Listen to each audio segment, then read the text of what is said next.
What is going on, ladies and gentlemen, boys and girls, children of all ages? Welcome to yet another day of coverage. Watch alongs here with myself and the simple man, Noah Foster, across the Jeff Meacham Multiverse of Media. We appreciate you guys tuning in as we are prepared to give our predictions, live reactions, and play by play commentary to WWE Extreme Rules. If you're watching the Peacock Network, the kickoff is beginning right now. The fans are energetic. Noah, how you feeling about this show this evening? Good evening, JJ. It's once again great to be back here with you and the entire multiverse of media across Just Meacham Network once again. I am definitely looking forward to a night where we have definitely taken all the precautionaries out the window. All hell is fixing to break loose. We have some brutal rivalries and grudges to be settled and a couple of championship matches tonight.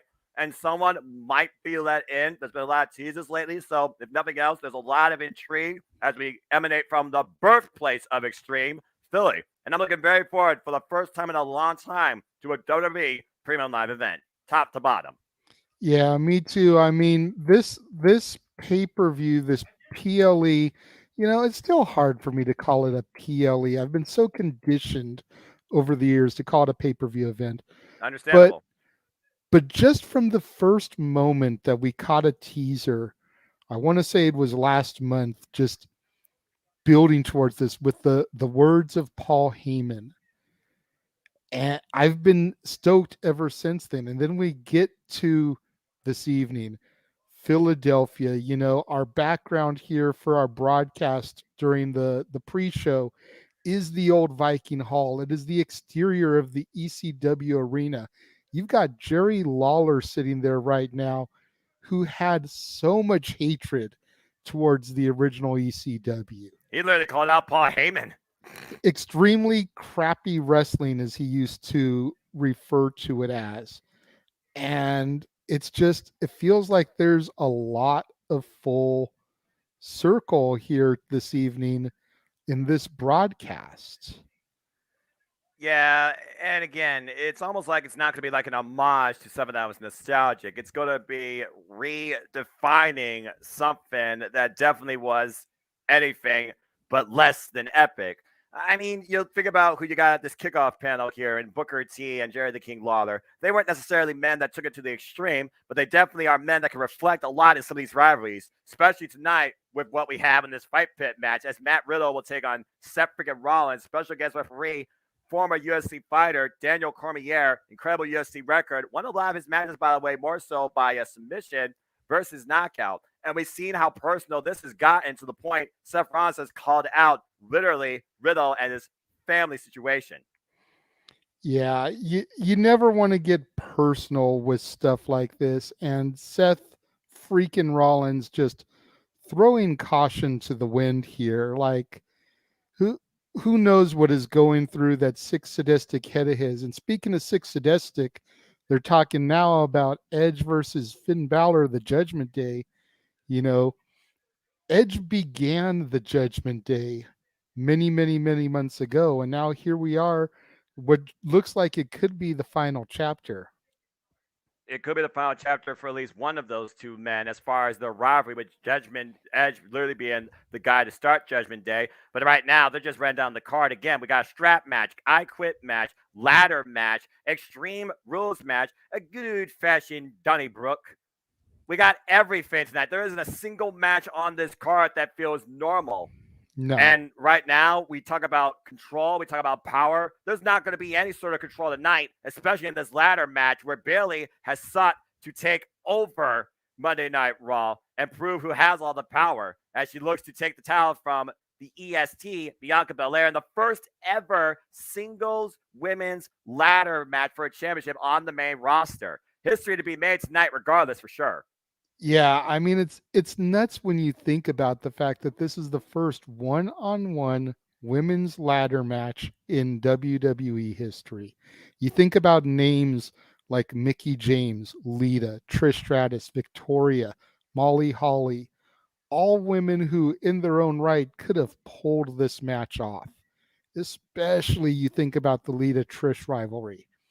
Yeah. And this has not happened yet. How? With a How? with a company that's all about doing the first in the name of women's wrestling, the evolution, the women's revolution.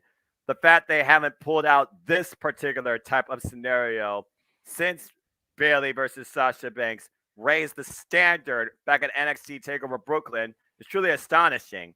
But again, the story of this match, you look at the tail of the tape for this video package, Bailey came in with some friends at SummerSlam as Bianca Belair has been truly the strongest, the fastest, the toughest, the most brightest WWE Raw Women's Champion this company has seen in a while. Finally overcoming Becky, that resolved in mutual respect. And then Bailey and her cohorts, Io Sky and Dakota Kai, they have ran roughshod against anybody that stands in their way of absolute control. They call themselves damage control here, trying to once again show there is a hunger lost. We are here to bring back that attitude, that forward momentum, a kickstart in the ass in this women's division. And right now, they have used the likes of Aaliyah, Raquel Rodriguez, Asuka, and Alexa Bliss towards that goal. At Clash the Castle, we saw Bailey has finally taken one step closer as she pinned the champion. But Bianca, she has not taken none of that. And tonight, we're going to see truly if Bailey will have all the control here. For me, the intangibles is who will be in their corner. Because the ladder match, there is no real wrestling involved. It comes down to imagination, it comes down to opportunity, it comes down to ingenuity. And after what we saw this Monday night, if we get a similar plan of approach tonight, we very well could have a new Raw Women's Champion. And the other thing to consider is will Bianca be able to keep her momentum going as far as the four horse women go? You know, she's already defeated Sasha Banks at WrestleMania last year. She defeated Becky Lynch at WrestleMania this year. And now here we are at Extreme Rules with a ladder match against Bailey. If she defeats Bailey, all that leaves is the Queen, Charlotte, who very easily could be the WrestleMania match come WrestleMania 39, SoFi Stadium, Los Angeles, California. Again, we talk about the four horsewomen of NXT. You might as well call them the four horsewomen of this generation of WWE: Sasha Banks, Bailey, Becky Lynch, and Charlotte Flair. When you figure about classifying those four women, no disrespect to any of the others, out of the four, the ultimate goal, the ultimate victory sought for is against Charlotte Flair. She is the final boss in this realm of WWE. To beat her on the grandest stage of them all, that solidifies you forever in history. But for right now, Bailey is looking to be a roadblock in that path. And like you said, she's gone through two of them. This is the first time ever we're seeing Bailey versus Bianca Belair in a one-on-one scenario, but it's just under extreme circumstances. With the way that the divisions right now really aren't split, it's kind of like just two different platforms that you're seeing the same people merge across. I gotta imagine that tonight is not going to be the end of the rivalry with these two. What it might be, though, is the start to a new championship rivalry for the ongoing future, maybe all the way into day one, too. It just comes down to who has the power, who has the control. And since Bailey has returned, she has looked phenomenal. Bianca Belair, she is definitely a fought, hard tested champion. But has Bianca been fighting too hard to a degree? Is this too much for her to overcome tonight? It's always a possibility. And then, you alluded to it. It's like we still haven't gotten the return of Charlotte Flair yet. And if I was WWE booking, which I'm not, she would be a surprise entrant in the Women's Royal Rumble, winning the match to then secure that main event spot at WrestleMania. So, what do we do with Bianca in the meantime, post Bailey? Yeah, you've got Io and Dakota, but with the potential White Rabbit, could Alexa Bliss factor into something here? Could there be a turn of events, whether it's in this match or later in the evening, from some of Bianca's so called friends?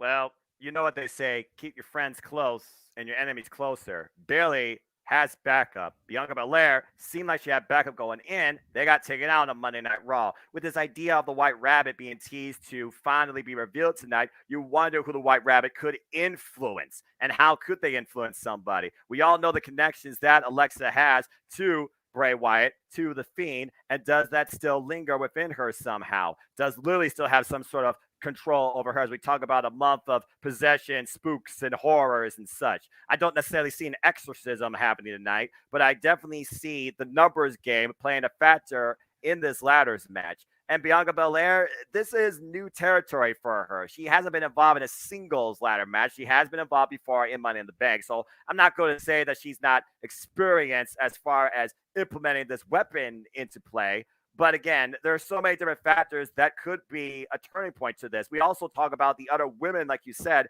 We've seen how Damage Control, they've been scouting or maybe warning the likes of Shotzi Blackheart. Of course, they took the towels off Raquel Rodriguez and Aaliyah. I don't know if Aaliyah right now is currently cleared or injured. We've also seen teases now of Candice LeRae either going against them or with them. And with what happened with Candice LeRae's debut against Nikki Cross, could Nikki Cross return here too and finally go back to the way she used to be back in NXT? Crazy and insane. There's so many different ways that this match could play out, but it's all about at the end of the day who climbs the ladder and grasps the prize.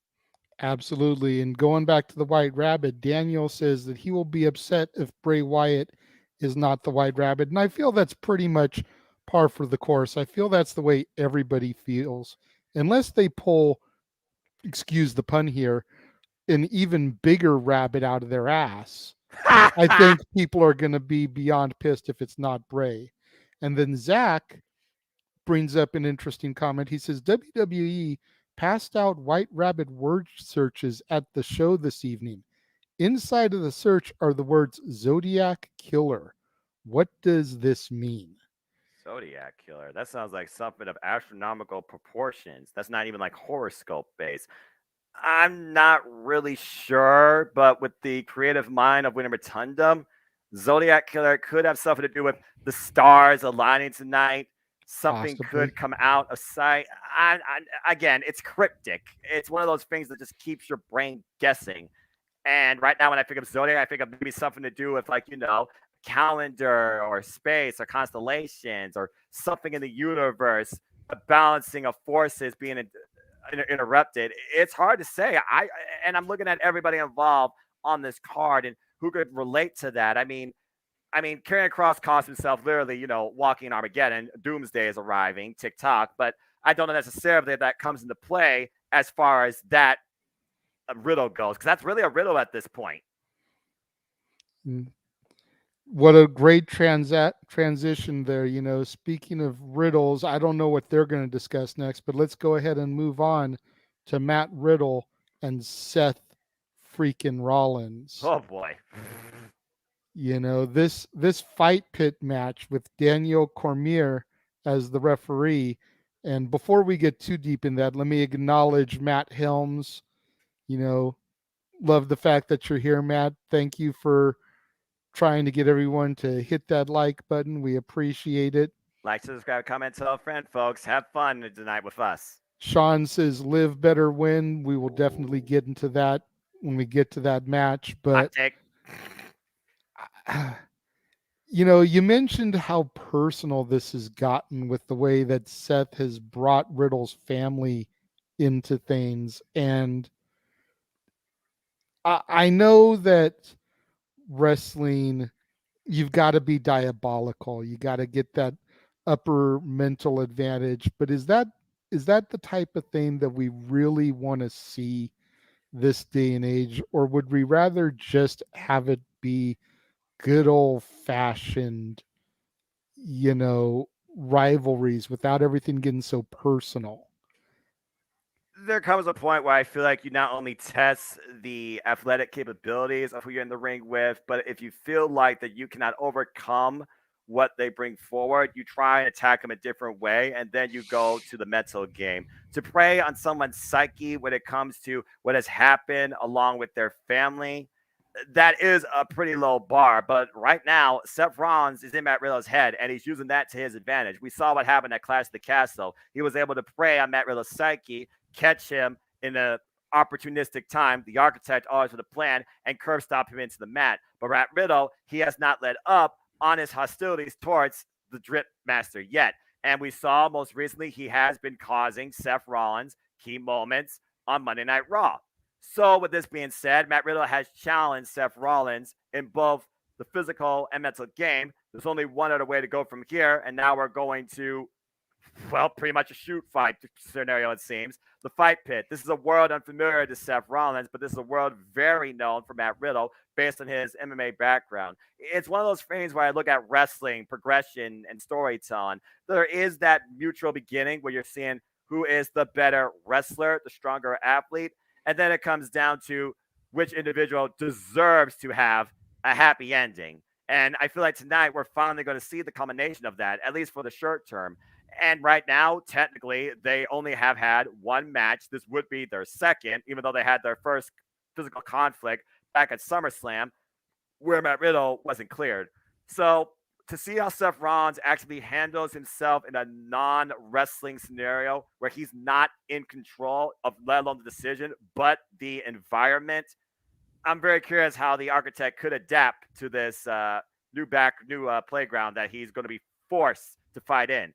And it seemed like at first he was reluctant to accept, but at this point, what else can you do? You either keep on playing the same never-ending story on Monday Night Raw where you need a man comes ahead, or you try and sell your differences.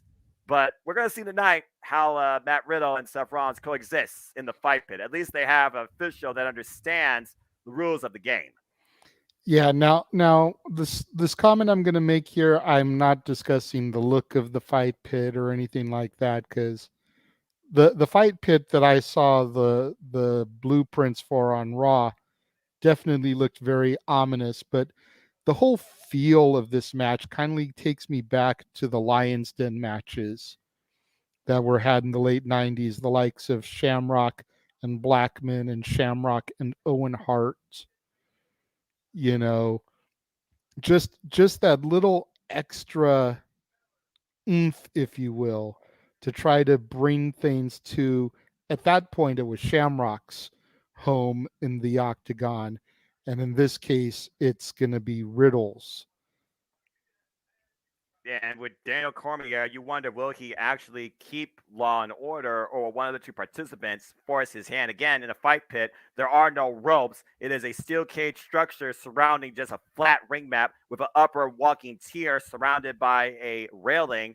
Very precarious situation, though. And in this environment, the only way the match can end is via ref stoppage or submission. It's tap out or knockout. There is no pinfalls here. There's also no escape. So again, Seth Rollins needs to be careful. The fight pit, of course, originally originated back in NXT as far as WWE goes, the Black and Gold NXT. And Matt Riddle has also been involved in this environment in the very first fight pit. He lost out to Timothy Thatcher, but he cost Timothy Thatcher two of his teeth. In the second fight pit, it was Tommaso Ciampa and Timothy Thatcher. The fight pit is honestly Timothy Thatcher's playground. It almost makes me wonder if Matt Riddle has reached out to Timothy Thatcher, or Seth Rollins even tried to reach out to Timothy Thatcher for maybe some key points. The only other thing I probably would have added to this, Marlon Nellis should have been on the call, because he can give you a better MMA background feel to this culmination and storytelling than any other person on the announce table tonight.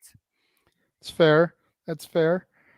Report Card Radio, Mikey T is in the building. Good for you. Thank you for joining us. And he wants to know, where's James at? James contacted us in our group chats earlier today, wanting to know if and when he was going to be needed for the call because of dinner plans and that type of stuff. And I told him that at some point I will need to tag out so that I can have dinner. Yeah. You know, we haven't even begun to fix it yet, so still got a ways away, but he will All right. be here definitely for open mic night, and I'm sure he'll be here at some point to give his reactions. We're just doing the predictions right now, And more giving so a our thoughts. preview. I mean, at this point, we're not really like predicting a winner or the outcome. We're more so just trying to dictate the True. story, and we're also looking at the environment and the background. Because when it comes to the night, the first ever Triple H fully creatively built U.S. soil premium live event, no doubt influenced by the likes of Paul Heyman, with the life and feel of an NXT takeover for me. this is a very polarizing night where you wonder if anything's going to be settled, where you got rivalries across the board. Yeah, that's a fair point. Fair point. The next match we're going to talk about as the actual official panel here continues discussing the I Quit match, which we will come into momentarily, is a match that I'm surprisingly looking forward to, considering the fact that they, at least Walter, was more or less gone from NXT by the time I started watching. Right. I'm mildly familiar with Fabian Eichner and Giovanni Vinci, but I am solidly behind Imperium and beyond looking forward to this match. Like this rivalry, ever since Giovanni Vinci made his debut to the main card at Clash of the Castle, has just been exponentially taken up a couple more notches, where you figure that Sheamus and the Brawling Brutes could have very easily probably ended this feud if that move had not been made, if the trigger hadn't been pulled, so to speak.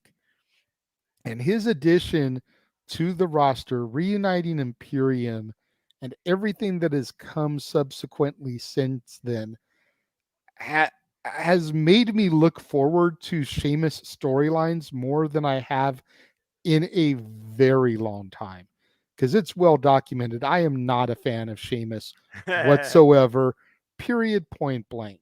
Fella. Ridge Holland, Ridge Holland, jury is still out on my feelings for him. That's You fair. know, Pete Dunne, Butch, the little bit that I've seen of him both in NXT before he got the call up and on the main roster, dude is a spitfire. Like he legitimate is like that rabid Wolverine. You back him up against the wall and he is kicking and screaming and clawing and suplexing and punching and whatever he can do to get his back off of that wall. And I love it. What I like about this six-man feel is the fact that it truly feels like something that is of international proportions. Hello, Nang. Thank you so much for always supporting us. I love the fact that this has an international conflict feel when you consider the background of all six of these men. They've been through Progress, they've been through Asha, they've been through NXT UK, well, five of them to a degree. And Sheamus really has been a trailblazer for many people from across the pond when it comes to making a name, establishing a career, going the distance in the WWE. When I look at this, I started looking at it as Sheamus versus Walter for the Intercontinental Championship. It was a battle for pride, the strongest heart, the toughest will, the more powerful mentality. And it was all brought forward in a pure one on one physical contest at Clash of the Castle. And then you add these outside parties where at this point it comes down to who is the stronger trio right now in WWE. And after what I heard with Friday Night SmackDown, this Donnybrook, it screams just sounds right. Not only for just tonight Extreme Rules, but something I would think that would happen in England at a bar or a pub because at the end of the day, what they do, they love to fight. But for Imperium, where they talk about the sport of professional wrestling, taking it seriously, and how the mat is sacred, I feel like this is unfamiliar territory for them, and whether or not they can take advantage of that is a whole different question. But it adds more to what could the future be for the Intercontinental Championship or even the Tag Team Championships for that matter. You consider Rich Holland has not really had a lot of real opportunity to show us what he's been made of since that match with Big E, get well soon. Rich Holland first came into NXT UK with Northern Grit and had pretty much an undefeated streak at times, it seems. Pete Dunne literally established NXT UK on his back, being the most predominant NXT UK champion before Walter came in and took the title at NXT TakeOver in New York. And then, of course, you talk about the rest of Imperium, Marcel Bartel and Fabian Eichner, as I remember the original names. Those two have been a tremendous duo in tag team wrestling and have been a foundation to the group Imperium since its formation. These three took over NXT UK. What SmackDown's becoming right now is a battle for supremacy among these two trios. And tonight, there's not going to be no diplomacy. There's just going to be anarchy. And I can't wait for this. Yeah, I mean, and like you alluded to, especially coming off of the heels of the did he or didn't he tap last night on SmackDown, you know that the Brawling Brutes are going to be out for revenge, for vengeance. And I almost wish I could go back and change my prediction in the league for this one because I You picked do Imperium. have 3 minutes. You are on the air. I'm gonna stick with my gut in Imperium because that's just how anti Brawling Brutes I am. But I, I'm I'm not gonna be surprised if Sheamus and Co get their revenge after what happened last night because Yeah, there was definitely controversy there, and I yeah, feel like we need a definitive third match. You know, we can't do another I Quit match because we're doing that this evening in a different match. But after that tap out, or was it a tap out? You almost need some kind of more definitive finish, whether it's a steel cage or something, trying to think of stipulations that aren't on this pay-per-view because you could do a ladder match. Nope, that's already being done. yeah. You could do I Quit. No, No, that's that's our being done. another done. So steel cage is almost like the only other thing that you could do that could give that definitive finish to the Walter Sheamus rivalry, I think. I more so figure of a couple of other scenarios that I haven't seen in a while that There we go. suggest, yeah, Last that was man one. standing could work.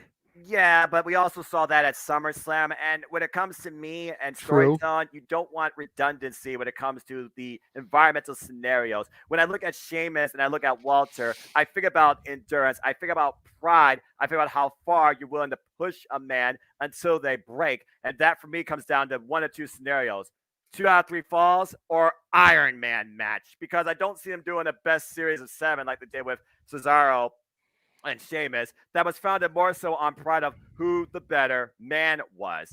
Here, though, this is for the Intercontinental Championship. And while that would be a unique first, and I know that Sheamus and Walter can carry 7 matches, how do you span that out with these two? Like you said, this is right now the second clash among Walter and Sheamus with parties involved now, too. It's only escalated this rivalry. At the end of the day, that comes down to Sheamus finally trying to achieve the Grand Slam, claim the Intercontinental Championship for the first time in his career. So at this point, it's got to be 2 out of 3 falls or Iron Man match for me. And that has to be the end game for this. And maybe the end game for Sheamus' career. I mean, you think about Sheamus, he's done absolutely everything. The man has nothing left to prove. At this point, I feel like all he's doing is leading guys like Pete Dunne and Ridge Holland onto bigger and brighter things as well because he offers so much experience to learn from.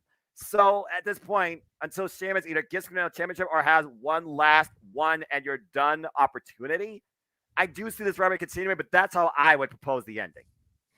I totally feel you there. I feel like Walter and Sheamus are conditioned enough that an Iron Man match could definitely work.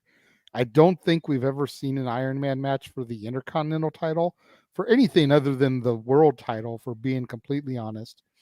But Mikey T thinks 2 out of 3 falls is a good call. And I kind of side that way because then, in effect, you're making it a best of 5 series because we've True. already had 2 matches. And then by making it 2 out of 3 falls, it's who gets the best of 5. And during those scenarios, you might have ref bumps. You might still have outside parties being involved here. But Absolutely. when it comes to the ligne general, Walter is a guy that does things more often on his own. He doesn't necessarily need backup, or he trusts that his running mates believe not only in his message, but believe in what he brings. So, again, the jury is still out on that. But either way, this to me tonight is the fun match where at the end of the day, nothing's going to be settled, but maybe some hostilities will be unleashed and at least halted for now. So, SmackDown. There we go. Before we move on to the next match, Ace says that she feels that this is the first time on a Jeff Meacham live stream, but thank you for noticing her and acknowledging. Mikey T also pointed out that he's thinking the Brutes calls the Phantom whatever will probably beat them. I think he's talking about the Legados. Yeah, I think he's talking about Legado del Fantasma, respect to one of the most prolific families and factions in Black and Gold NXT history. A also says if this feud escalates and is really that heated, then maybe Hell in a Cell. I don't know. Doesn't fit with these two when I think about fighting for Yeah, the Intercontinental Championship. A I title was that's known as the workhorse title. Again, break a man's will, prove why you are the champion. Because the Intercontinental Champion makes or breaks somebody. That's why you right, need but appropriate storytelling scenario there. my apologies. Botch! I I'm looking at the little The thumbnail picture, you image can't and it tell. looked like a female. Yeah, so my apologies. Yeah.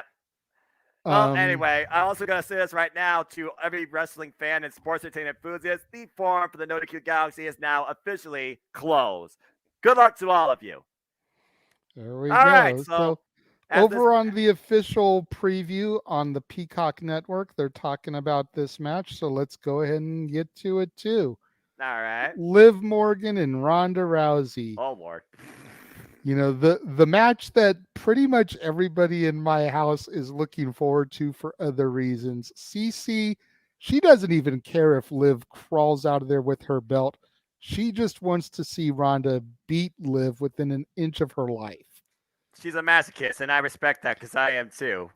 As does her son Brendan, BB as we call him around here.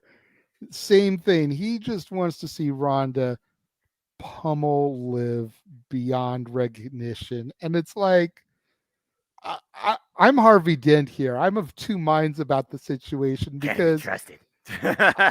I'm like, yay, Liv. She finally got her moment. She's the champion and she's been doing well. And then the other side, I'm like, but it's Ronda. you know? It's like, it's just one of those things. I'm so divided. I think day one is going to be when Liv loses the belt. Whoever she loses it to, well, day one will be that reboot. I feel like if you take the strap away from Liv, even though she's had a decent run with it since Money in the Bank, I just feel like for as long as she waited to get it, it cheapens her run if you take it from her this soon. I don't necessarily know if that's the case because, again, when you think about how Liv finally came to her first ever singles championship in the 8 years she's been involved in WWE, it was through Money in the Bank means. We know that she can claim the moment. It's a matter if she can rise to the top again. It's like, being the hunter versus the hunted. But when you look at the background here, the fact that she's facing Ronda Rousey for the second time now in a non traditional affair, you wonder if that favors the champion or the challenger. And again, Ronda Rousey, she is known as the baddest bleep on the planet for a reason. When you unleash Ronda Rousey to go beyond her MMA background and apply weapons to play, you can ask Charlotte Flair how that pans out. But Liv Morgan, she has proven a lot to us since she's been champion. She has shown us that she will do absolutely anything for what she holds most precious. And that right now is the SmackDown Women's Championship. This isn't going to come down to wrestling. This is going to come down to the stronger will and the more violent mentality. Ronda Rousey, though, it seems like lately she is literally on zero F mode, which again is the most dangerous thing welcomed by all of us fans right now going in the WWE. For Liv to come out of this, she's going to have to be more violent, more manipulative, more desperate than anything. Championship advantage is out the window because the only way to win Extreme Rules match is pinfall or submission. Anything goes, anyone can get involved. And with the teasers of Ronda trying to bring Shayna Baszler back to what she used to be, back when she ruled Black and Gold NXT with an unapologetic Iron Fist as their champion, if Shayna Baszler comes into play, who just fell short to Liv Morgan ain't got a prayer. Yeah, 100% there with that. I feel like the end game here needs to be Ronda versus Becky at Mania. And whether we get that match for the title or just as an exhibition, as we've said numerous times, Roman versus Rock doesn't need the title. If it's going to be for the belt, you've got to think about when you're going to put the strap on to Ronda to be able to carry into that moment. Well, she says, "Watch me tonight." We're gonna watch Liv, but we watch Liv cry out somehow in victory or be broken in defeat. And you do think about outside factors. We don't know when Charlotte is going to return. We don't know when Becky Lynch is going to return. Charlotte has made intentions known she wants to go to the Raw Women's Championship. And as far as Becky and Ronda has never happened. With an inevitable draft that may finally make these brands both look different in their identity, as they've already finally set up unique commentary in and out of the arena setups for all three brands. I would not rule that scenario out, but we got to look at the short run here. With day one being the next real event after the Survivor Series War Games here to conclude not only 2022, but set up 2023. It comes down right now. Do Ronda Rousey and Shayna Baszler begin their hostile takeover of the WWE? Or does Liv Morgan once again tell us why we should watch her and surprise us? We've seen lately that Liv has been trying to prove a point that I can be as extreme as you used to be in the MMA, as you used to be the baddest woman on the planet. Maybe that moniker no longer applies to you here anymore. Liv Morgan is challenging Ronda Rousey's bravado. Why Ronda Rousey right now? She's just Ryan Liv off, I feel like. She doesn't necessarily take Liv as a serious threat. I don't think anybody takes Liv as a serious threat, and I think And that's I think what's that's been why she's being working to counted out. Liv's. I think that's what's been working to Liv's advantage lately. It has. I mean, again, she overcame Shayna Baszler in a very strong wrestling match, literally challenging Shayna at her own game to a degree while on the mat. She was able to overcome that. As far as her first title match, though, at SummerSlam against Ronda Rousey, she survived that, but almost felt like literally it was a desperate measure. Again, referee out of position. If the referee was in a different position, we would have had a different champion. But tonight, you throw all that out of the window. There's not going to be no decorum. There's not going to be no controversy here to a degree, it seems. There's going to be a broken body. It just comes down to how much she tries to bruise Ronda Rousey or how much mercy, if any, Ronda Rousey shows Liv Morgan. This is going to be a violent affair, to say the least. Speaking of violent affairs, the semi-main event, if you will, in my perspective, Drew McIntyre and Karrion Kross. This strap match, we got a little bit of a taste of it on SmackDown last night. I went back and I watched SmackDown after our coverage of Battle of the Belts. Right. And Kross just began to light his whole back up with a leather strap. And if he can keep that momentum going tonight, I wonder if Drew's even going to be able to walk out of Philadelphia. And perfect timing because it looks like Peacock's getting ready to cover this match too. I mean, you take that belt to the back too much, and your back's going to look like ground beef.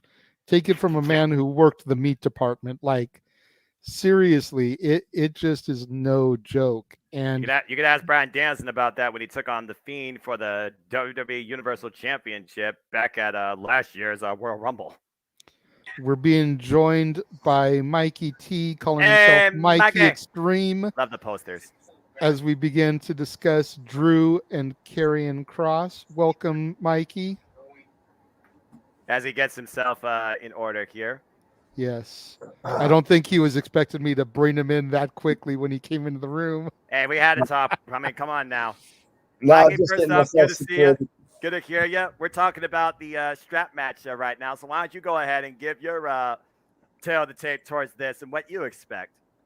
This one is hard to predict, you guys, because it's like what they need to make Karrion Kross look strong, but are they going to do it at the expense of Drew McIntyre? I mean, what do they really need to build Drew McIntyre up for right now? You know what I mean? What does he need to be built up for? He's not going to challenge Roman Reigns again. Karrion Kross is technically a heel himself, so he's not going to challenge Roman Reigns again. So I really look to what happened at the end of SmackDown with their segment, where at first it looked like Drew McIntyre was kicking Karrion Kross's ass, but then Karrion Kross pretty much, got him up, draped up against the ring post and kept on whipping him. So it looks like Drew McIntyre is coming into this thing with the need for a victory. Plus, Aaron Riff pointed out how Karrion Kross has pretty much got the better of Drew for the last few weeks. If you guys remember 2 weeks ago, the fireball incident where, he put him into the stray jacket or whatever his finishing move is called. And he said, "This is the way it was supposed to be." This very good acting from Karrion Kross there, right?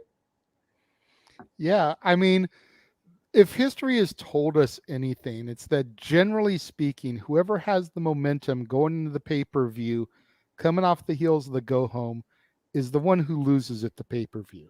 Yes. But this is a new era. This is Triple H's era. And you're right. It's like, what does Drew really need the push towards right now? Whereas if Bray is coming back, if Bray is the White Rabbit, as we all assume, and if Karrion Kross is going to be a part of that family, as we've all been rumored towards, it very well could be Bray's appearance Wow. that helps him get that victory tonight. Well, I think you hit that, JJ. That's just one external factor to think about too. Like I said, back in Lucha Underground, Karrion Kross carried an identity known as the White Rabbit, where he was literally being worshipped by the likes of Paul London, who was like the weird Mad Hatter. And you do wonder if the White Rabbit comes into play on behalf of Karrion Kross or has a different agenda. We don't know necessarily how the White Rabbit factor could play into the night, but we do feel like we will finally feel its presence or influence in some capacity tonight. But you look at these two men, you have a third weapon in play. We both know what these men can bring, but the strap literally binds these two. There is no escape. There may not be no sort of leverage or leniency for either man as well. This is a legalized weapon to use to your advantage. Whether you try to incapacitate your opponent or trap your opponent, hang them up or try to noose them, that could literally be the factor here. Karrion Kross was about changing the timelines. We're talking about this show and how polarizing it is, how Triple H is kind of rewriting the idea of what we used to think WWE booking is, when you consider who needs this more and what could it lead to either in the future. Not necessarily the Roman Reigns agenda, but just some sort of momentum for maybe something bigger for them down the line too. With this being Karrion Kross's first big time program, premium live event, pay-per-view spot, whatever the hell you want to call it, since returning back to the WWE as well, while Drew McIntyre came from the highs of highs, hitting the lows of lows and building yourself back up from there once again. Drew McIntyre is no stranger to that. And that's what I feel like, again, Karrion Kross is going to prey on. If Karrion Kross preys on Drew McIntyre's psyche, that could be the difference maker here in this strap match. Well, the other thing to factor in is, what role is Scarlett going to play in all this? She's more than likely going to be out there ringside. You've got the strap, you've got Drew's sword, you've got the potential of Bray Wyatt and the White Rabbit. What role is Scarlett going to play in all this? I mean, you almost assume she's going to be the traditional valet causing the distractions, or is she just going to actually stay out of it? Well, so I think you guys have an interesting point about Bray Wyatt's character getting involved in this. So Drew McIntyre, since Roman Reigns, he got put into this random exhibition feud with Karrion Kross. This is usually what they do sometimes with their former WWE contenders, because they don't know really where to go with them now that they're not challenging for the title anymore. Exactly. So honestly, you guys, I think Bray Wyatt could fit in here perfect. Although I don't think they're gonna align Karrion Kross and all these guys like Jerry Slaughter has been saying. I don't think that's gonna happen. But I think, what's going on, Noah? There's a White Rabbit vignette on the and there's TV a purple screen. X being dug up. Right. That was on SmackDown. What the heck was that? Yep, the X, the Extreme Rules X being dug up as if the Fiend or Bray Wyatt will appear tonight. So that's why I changed my prediction. But well, see, Mikey, you mentioned the whole, you don't think that all these people are going to be aligning with him. Keep in mind that Bray's Twitter handle is Wyndham6. Oh, no shit. It very easily could be the new Wyatt family clan name, if you will. Kross, Scarlett, Liv, Bray, Braun, and who was the other one? Dexter Lumis? Yes, thank you, Dexter Lumis. The Wyndham 6. It's entirely theoretically possible, I suppose, since we haven't really seen much more from the whole Miz Dexter Loomis stalking narrative, and whether or not that gets picked up on Monday Night Raw, that might literally have come into play based on what happens tonight. Again, something tonight is going to change our perception of WWE booking because of this White Rabbit X Factor. Because we don't know necessarily when it's going to come into play and against who and by whom. We think Bray Wyatt, but again, does he come alone or does he come with a new family too? What the hell is going to rise out of whatever that White Rabbit dug out of that Purple X tonight, that big yet? It's not going to be 8-bit, I'll tell you that much. That's But interesting. again, you talk about Drew McIntyre, you talk about, reformatting a former challenger or a champion, Mikey. Again, right now, since Triple H has taken over 100% creative, he has put the script on everything that we don't know necessarily what's to perceive. So I'm thinking that it's going to be Drew McIntyre and Bray Wyatt going into Crown Jewel, or do you guys think that's more of a WrestleMania feud? Crown Jewel is one of the things that throws a monkey wrench into everything because you don't necessarily know how that's going to play. Because at the end of the day, that really comes down to almost being a glorified house show, even though they treat it like its own WrestleMania. But we've seen how much events at Country Redacted have actually affected booking going forward. Little to none outside the main championship picture. So with the next show truly being War Games Survivor Series, that might be your War Games scenario right there. It literally might be Bray Wyatt and the Wyatt Six versus an unknown force of six to oppose a new threat. Shades of the Nexus versus the WWE, even though that was at SummerSlam. Unless they're building Drew up here to get this win to lead a team against Roman at Survivor Series. Well, right Always now, a possibility also. Right now, what's the biggest threat in WWE right now? What's the most dominating state of the WWE right now? It is the Bloodline. And the Bloodline is not even involved in any capacity on tonight's show.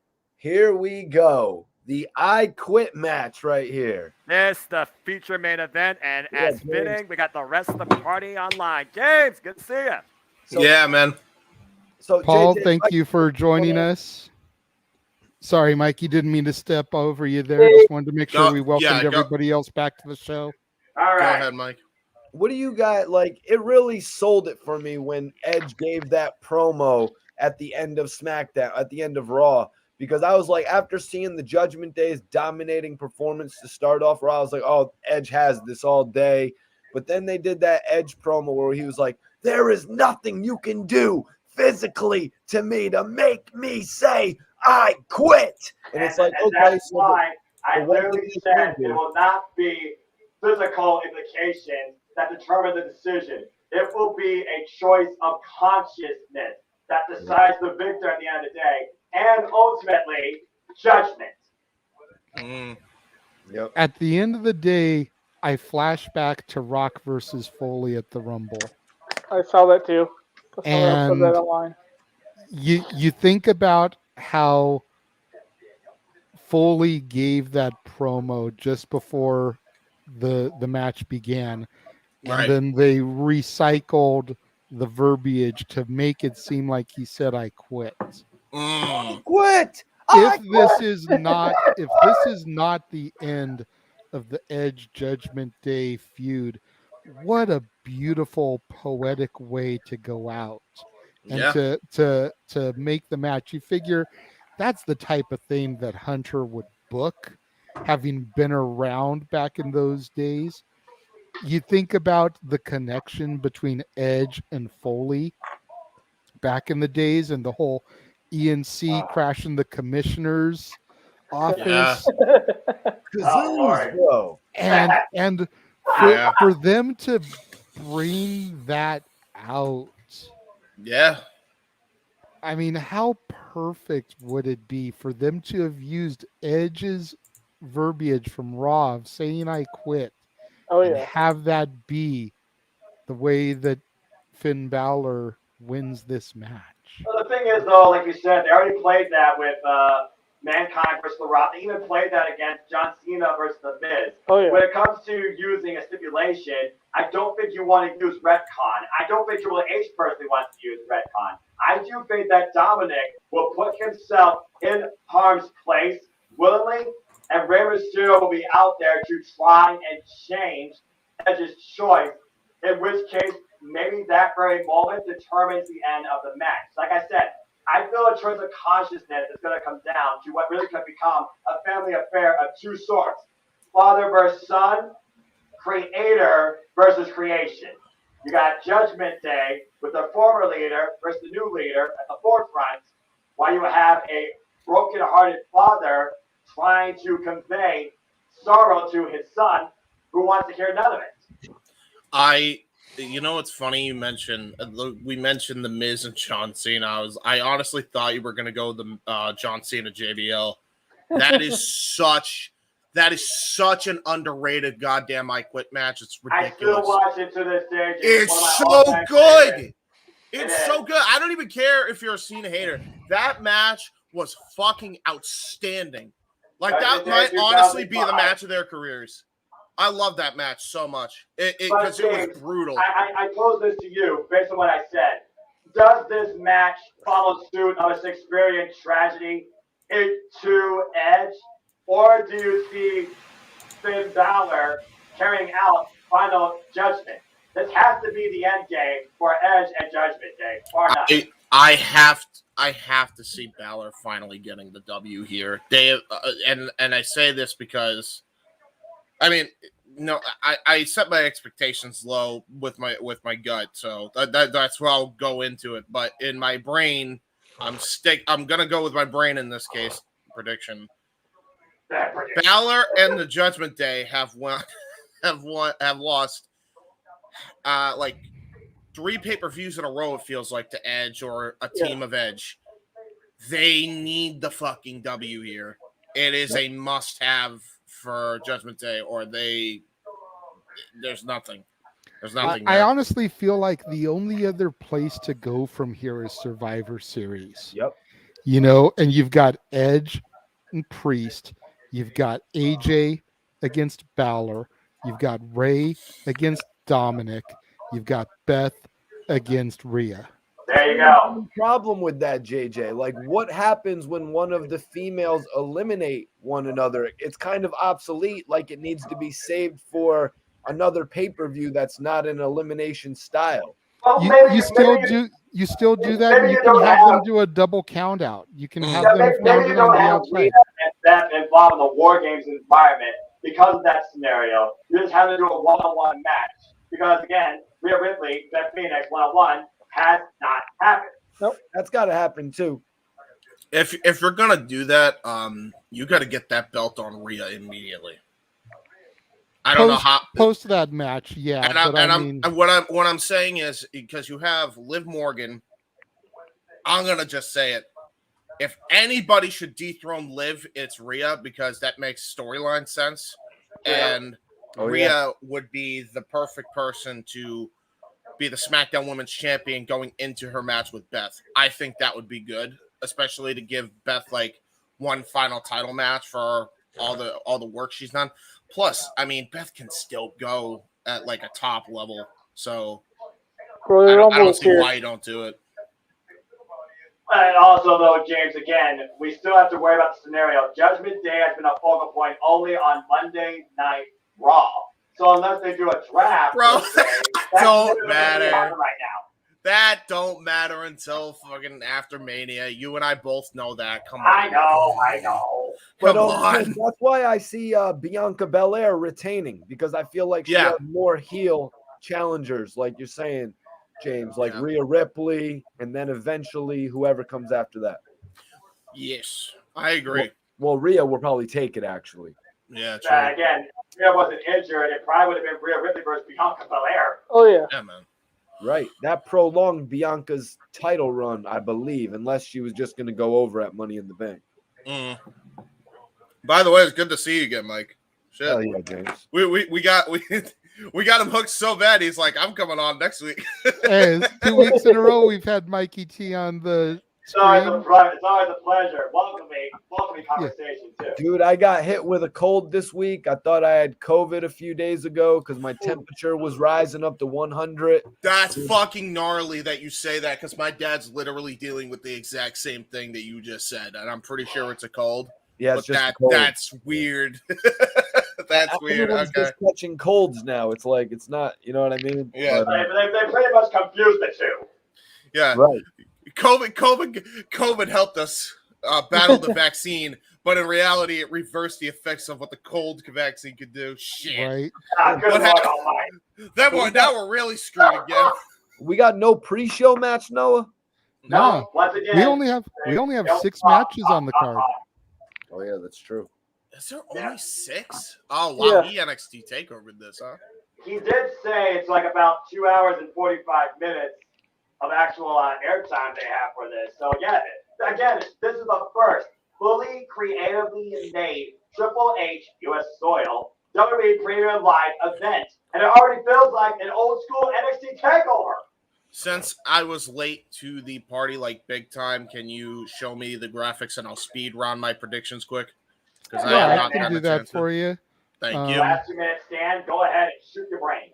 All right, cool.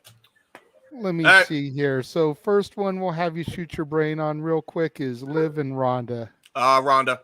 Please let Ronda win this match. Please. I agree. Riddle and Seth. Riddle. Bro. It's gonna go one more time. It's gonna be Drew and Carrion. Yeah. Carrie. Damn it. Bianca and Bailey. Bianca.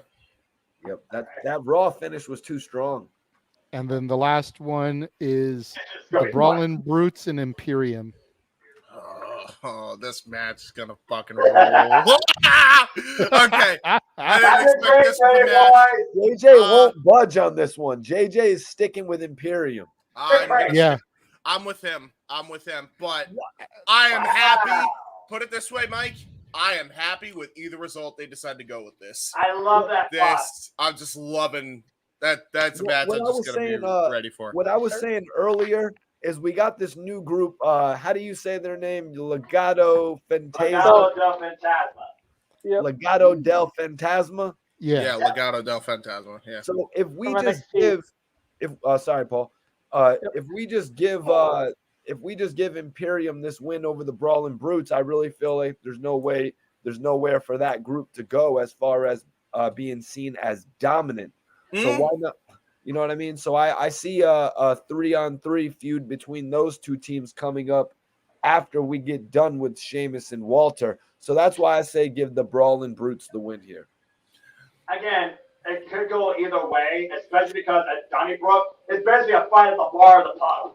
I mean, they could go that route, or they could go the complete out of nowhere route. And after the bout, Imperium wins. They shake hands and respect, and then they become a super group. I wouldn't be against, to be honest. Yeah, you know what? That might be what it takes to make me start cheering Sheamus again, guys. Bro, I would be, dude. Everybody doing that salute? Are you kidding me? I have not liked a thing Sheamus has done since he portrayed Rocksteady in Out of the Shadows, the Ninja Turtles movie. That's actually, I don't know. You know what? The bar was awesome. The bar was. Really I will give you the bar, but the bar also was occurring during my downtime, so I didn't get a whole lot of experience with the bar. But again, I would have been cheering the bar because of Claudio Castagnoli, not because of Sheamus. Yeah, well, especially if you saw him. Yeah, he's not wrong. Especially if you consider the fact that I don't know, he freaking, what do you call it?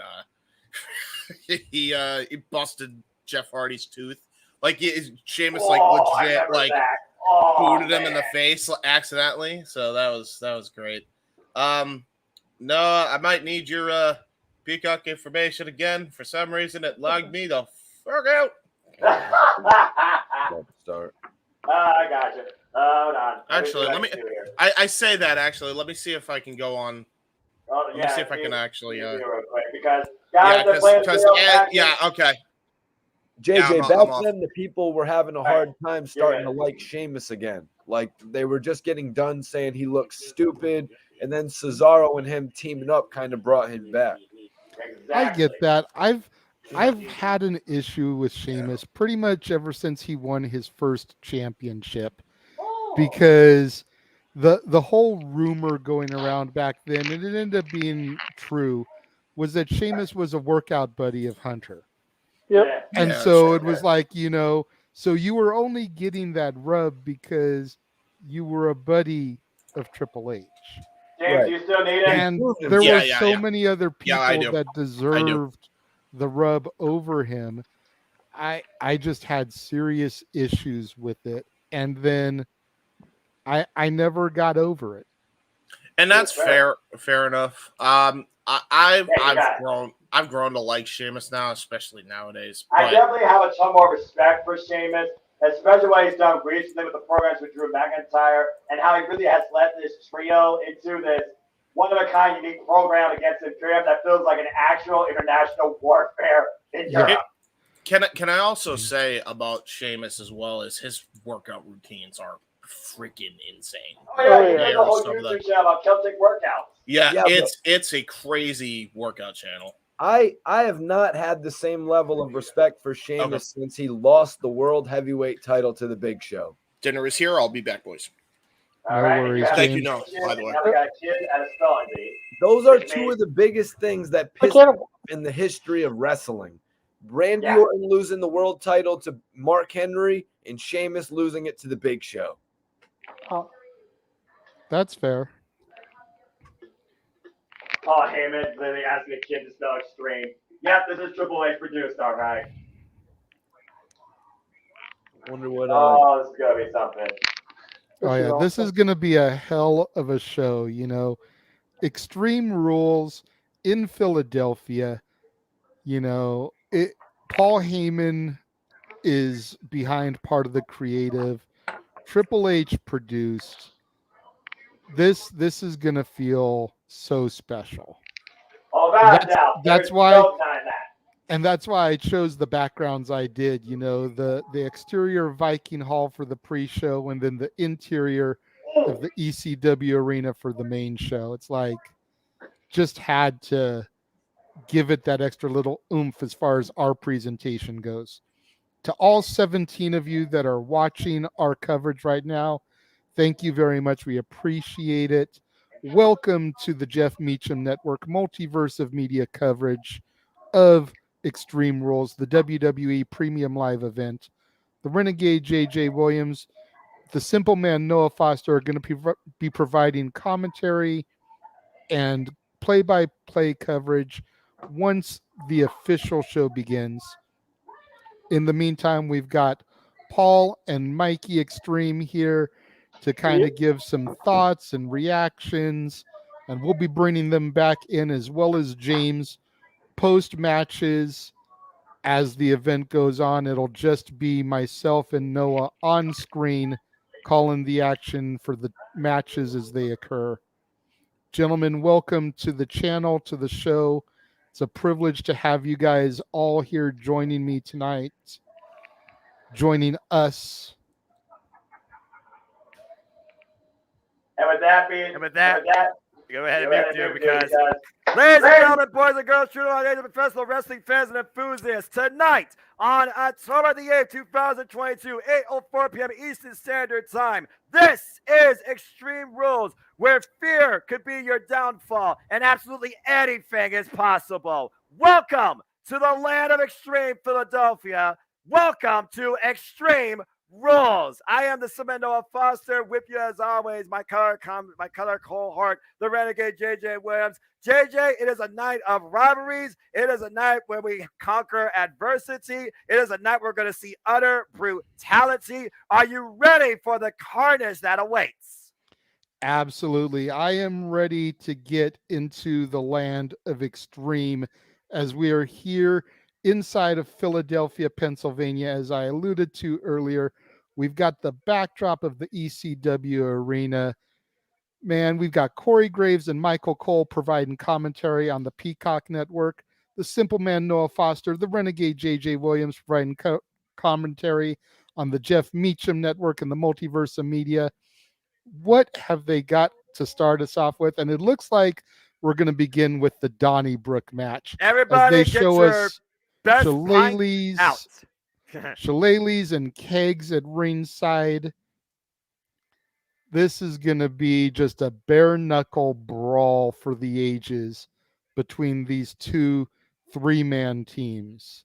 And the To put the Brawling words in Brutes are coming out perspective, first. Bagger! It's fight night here in Philly. The Brawler Brutes have arrived. Sheamus, Rich Holland, and Pete Dunne. Sheamus still bearing the scars of war from Friday night. As we know, last night, Sheamus contended against Dalin General Walter for the second time for the Intercontinental Championship. And under controversial means, some would say, Sheamus should be the new Intercontinental Champion, but that was not meant to be. Outside interference and melee ensued, and now these 6 men... What the... We're seeing the first White Rabbit tease here.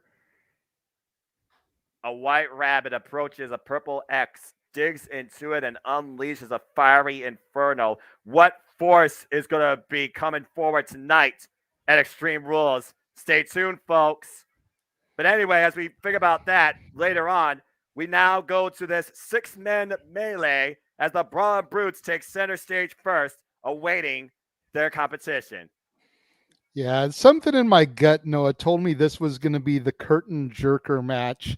Not that there's anything wrong with it, but the rivalry between these two teams is just so heated that it's going to be an amazing match to jumpstart this event.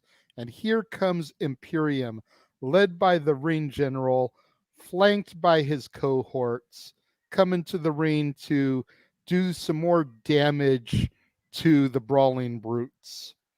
You have two united fronts here, each with their own stigma and mentality when it comes to the sport of professional wrestling. That is not what tonight is about, though, as Walter still stands our Intercontinental Champion. His cohorts, Fabian Eichner, Marcel Bertel, the Ludwig Kaiser, and Gideon Vinci, as you alluded to, JJ, stand ready to once again prove why their motto stands firm. Will the mat be sacred?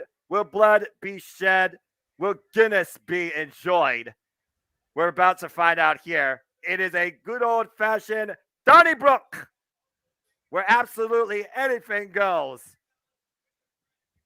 And whether you're sober or drunk, we can all agree on one thing. This is going to be one hell of a fight. Yeah, I'm just waiting for the bell to ring. They might need an extra referee or two at ringside to try to contain the action here this evening, Noah. Yeah, no kidding. The bell has rung, and we are underway as these 6 men go at it. This is going to be an all-out war in and out of the ring. Pandemonium is sure to ensue, as you alluded to, JJ. They may need more than one member of the ring. Watch out, Corey. Sheamus facing off against Walter. It looks like we've got Pete Dunne going up there against Giovanni Vinci, and Ridge Holland is in there with Fabian Eichner. I know the UK recently lost their queen. God save her soul. I don't know if anyone is going to be fortunate tonight in this melee. Maybe the Bold, as Walter is sent to the barricade. And right now, looks like Rich Holland has Ludwig Kaiser. I'll try and say the current names, folks, just for you. Up in the tree of woe. Meanwhile, Butch has somebody in his sights. Kaiser in big trouble. In comes Butch. Oh, drop kick to the face. Oh, and Walter, one chop, takes down Butch the hard way. Walter, the equalizer, the ultimate factor, no matter what war he's in. I think it's funny you're trying to stick to current names, Noah. And here I am. Everybody except Giovanni Vinci. I think I've gotten their old names down because Vinci I actually saw enough of in Not Your NXT. Damn it. That I'm not that familiar with his old name, but at least Fabian Eichner, and you've got me on the Walter bandwagon instead of calling him Gunther, Pete Dunne instead of Butch. Vinci's the only one I'm flubbing on right now, so Fabian Eichner, formerly involved on 205 Live, and Fabian Eichner and Marcel Bertel were formerly challenging for the NXT UK Tag Team Championships. And meanwhile, Sheamus, oh my! Again, we're going to need more camera angles, Kevin Dunn. You might want to use a split screen or a wide feed here. And right now, it's a 3-on-1 assault on Sheamus as the beating is underway. Again, for those that don't know, the definition of a good old Donnybrook is just an all-out brawl at the bar after hours. Yeah, something that the APA would have been definitely fit for. You could almost imagine good old Bradshaw and Farouk just sitting there at that bar watching this as it occurs. Oof. Yeah, no kidding. Sheamus driven shoulder first into the steel ring steps. I got Shades of Vengeance 2004 where APA had an all-out barroom brawl. And there was a different form of a rabbit there that got stuck for a window. Oh, and Pete Dunne off the steps gets caught. Driven again. Look at that barricade now coming apart. Watch out. Again, I said no one's safe at ringside. The attendants here in Philly might be used to extreme, but they literally might become part of the confrontation if they're not careful. And Kaiser and Vinci just double teaming on Sheamus there, setting him up for Walter to get into his face. Oh, starts lighting him up with those chops. Oh my word! Ruthless, vicious assault by the Lean General to the Great White. Gonna be a whole different red after the night. And right now, Sheamus, no give on that bar stand. Not at all. Oh man. Sheamus's chest is already turning bright red. And right now, the Lean General directing traffic as Rich Holland and Pete Dunne are isolated. This has become a handicap match. And now Holland and Pete Dunne are fighting for their lives against Fabian Eichner and Marcel Bartel. The other 2/3 of Imperium, Walter, controlling the field. What a boot. The Lean General literally calling everyone to order. Imperium affirming their dominance right now. Just sticking the boots to the Brawling Brutes, JJ. And Eichner taking a minute to pose in the ring there. That's never a good idea. But when you've got a unit, a cohesive team as Imperium, you can afford to get a little bit cocky when you've got somebody like Walter in there leading the charge. Well, all it takes is a moment of hesitation. Again, hubris before your downfall, as Pete Dunne was able to get one shot off the Lean General and Imperium right back to the 2-on-1 assault. And the thing about this, again, you don't really come into this match with a game plan, but Imperium have come in with such one right now where Sheamus is right now a non-factor. And they're literally isolating the Brawling Brutes 2-on-1, 3-on-1 assault. Look at the strength of Rich Holland. Are you kidding me? Oh! I was going to say, hopefully he doesn't break one of their necks doing that, but I feel like that would have been poor taste. Well, I'm sure poor taste was definitely that boot to Rich Holland's face, courtesy at the Lean General. Again, this goes again. Oh my gosh, what the hell is about to happen here? Oh, European bomb on the floor! On the outside of the ring, Rich Holland dropped. This tandem of Fabian Eichner and Giovanni Vinci, and again, forgive me for mixing up current and former names. They never cease to impress me, to not impress me. Excuse me. The more and more I see them as a unit, as a tandem, the more and more that I wish I could have seen them in there with the likes of the Hart Foundation, the Rockers, the British Bulldogs, the Brain Busters, Arn Anderson and Tully Blanchard. They have got such a presence to them that to have seen them with some of those old school roughneck teams would have just been amazing fantasy booking, in my opinion. Well, you figure about, again, you talk about these great families, these factions, these trios that have asserted their absolute dominance in the WWE over history. Ooh. As Imperium right now with the double team effort, courtesy of Walter, dropping Pete Dunne from a reverse tree of woe, boots to the side of the head, affirming again their dominance, that the Mott is sacred, but also theirs. Take a look at the replay here. Oh, man. Yeah, and an empty ring, and once again, here they are just posing for the cameras. For the benefit of those with flash photography, it's a 5-second Imperium pose here. I don't think Edge and Christian would ever want to be part of that 5-second pose unless they care about their own well-being. Right now, you got to worry about the well-being of Sheamus, Pete Dunne, and Rich Holland. All three men the worst for wear, as Pete Dunne right now still is literally in a losing battle, it feels like, in 3-on-1 affair at the mercy of Imperium. And it looks like Walter is still looking to unleash punishment. Remember, it was Pete Dunne and Walter at NXT TakeOver in New York. Wait a minute. Sheamus back to his feet. He has finally recovered, and he's looking at what they're doing. The Great White rises out from the deep. Oh, the clothesline to Ludwig Kaiser drops also Giovanni Vinci. Oh, send the barricade. I said that Sheamus was going to be a whole different shade of red tonight. I wasn't talking about his face, but I couldn't imagine how furious he is right now as Walter stands in the ring alone. And are we going to get a callback once again from the Intercontinental Championship? You see the eyes and the focus of Sheamus turning back towards Walter as he slowly climbs into the ring.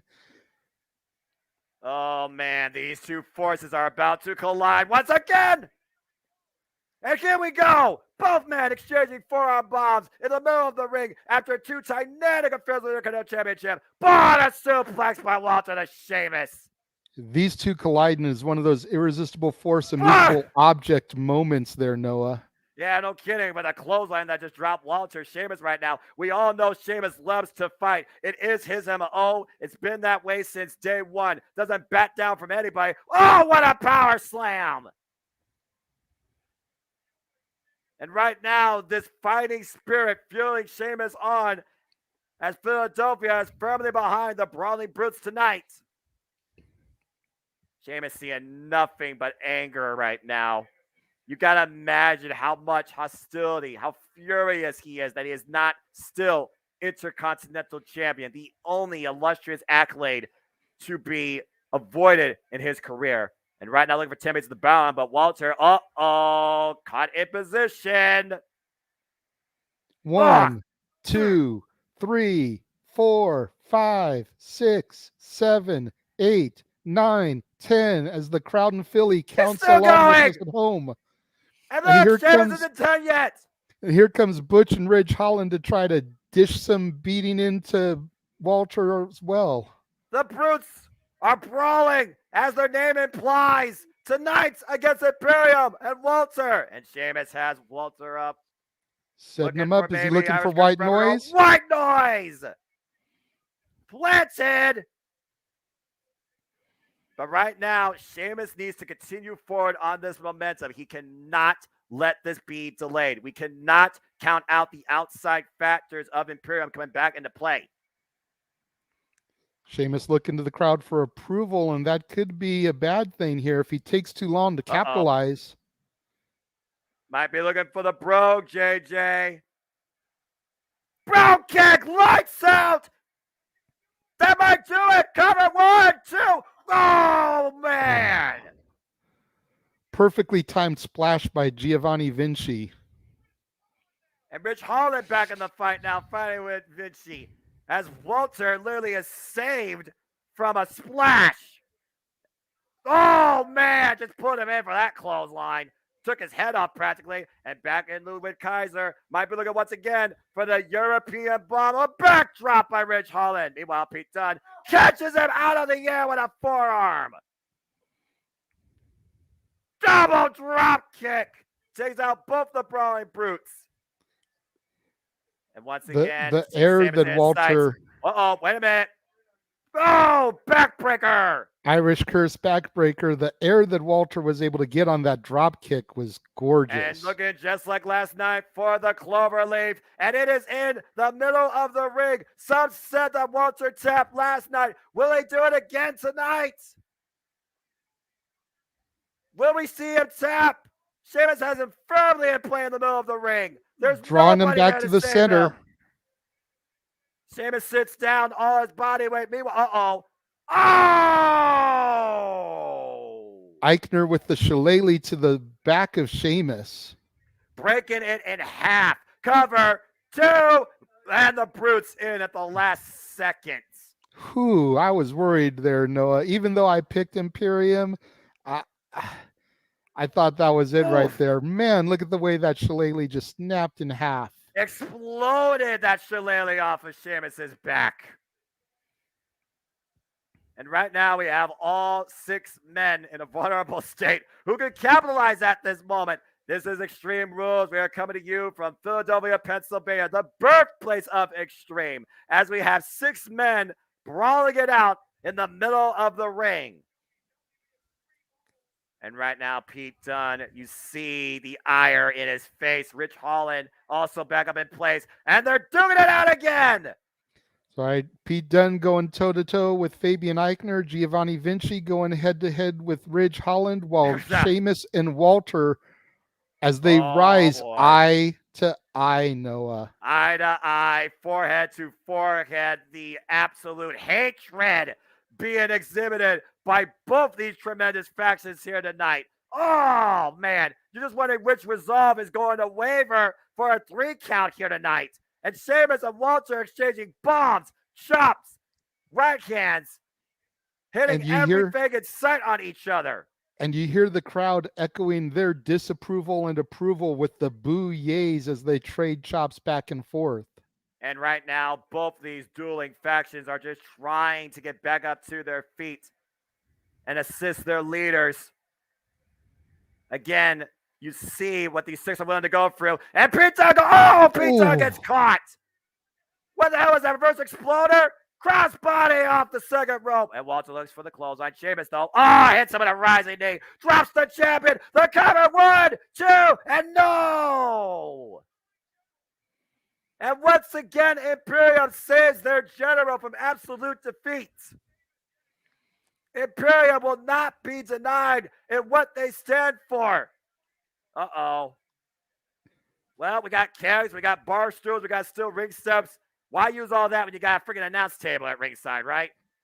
Right. I mean, I think it's a little early in the evening to be clearing the announce table off, but hey, I'm not going to get in the way of Imperium as they try to dish out punishment. And right now, Ludwig Kaiser and Giovanni looking for the European bomb, but Rich Holland coming into play. Meanwhile, Ridge catches Ludwig, sends him spine first into the apron. But still, 2-on-1 right now, as you see Imperium finding out. Wait a minute, what are they looking at? Pete Dunne! Oh my word! Moonsault off the barrels! Wipes out Imperium, and everybody's down once again. This good old-fashioned Donnybrook certainly living up to the names, AJ. Absolutely. And Sheamus sliding back into the ring. As we take another look at Pete Dunne's moonsault off of the keg there. And meanwhile, we're back in the ring, and this is unusual for Walter using an actual weapon to level Sheamus, a shillelagh to the back once again, and might be looking for the final shot. Sheamus in his sights. Walter stands ready, and right to the face! That'll do it. The cover, 1, 2, no! Somehow, some way, Sheamus is still kicking out, Noah. I don't believe it. What more can the Lean General do to put down Sheamus here tonight? This has been unbridled anarchy, as I alluded to on the pre-show. Everything broken, including human bodies, but somehow resolve has yet to waver. Both factions still in this all-out war. Yeah, Walter needs to not get frustrated any more than he already is. He is standing. He needs to take the opportunity to try to put the exclamation point here on Sheamus. And meanwhile, Butch and Rich Holland preventing the attempted powerbomb. Oh, wait a minute. Make a wish. Headbutt from Northern Grit. And right now, the Brawling Brutes have Walter held hostage while Sheamus is up with a shillelagh in hand. Is this redemption? Right to the side of the head. But Walter being smart and rolling out of the ring so that Sheamus can't capitalize on the attack. I mean, at this point, who's going to win this thing? Right now, the shillelaghs are winning this as they are literally being used on Imperium every way possible by the Brawling Brutes. Pete Dunne and Rich Holland being the daylights out of Giovanni Vinci and Ludwig Kaiser as Walter watches helplessly from the apron. Even the ref is afraid to get close to the play. And what the hell is Sheamus looking for here? Up in the Razor's Edge position, looking for the Mamma Mia! Celtic Cross for the announce table! You ask who's going to win this, Noah? As we like to say here across the Jeff Meacham Network Multiverse of Media, the fans are winning this match. Holy tea! That has to be the end of Walter in this brutal rivalry. And now we see Giovanni Vinci is all alone with the Brawling Brutes in position. Sheamus looking for the Brogue to end this Donnybrook brawl. Fella, Brogue kick. The cover, 1, 2, and the Brawling Brutes win this Donnybrook. Wow. Hell of a match. Hell of a match. You know, I told you when we were doing the discussion, the predictions, I almost changed my prediction for this one. I can honestly not say that I am mad here, even though I stuck to my gut and stuck with an Imperium victory. I got Brendan that. over here. Highlights right here, JJ. This Celtic Cross through the announce table on the lean general. Make sure he stayed defallen. And then the emphatic Brogue kick to Giovanni Vinci. Arriva Daci to the Imperium tonight. Sheamus with the cover claims the 3. Brawling Brutes with the victory. Brendan came over here and joined me as the pay-per-view started. He wanted the Brawling Brutes to win also, so I know he's happy about that victory. I picked this one right. My goodness, though, what an absolute war. And this was just our opening contest. Don't forget to tip your waitress or whoever serves you at the pub tonight. Cheers to that. That was a hell of a 6-man fight. Yeah, for real. Like, I cannot even mad. That was insane. I was. How do you follow that? How do you if you're the locker room in the back? How the hell do you follow that? That was outstanding. I'm a little bit behind everybody. I'm a little bit behind everybody, but from they're just beating the shit out of everybody with these shillelaghs right now, and it pretty much looks like Sheamus is about to end this thing with the second Brogue. Yeah. All right, you'd be right. I'm glad I changed my pick. Noah, you got my change, right? I remember I said no, didn't I? JJ, you were wrong. You were wrong, JJ. It's all good. I'm not even mad. You know what? I'm not mad at all. A lot of Well, they never people, changed it. a lot of people, if they picked the wrong one on something like that, they'd be so pissed at themselves. But man, that was the fight, the matchup, the encounter that I knew that it would be. Like, for real, I knew these two That was teams so awesome. would go Wow. in there and just destroy everything. Yeah, talk about a friggin' orchestra of destruction. They used everything around the ringside area and more. Broken bodies, bruised chests, busted spines. My goodness. Oh, damn it. But he hit Walter or Gunther through the announce table, so he actually did not get the pin on Gunther. The champion, that's right. Nah. This was a statement of redemption and revenge for the Brawling Brutes tonight. And trust me, this does not mean that Danine General and Sheamus are done with each other by a long shot, but maybe after tonight, Imperium, the Brawling Brutes, will at least try and separate for a little bit. I think the next logical step is War Games. But who do you throw in the teams to round it out? Alexander Wolf can return with Imperium, and Drew McIntyre can join the Brawling Brutes. So, how about that? 4-on-4. Or probably just the New Day. You could do the New Day and what's the that? Usos? Team? No, the New Day and what's that team that's coming back? Logan. Viking Raiders. If you want to do 5-on-5, I suppose you could do that. That would be such a mid-card War Games, though. It would be. Mid. These 6 individuals have main event written on them. I don't think you'd want to throw a couple of mid-card teams like that in there to cheapen it. And we got the Miz Birthday back boy. again. Happy birthday, by the way, to the Miz.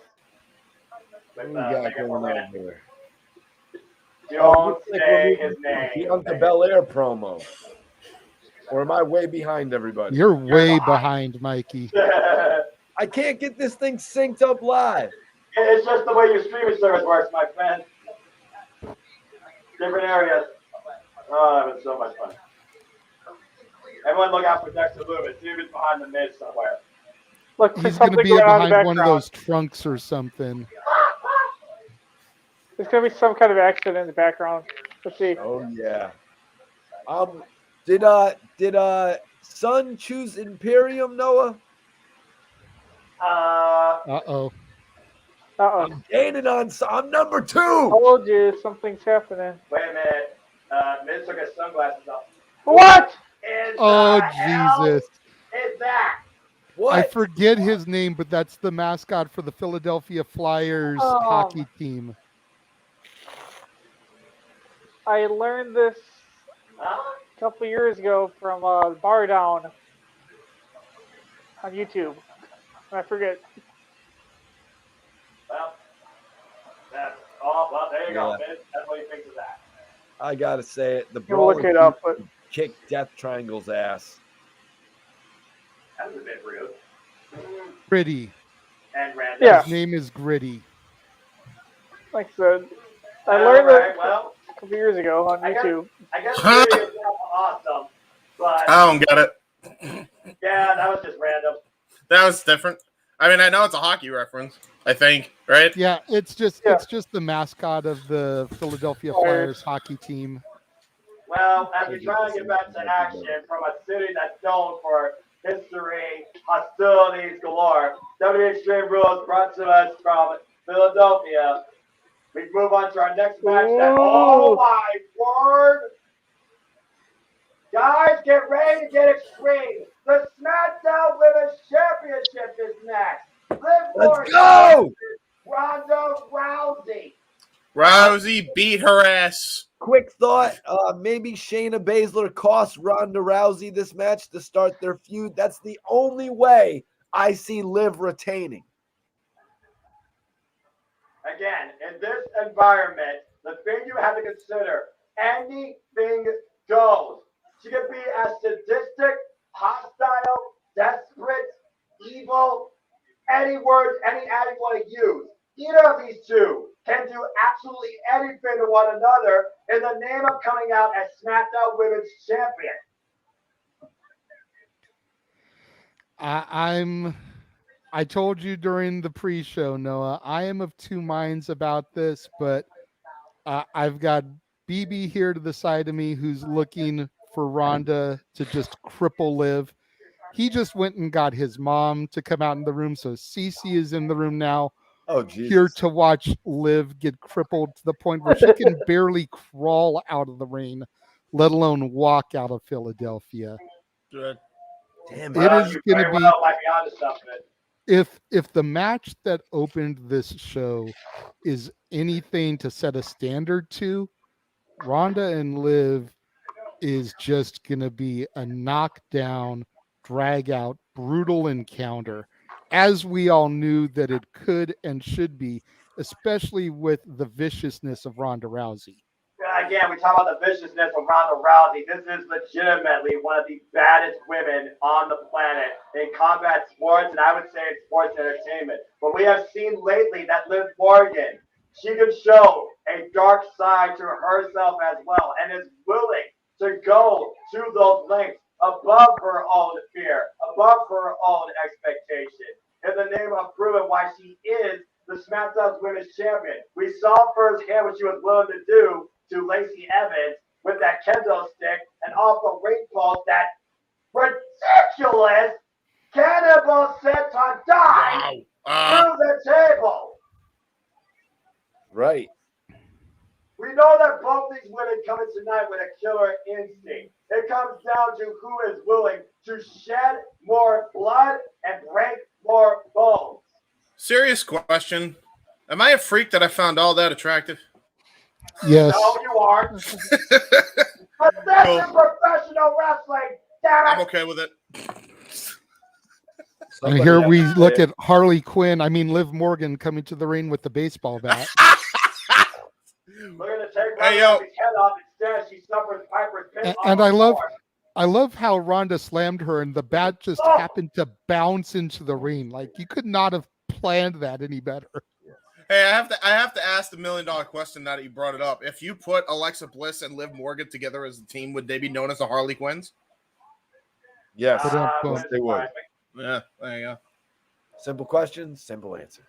There you go. I think one of them would have to go red, so one could be Harley, the other one could be Poison Ivy. You know what? You know what? Very good point there. Yep. Very good point there. Even I That show is fucking funny. Oh my god. Where's my goddamn electric Bruce? There will be nobody coming into play to pull these two apart. Expect absolutely anything as we go back inside the arena. Let's go! Gentlemen, we will see you after this match. We will see I'm coming for you, son! Son, I'm coming for you! Oh, boy. Remember, the only way to win this is by pinfall submission inside the ring. Here we go! Well, here comes the challenger, and of course, the baddest woman on the planet wearing that guy, Rowdy Ronda Rousey. In all black tonight, there is no smile. There is a serious demeanor. She is out to fight. And she got her black belt with her, JJ. You're muted, by the way. Botch. Oh, my gosh. Sorry, had to mute my microphone so we could rock out to Joan Jett here with the fam in the room. Okay, I respect that. Whether you love her, whether you hate her, you recognize who Ronda Rousey is. Yeah, no doubt. She is the baddest woman on the planet for a reason. As they're talking about stuff that I'm sure you all are looking forward to. That as Halloween ends, that will be in theaters and streaming on the cock soon enough. But that's not what we're about tonight. No, not Ronda at all. Rousey is ready to get her game on. She is in fight mode tonight. And here Liv comes Morgan. the champion, Liv Morgan. Again, Liv Morgan says, watch me. Tonight, we are certainly going to watch something. As Liv Morgan, well, you did talk about channeling a certain personality. Liv Morgan might very well be doing that tonight. Liv Morgan channeling that baseball bat, coming out in the purple and green, certainly ready to go extreme.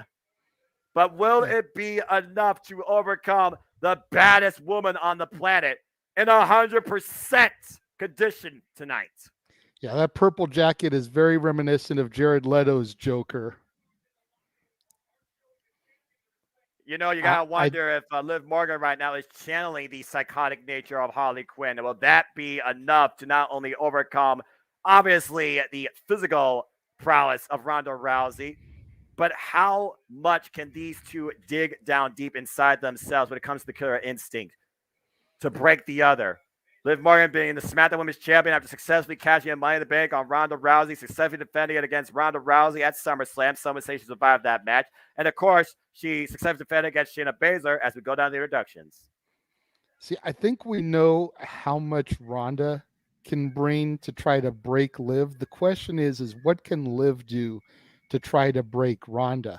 She's definitely tried to step her game up here in recent weeks and show that she is not one to be messed with, and to live her slogan, trying to make the fans watch her so that she can be taken a little bit more seriously. But when you're in the ring with somebody the caliber of Ronda Rousey, it's going to take something extreme to make the fans take you seriously. And Liv is looking to prove something. And of course, we are in the neighborhood of where Liv Morgan, what came up in the New Jersey area, similar parts of the United States region. Ronda Rousey, Liv Morgan right now circling each other. Again, the only way to win, pinfall or submission inside the ring. There is no disqualification, no countouts, and anything goes, and anything is legal. And immediately, Liv goes for the bat. Ronda Rousey's having none of that. Ronda taunting her, you want that? You got to get past me. But look at Liv Morgan. She's like, okay, so you're not going to take this easy. Oh, man. And Liv just runs into a knee. I almost wonder at this point, oh, look at that. Marty Straw transition, literally trapping the champion. Literally, at this point, if you're trying to stick a move against Ronda Rousey, that is a losing battle. Ronda Rousey literally trapping Liv Morgan like a pretzel. And now triangle lock. Well, the shoulders are down. This is how she caught her at SummerSlam. Yeah, I was going to say, be careful, Ronda. That's how you ended up losing, because your shoulders were down for the 3 count. And Liv Morgan grabs the first weapon of the match, that baseball bat she came in with. But will she use it? You see no intimidation, no sense of fear on Ronda Rousey. Once again, stopping the shot and literally flinging Liv away from it. And now Ronda has the bat. Uh-oh. But again, does Ronda Rousey need a weapon? Ronda Rousey is a weapon. Very good. And apparently she heard you and agrees to settlements. She is not willing to go to those extreme lengths tonight in front of the ECW faithful that are no doubt here in attendance at Extreme Rules. Oh, the knee to the midsection. And Liv taken down again as Ronda Rousey looks for the ankle lock.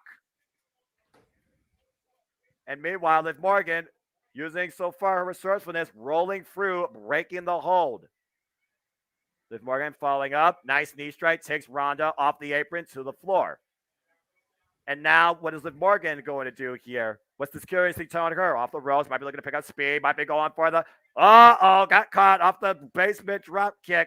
Oh, and right now, Ronda Rousey teeing off on her like a friggin' body bag. Oh! An Ronda literally statement. slapping the taste out of Liv's mouth. Well, you talk about Liv Morgan with the killer instinct. How about that shriek where she's like, I don't fear you, fear me. Watch me. Ronda Rousey's like, shut up, eat this. And right now, Liv Morgan in a vulnerable state. Ronda Rousey once again teasing the fans with that baseball bat. I almost wonder if that's going to be the equalizer that comes into play during this match. We hear Ronda Rousey with some subtle jaw jacking. Oh, wait a minute, Liv Morgan! Fire extinguisher! Yeah, I knew Liv was up to something. She was playing dormant way too well there underneath that apron. That couldn't have been enough to make her take the fetal position. She was up to something. And somehow of the attempted Russian leg sweep with the bat, Ronda Rousey enough wherewithal to catch Liv with Piper's Pit while blinded. And meanwhile, Liv Morgan step up. Oh my gosh! Batter up, home run! Right to the ribs of Liv Morgan. Oh man, what a swing. Well, it's hard enough being extreme, but you can't breathe, JJ, after that. She might have a busted rib. Good grief. I mean, again, Liv Morgan used a fire extinguisher, and Ronda Rousey's like, that's all you got? Pfft, nothing. Ronda teeing off on Liv's lower extremities there. Oh! One of the only places that has some cushion on her body. And no kidding. Meanwhile, strike one off that swing, and Liv Morgan follows up with the instant Guri. Take a look at the shot, though. Right to the ribs. Oh, man. I think I heard something crack. And meanwhile, she goes for a second home run, strikes out, and Liv Morgan catches up with instant Guri, causing some separation for the moment. And Liv Morgan has her bat back, but will she use it? Will she go on the attack? Well, you know she's going to try to. The question is, will Ronda allow her to? Ronda is smartly rolling to the outside. Yeah, but right now, Liv Morgan, though, she's staying on her. Oh, froze the game right at her face. And meanwhile, what the hell? Oh, black belt! We talked about a strap match right now. Ronda Rousey cracking her own whip on the champion. Jeez. Yeah, it's a little taste of what's to come later on this evening when Drew McIntyre and Karrion Kross get in the ring. Ronda choking her with that black belt. And meanwhile, Liv Morgan is literally helpless right now. She is trapped. And right now with the back, Ronda Rousey could literally tee off on Ronda Rousey at this point. Oh, it is doing so. Attacking the hamstring. Good Lord. Oh. But Liv Morgan in desperation drives Ronda Rousey face first into the apron. This is vicious on both women's behalf. Both women are down. There's no 10 count here. It's pinfall or submission only, Noah. It looks like there might be either some bruising or some blood on Liv's stomach area.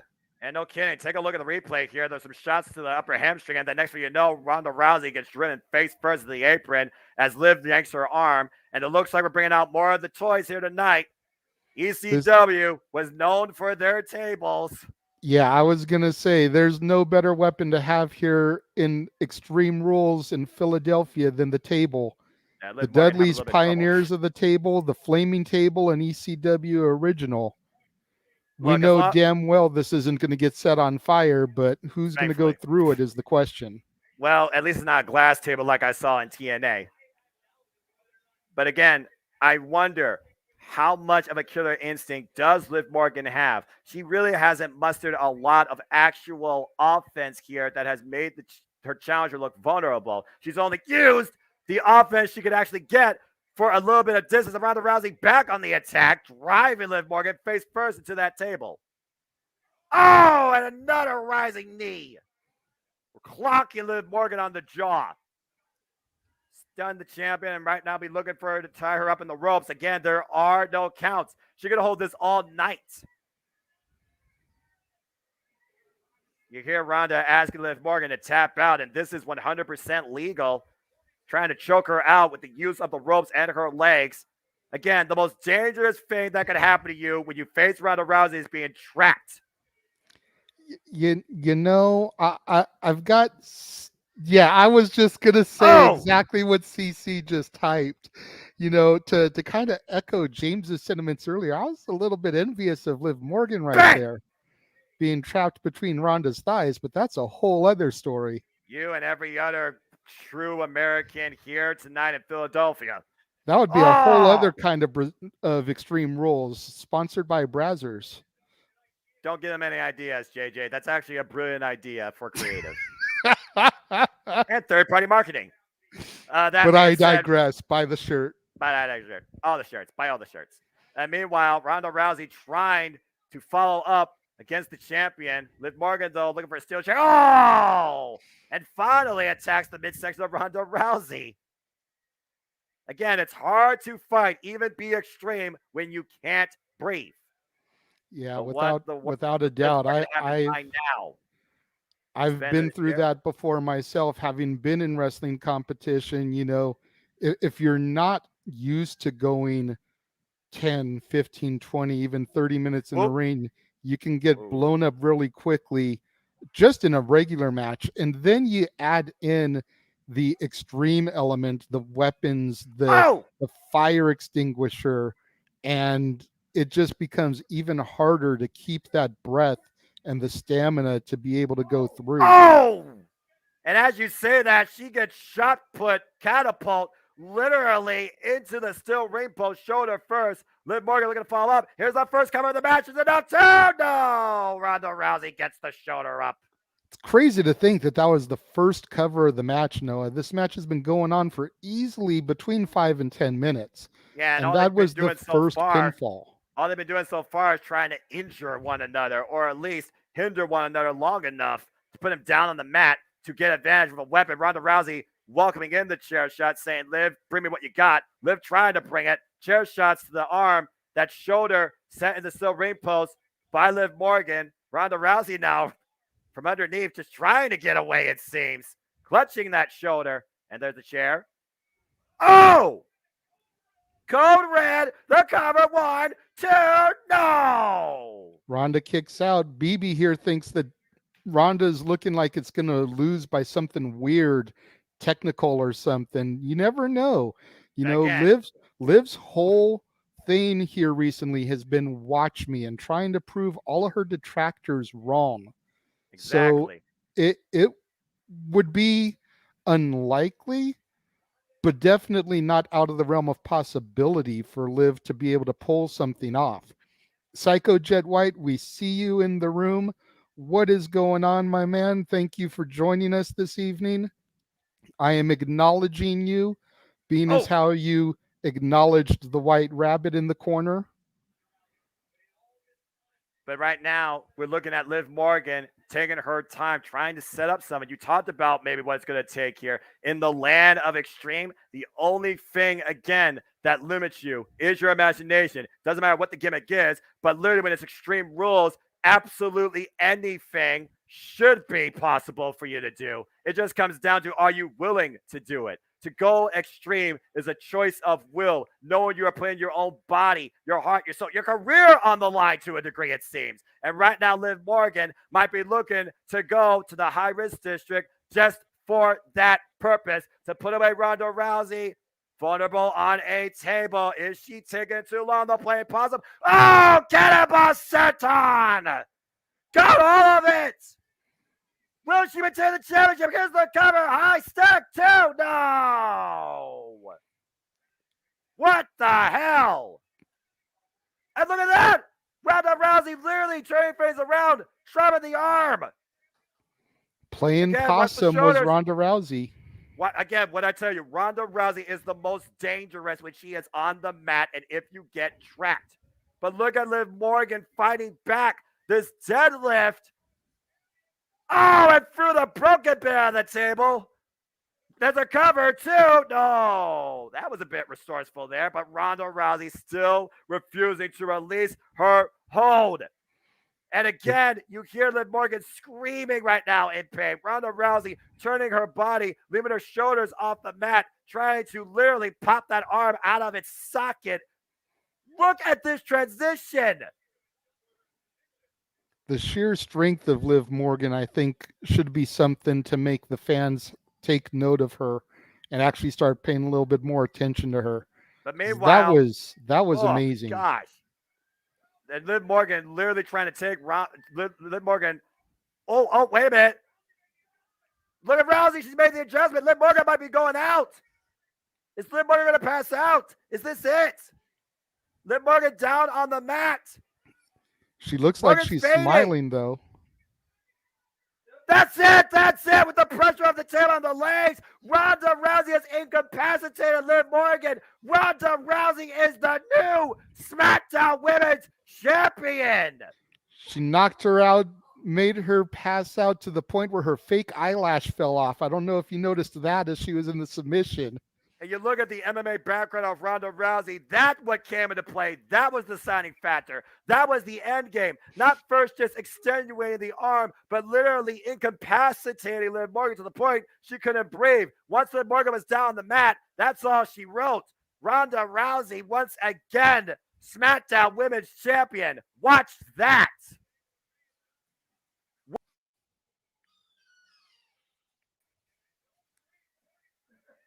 Again, it was referee's choice, referee's stoppage. Liv Morgan did not willingly submit. Let's put that in perspective here.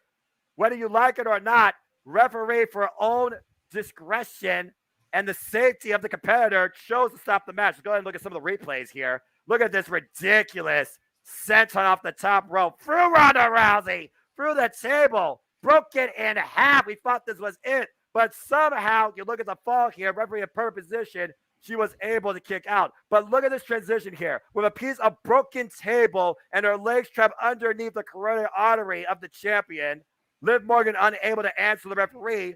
And that was that. Ronda Rousey, once again, has the strap.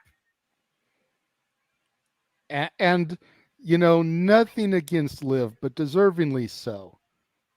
Ronda is an amazing champion. She's that champion that you want to bring the casual fan eyes to the product. Events like Crown Jewel at Country Redacted and heading into WrestleMania and the Royal Rumble, you know, that's the name that you want to be making the media circuit and doing the tours and getting that coverage to bring eyes on the product.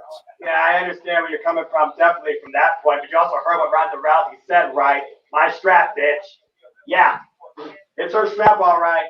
And I don't think we're going to see babyface Ronda Rousey anytime again. That finish ruled, man. That finish ruled. That was MMA fighter, fight me or die, Ronda Rousey mentality. And Liv Morgan passed out.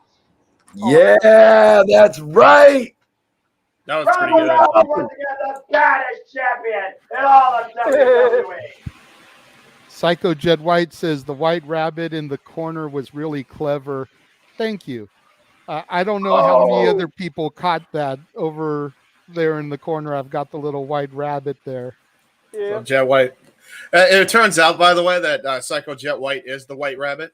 Makes his debut tonight. There you go. Were the people booing After Ronda reaction here at the time. end of the match? Fucking. All right. Anyway, so Mikey, I saw your excitement.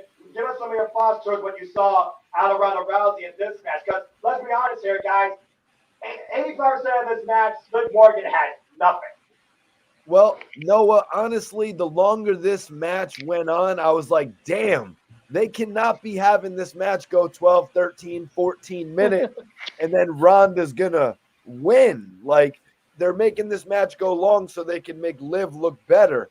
But then it dawned on me. It dawned on me. They're not going to Seth Rollins, Cody Rhodes this thing. They're definitely not giving Liv 3 victories over Ronda Rousey. No. So I'm very happy. After Adam Pearce lost his arm after saying how he felt about Ronda Rousey, and Ronda Rousey reminding him, you really think I'm going to list you over one of the biggest stars acquired in WWE history, including the most baddest woman in all combat sports? Kiss my ass. Yeah, Ronda Rousey right now is the most dangerous force in WWE, and she don't give a damn if you like it or not. And Liv, go work on it a little bit. Work on it a little bit because I noticed that little botch when you were going to spray the fire extinguisher at Ronda. You almost botched that spot. To be fair, fire extinguishers are unpredictable anyways. So yeah, Ooh, I wouldn't hardly call that a under botch. the ring, JJ. She almost sprayed it under the ring. But hey man, the apron needed some cleaning. She was just doing good work. It's fine. She was part of ring crew too. Housekeeping, right? She's just getting an early start. That's all. we got a little bit of a tease of this match in that match as we saw the black belt of Ronda Rousey being used as a strap. Oh, this, how fitting. What a segue. This is the match right here. Can it end with these two men shaking hands? No. Is this the one from hands? Aaron Ridd. One of these two men is going night-night. That's how I see this ending. I'm convinced Bray Wyatt is involved with this. Really? I think so too. You know, Ray Carey Cross was the White Rabbit. I know. Especially with the whole Wyndham Wyatt 6. You're not wrong. Yeah. And All TNA, 6 he had the X. He always used the X thing with TNA. So But the whole White Rabbit with the X. Someone said, "What's the main event?" The main event is obviously the ladder match because if it was Edge versus Finn Balor, I would have to change my pick because they would have. The main event right now is going to be the fight pit. Yeah, fight pit. Oh, it's fight pit, really? That might be the main event. That's the new match. That's new for the main roster. Not to take anything away from Noah's NXT, but it's the new match. It's the one they've been hyping with the blueprints and the video package, much like when they did the Elimination Chamber and everything. Oh, yeah. Well, I think that's probably going to be the main event, especially considering how personal it's become with Seth freaking Rollins bringing Riddle's family into it. Noah, how interesting was that last fight pit match with Tommaso Ciampa and Thatcher? Because that match seemed to make no sense to me. Was that the last one? That was the last one, and honestly, that was just founded on bitter hostilities, and then it became a tag team out of the two. What was most interesting about me was the way Timothy Thatcher used the cage in the end to literally trap Ciampa's leg, and if he held on long enough, he literally could have probably broke it. The way you look at the fight pit is how you utilize the environment to your advantage, especially when it comes to manipulating the human body, because there are no ropes and there is an upper walkway, but honestly, you could pull off a dastardly move from there too. I thought Like that the the stomp. second fight pit was more interesting with how far and how physical both Chuba and Thatcher got. So I'm looking very much of intrigue with the fight pit that's ahead. But before then, someone has to pay the toll. Time for the strap match. Oh yeah. I'm ready for this. And this is the one that me and Son Goshku differ on. So this one's gonna really make a difference. A lot of people differ on this, actually. A few Yes, years. I did. You fool. I just don't think I can win this one, you guys. I think it's got to go to Carrion. Well, we're about to find out as here comes Drew McIntyre. He got swords. Did you know Gentlemen, that? we'll see you again after this match. Yep. Yes, sir.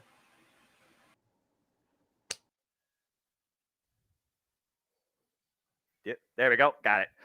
All right. Well, as Drew McIntyre makes his way with Angelica, Drew McIntyre, Psycho- of course, coming off an incredible battle at Clash at the Castle for the WWE Undisputed Universal Championship, falling short, unfortunately, to the Tribal Chief Roman Reigns. But even before then, ever since Karrion Kross has made his return to WWE, he talks about how he's trying to change timelines and how everybody pays the toll.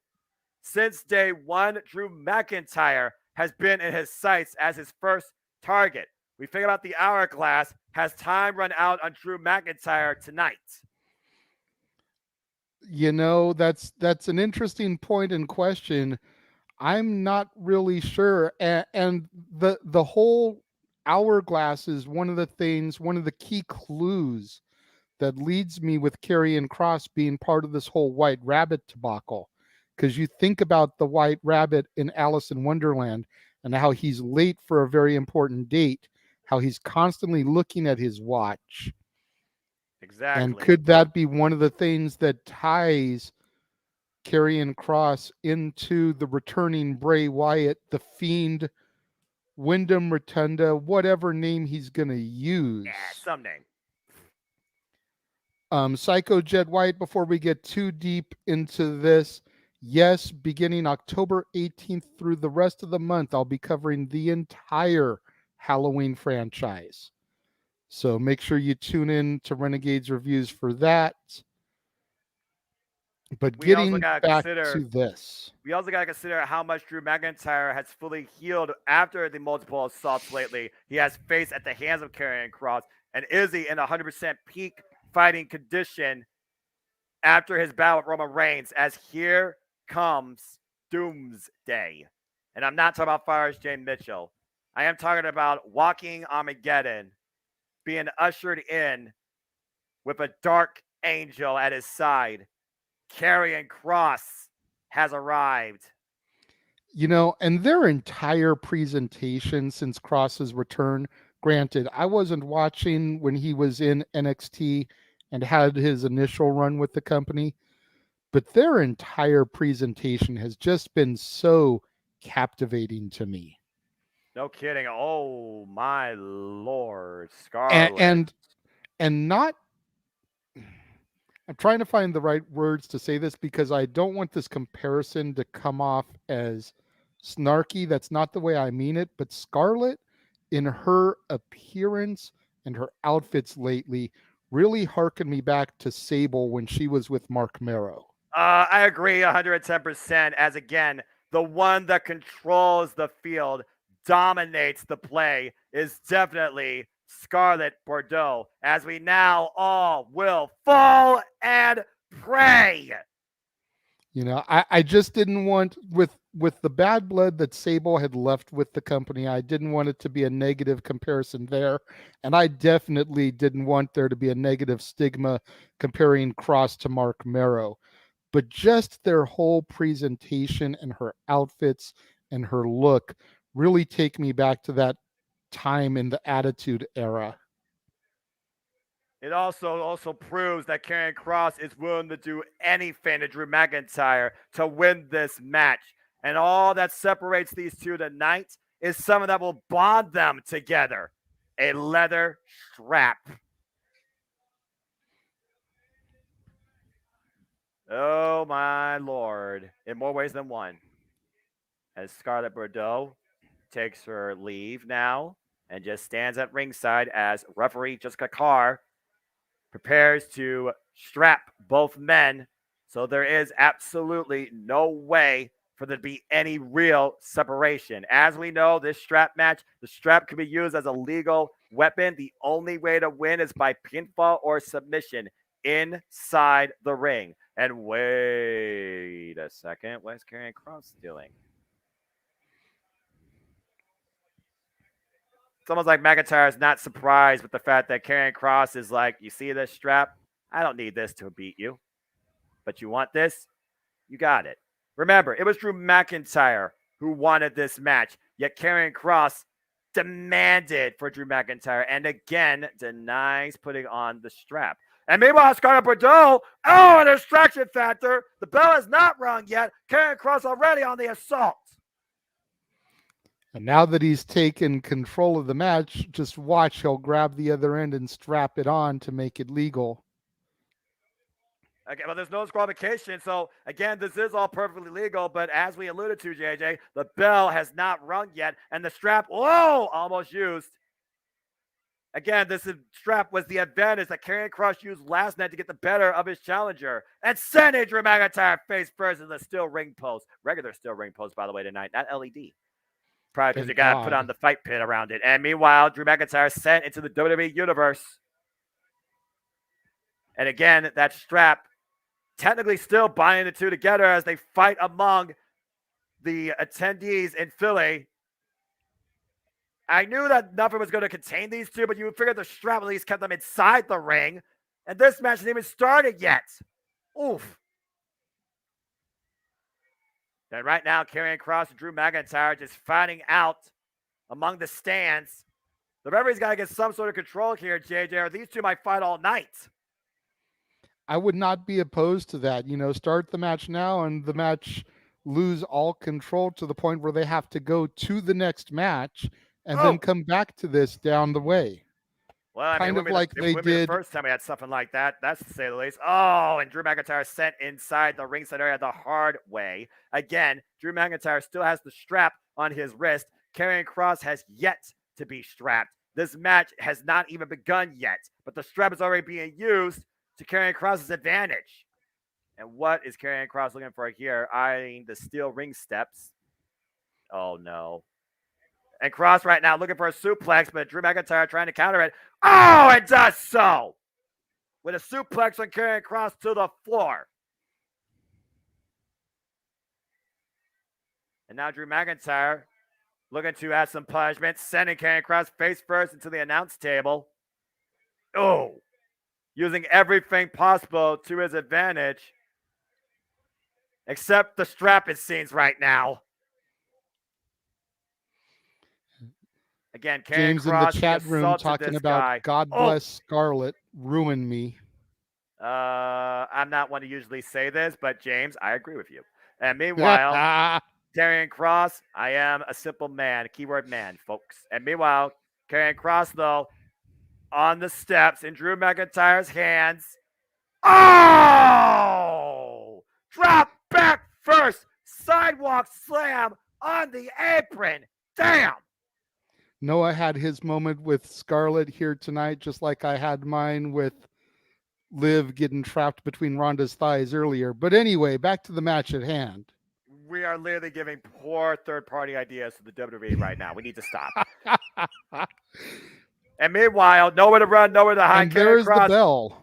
Finally strapped to Drew McIntyre. The bell has rung. This strap match is underway. And Drew McIntyre looking to finally use it to unleash his form of punishment.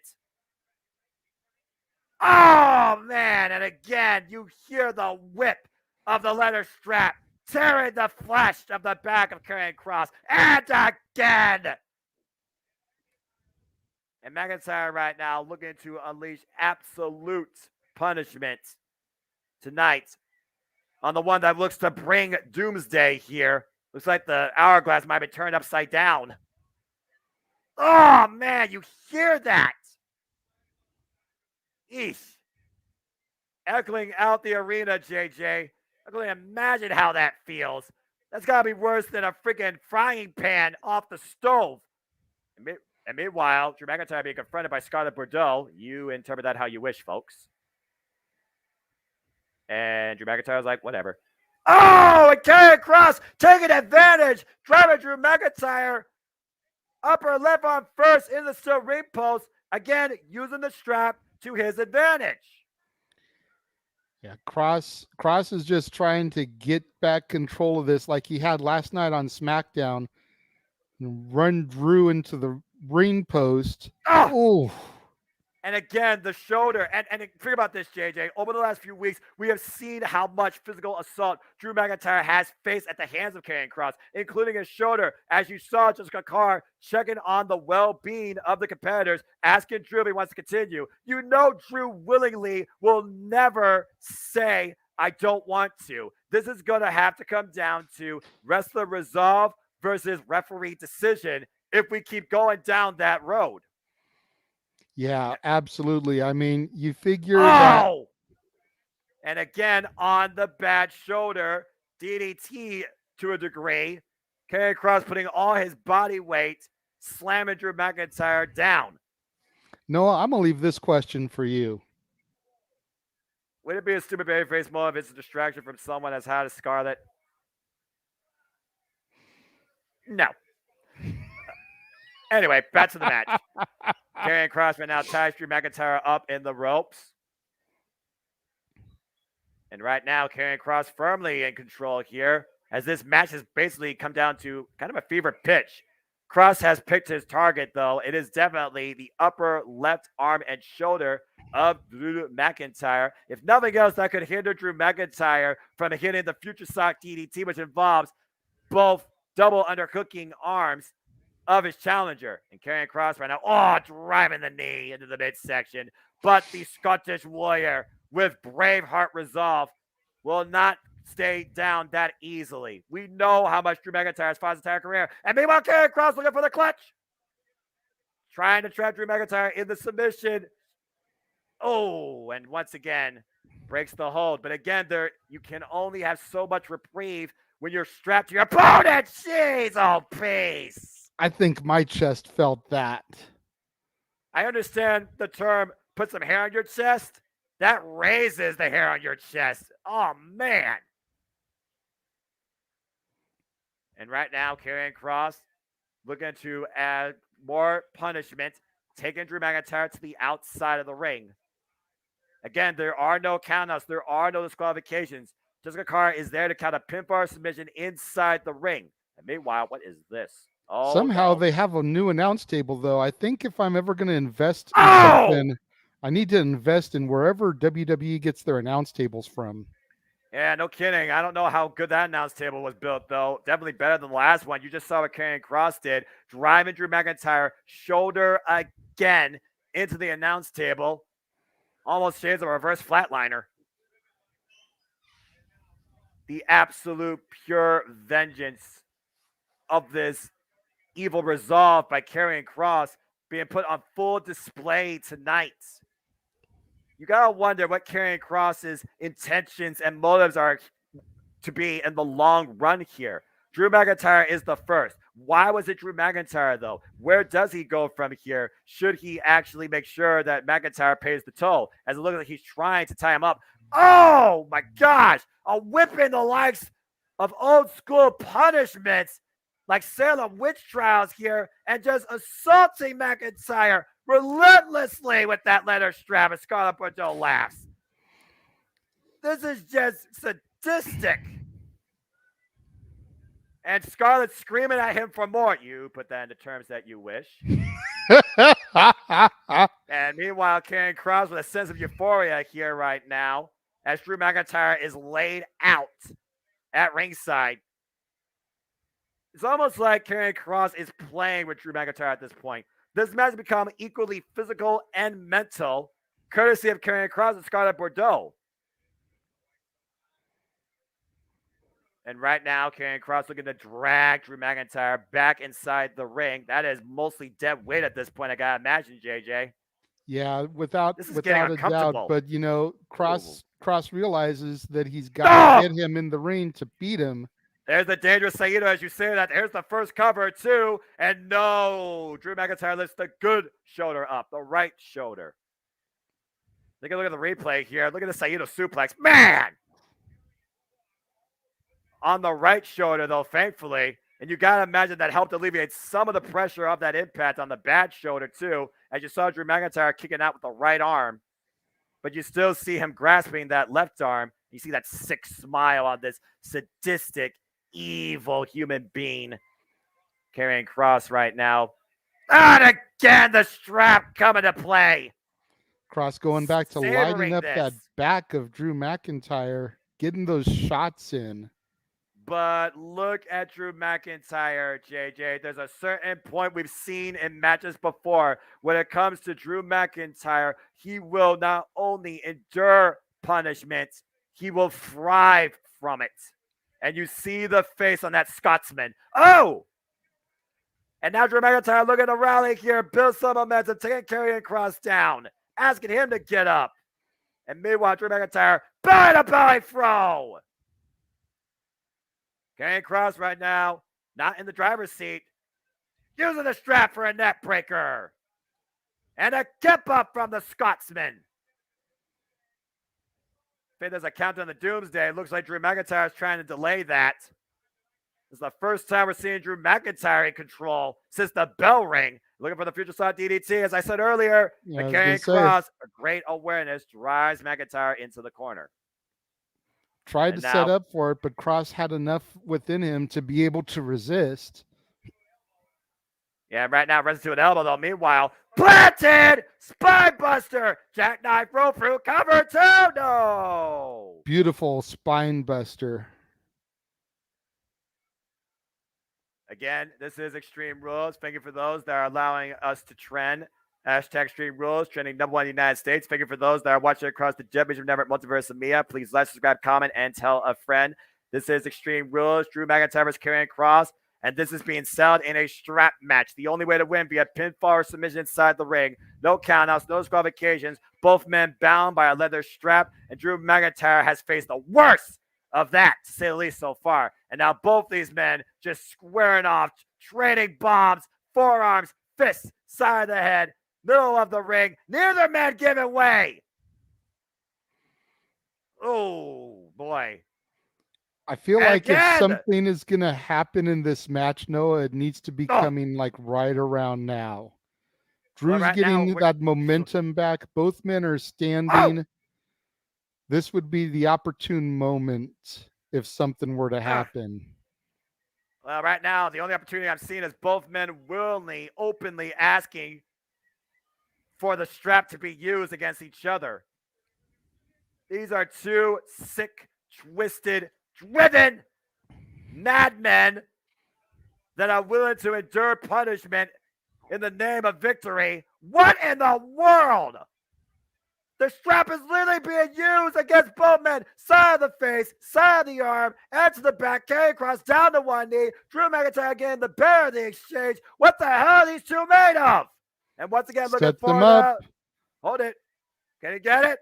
There's the call. Future Shock DDT. Hashtag my Drew McIntyre. And there's the kip up. And right now, this does not bode well as you see a certain countdown, not to Doomsday, but to a one-way trip to Claymore Country. 3, 2, 1. Hello. And the barricade comes into play in the name of Scarlett Bordeaux. Once again, walking around. Oh, what the world? Is that pepper spray? Scarlett Bordeaux just blinded Drew McIntyre with a ton of pepper spray in the face. And there's time's up. The forearm back of the head to cover. 2, Karrion Kross makes sure that Drew McIntyre pays the toll. Wow. Not what I expected for this match, but Good creative. Lord. Creative, definitely. Well, I mean, creative, resourceful, violent, brutal, definitely blinding. That had to have been pepper spray. Drew McIntyre asking for a towel, getting water sprayed into his eyes. that was like a whole canister of pepper spray being sprayed down in Drew McIntyre's face. Let's take a look at the replay here. You saw the ending, JJ. A count on the Claymore country, hit a roadblock with Scarlett Bordeaux with the stop sign. And with Drew McIntyre trying to break through it, pepper spray driven viciously into the face of Drew McIntyre.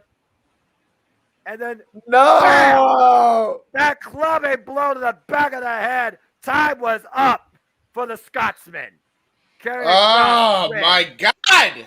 Fuck! Really quickly to answer Psycho Jet White's comment in the chat room here. No, I don't think Cross should shave his head again. Absolutely not. The Scarlett. hourglass finally runs out on Drew McIntyre tonight at Extreme Rules. Karrion Kross, your victor in this strap match. Noah touched on it. Noah touched on it briefly during that last match. Thank you to the 17 people that are still tuned into us here across the Jeff Meacham Multiverse of Media. We appreciate you guys being with us. Oh, my word. Well, that was certainly not a finish I was expecting, and that is definitely the X factor that you deal with when it comes to Karrion Kross and Scarlett Bordeaux. Good grief, pepper spray in the face. That's crazy. That was sorry, there was a match that went on. I kind of was distracted a little. We know you were watching Scarlett Bordeaux on the outside the entire time. A little bit. Huh? Mikey, anything you have to say? That is crazy. The mace to the face. Yeah, that was apparently it was pepper. The way Corey described it was law enforcement grade A mace. Wow. But I did say that Scarlett Bordeaux was the roadblock to Claymore Country. If you try to assault and figure of authority, they have the right to use lethal force. So there you go. Yep. It's pretty crazy. It's pretty crazy. I guess this is probably going to continue to country redacted and like I think we'll see Edge and Balor there as well. It's possible. We'll see. Noah's like, well, I will not be seeing it. I don't have much more to say about that. Good grief. Yeah. How'd y'all like the match, though? I think it's safe to say that going forward, at least for a short bit, Drew McIntyre is truly only going to be seeing red. Well, I'll tell you, Mikey T. BB over here was really disappointed in the pepper spray finish. Who was? CC's son, Brendan. What about overall the match? Did you guys find it boring? Like I thought it was good. I thought it was a good story. I knew that type of finish. But again, you saw the punishment these two are willing to unleash on each other at the hands of that leather strap. But Karrion Kross was out to make a statement out of Drew McIntyre tonight. And they both did just that. Absolutely. I knew that if Kross was going to win, there was going to be some shenanigans, whether it was the debuting Bray Wyatt or something. So I'm not disappointed because shenanigans ensued by the T-shirt. But, you know, and as we take a look at Miz again backstage we got the on the Brood. cell phone. Someone's in the background. Oh, my. What about the Brood? Did you guys see that? Someone's in the background. Gritty again, mocking him on his cell phone. Oh, Jesus. Edge's teeth on the elimination. Dexter's definitely under there. You know, you're probably right. Oh, well, it looks like we got the I Quit match next. And let Nope. me think. Nope, ladder match. Who Ladder will match? stand the ladder and claim full control of the Raw Women's Division? Bianca Belair versus Bayley. It is time for Raw Women's Championship ladder match. By the way, did Let's anyone go! notice the person poking their head behind the door in that mid segment? No. Sorry, my mind still Random got person Scarlet on the poking their brain. head behind the door. So I'm I a bit didn't out. see it. I didn't see it yet. I'm still in the middle of this Edge promo. Yeah, he's way Watch behind us, guys. Watching mid I segment. don't know why I can't get synced up. They're really pushing that Edge is is going to retire if he loses. Wow. Hopefully I didn't screw up on this pick too. But Edge still has another year left. Well, I mean, if he James- wins tonight, end the bloodline. But anyway, you were saying, sorry. Judgment what Day, did you you? mean, James. I was going to Yeah. say, James, Mikey, you weren't here. Guys. You guys weren't here when we were doing the pre-show earlier. We discussed how Bianca has already beaten Sasha and Becky. Does she keep the momentum going tonight by defeating the third of 4 horsewomen before plowing on to taking on Charlotte, possibly at Mania next year? Yeah. Again, it's hard to say. I'm watching this Miz segment right now. Sorry. No, you're Okay, good. tell me if you Yeah. see the guy behind the door poking his head out. All right, I see like the mascot. I'm on the Okay, phone. You're way ahead. You're way behind. All right, We're let me on see a if there's a guy promo. poking his head out. All I Behind saw the was a guy background, on there's the tablet, Paul. Yeah, the guy behind the door back there. There's a guy poking his head out. No, all I saw was a guy on the tablet. It's honestly probably a connection issue. It's just a botchamania moment, probably. Yeah, just stream botchamania moment. But So yes, Scarlett Bordeaux though. But Renegade, what was your question about Rhea Ripley? She's on the My screen question in had my nothing mind. to do with Rhea Ripley. My question had to do with Bianca Belair. Oh, okay. She's already gone through Sasha and Becky. Does she keep the momentum going through the third of 4 horsewomen tonight, hopefully going on to then take on Charlotte at Mania? Yeah, that's pretty much what you would think. You know what I mean? That's what you would be led to believe. Although they did do, was it a triple threat match that they did before with Bianca, Rhea Ripley, and Charlotte at one point? I'm not sure. I don't think I was watching then. But yeah, so I think you're right. That could be a practical build. I don't see Bayley being the one to take the title off of Time to find Bianca, out. because if you remember their prior feud, she was not going to take it. But back to the action. Yeah. See you guys after the match.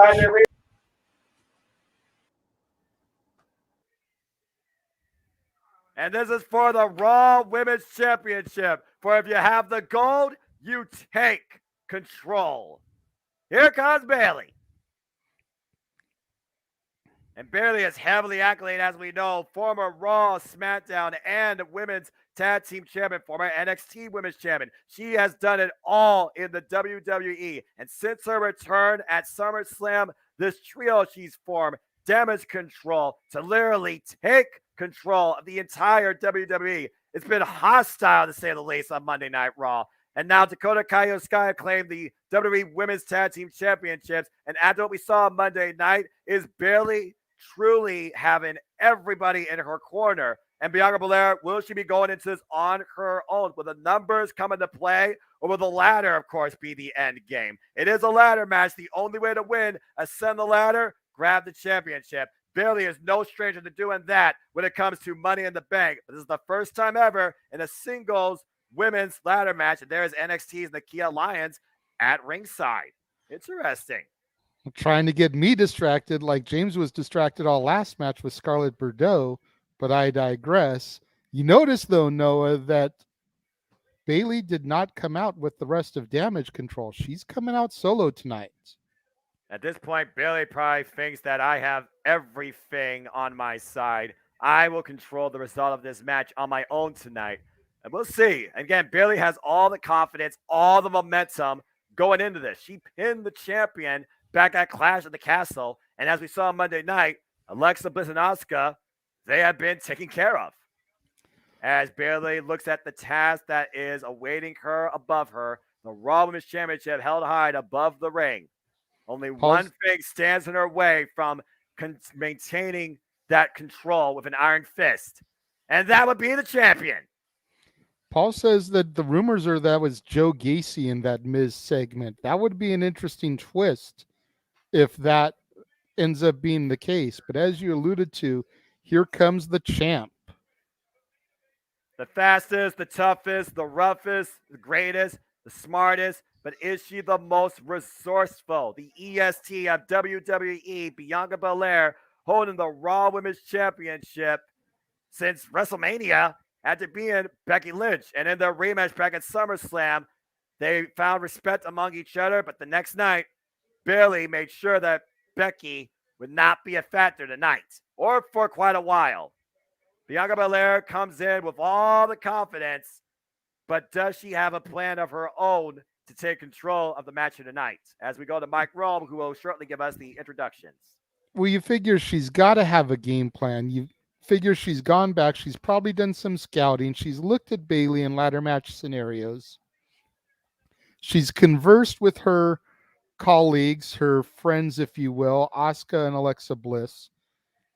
She's got to have something going into this match, some kind of game plan here. And we look at people like Roman and the Usos who've had over a year-long reigns here lately. Who's to say that Bianca isn't just going to keep on pushing even past WrestleMania next year? That's a very fair point, as Mike roams with the introductions here. And Bailey already jaw-jacking Michael Cole. Oh, I love it. And of course, JJ, you could talk all night about Bianca Belair and what she has done so far in the WWE. And as you alluded to, is Bianca Belair the one to dethrone the four pillars of NXT's women's division? She's done it with two. Tonight, she looks to do it with a third. Yeah, I definitely think that Bianca is going to be the one to possibly do that. You've got to figure the I just lost my train of thought. I'm sorry. No. Bell rings are underway. That's okay, as these two right now are clubbing each other. You think about these ladder matches, though, that have culminated in the ones who have full control. Oh, and both women collide immediately with each other. All right. I mean, I understand the idea of incapacitating your opponent, but geez, we're not even 15 seconds in, and both these women already collided midsection in the middle of the ring. And it looks like both are looking for the same game plan, implementing the tool to victory, a ladder. Oh, Bianca's going for the bigger one, it looks like. Bigger isn't always better. Sometimes you just need the one that'll get the job done. Ain't that the truth, especially when you can become a victim of your own weapon. And we've seen that plenty of times tonight. But you do see how much taller that ladder is compared to the other, as Bayley already starts making the ascent. And meanwhile, Bianca Belair might be looking to, well, one up Bayley. Size matters here, it seems, in the ladder match, as Bayley immediately sees the difference. The sense of urgency takes Bianca off that ladder. Again, climb as fast as you can. Discretion, the better part of valor. And meanwhile, Bianca and Bayley in a ladder tug of war. This one ended well for somebody. Again, I don't think Bayley's going to win this contest. She's the strongest for a reason. Whoa! Sending Bayley to the outside. And right now, what is Bianca doing here? Just leaving that ladder there? Well, Bianca's going to climb that ladder. Why not? And Bayley immediately stopping that pursuit and sending Bianca to the outside of the ring. Now, will Bayley? Nope. And we think about these ladder matches, like I said. You think about Razor Ramon, Shawn Michaels. You think about Randy Orton and John Cena. You think about Jon Moxley and Seth Rollins. You think about, the type of things that these type of competitors have done to claim a championship in this type of environment. You think about Rock and Triple H, one of my all-time favorites from SummerSlam 98. And that was for their Continental Championship, if I remember correctly. It was. And despite the fact that Triple H won the match, you could arguably say that The Rock became the bigger star out of it, and then Triple H had to surrender it anyways due to a knee injury. So he didn't even really get to reap the benefits. And right now setting up Bianca. Catapult! Ooh. Oh, wait, look at that! The Great resourcefulness and Bianca. resiliency of Bianca. And right now, Bianca leaps her way back inside the ring, makes the ascent once again, and Bayley will have none of it, as Bayley immediately goes after the champion. Again, we look at Bianca, we look at Bayley, we look at the ladder match, we look at the strategy. Bianca's strategy is climb as fast as possible. For Bayley, it's trying to incapacitate the champion. But the agility right now of Bianca Belair on full display, Bayley can't seem to get a hold of her or slow her down. Yeah, no, one of the main things about Bianca is her Oh! athleticism. She is arguably one of the most athletic females to ever come through the WWE doors. And that's something Bayley's going to seriously have to contend with if she wants to win the championship in this match. You're right, Noah. She's going to have to incapacitate her, keep her down, damn near cripple her in order to get this victory tonight. Yeah, you may be honest, but if you can't climb, you have a bad leg or two. Oh, scoop slam on the ladder. Bayley endures the punishment. And now the handstand, springboard, moonsault. Got it! Oh! And Bianca putting her own body at risk here in the ladder match with that maneuver. But again, big opportunity. We talk about incapacitation. Sometimes you have to put your own well-being and body on the line. There's a reason why certain individuals have never been involved in a ladder match. It has shortened careers. Damn where near ended them. Absolutely. Cape Rayer in the comments mentioning Taker and Hardy as his favorite ladder match. You know, that one breeded respect. Exactly. Something I definitely don't think we'd see coming out of this match with the blood feud that's going between Damage Control and Bianca and her squad. No Raymond the White Rabbit has yet to be revealed, but stay tuned because it will be coming at some point this evening. Again, we still have 2 matches left, folks, believe it or not. And this has been a crazy night on the fast lane, to say the least. And meanwhile, Bayley looking for some more punishment, use of the ladder. Bianca thankfully gets out of the way. Doesn't hit the clothesline. Oh, back elbow strike. And again, these two, they're just trying to get control of the other. Oh, sunset flip! Power bomb into the ladder. First into the ladder. And is that the moment that Bayley needs to finally set a ladder and grab the championship? Take a look at the replay here, JJ. Look at this. Oh!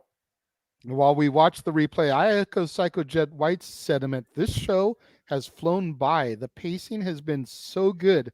There has not been a dead beat in the entire Extreme Rules card tonight. Even the backstage segments have flowed beautifully.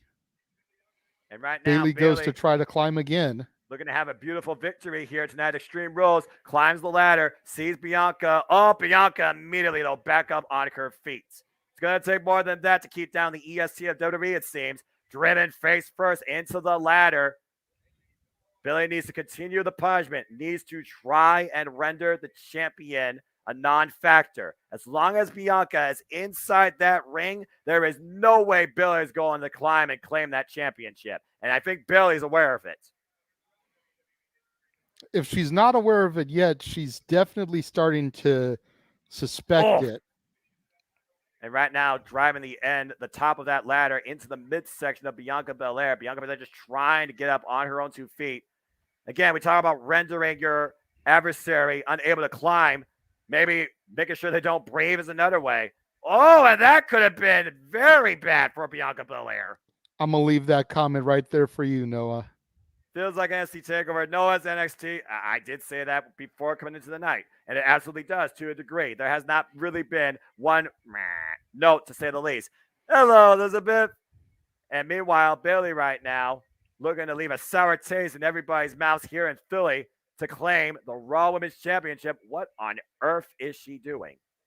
Looks like she's trying to set it up kind of like a table, probably going to try to power bomb or suplex her onto it. We talked about earlier, though, JJ, what you choose to do could be your own demise. That is a very precarious bridge over troubled water, suspended between the steel steps and the LED barricade. And right now, what's Bayley got there? A sign. And is Nikita Lyons going to play into this? The fact that they showed her just prior to this match is a huge question mark. What the hell? Oh, my elbow drop onto Bianca on the ladder. And it definitely looks like Bayley may have suffered the worst of that. Again, you put your own body on the line in this environment. Not for the moment, but for the victory. Let's take a look at the replay here, JJ. You might be on to something. You see that elbow. Yep, pinpoint accuracy on Bianca Belair while suspended on that ladder, but Bayley still collided with the ladder afterwards, too. I'm not sure who got the worst of that, but Bayley is up on her feet. Whoa, and Bayley literally ripping apart a ladder. And Bianca back up, grasping her midsection in a world of hurt right now. That's definitely not a smart move of Bayley. That hinge is what keeps the ladder set up. Well, right now, again, we talk about strategy here. I don't think the strategy is to climb the ladder. Bayley knows that Bianca will not stop to go after her. Bayley has to make sure, as you said, she's a non-factor. Here we go. She just ripped that hinge out. She's going to sandwich her in between it or and break just her start leg, slamming it on top of her. Yeah, like you said, help. trying to incapacitate missed. her. But Bianca, the wherewithal to get out of the way.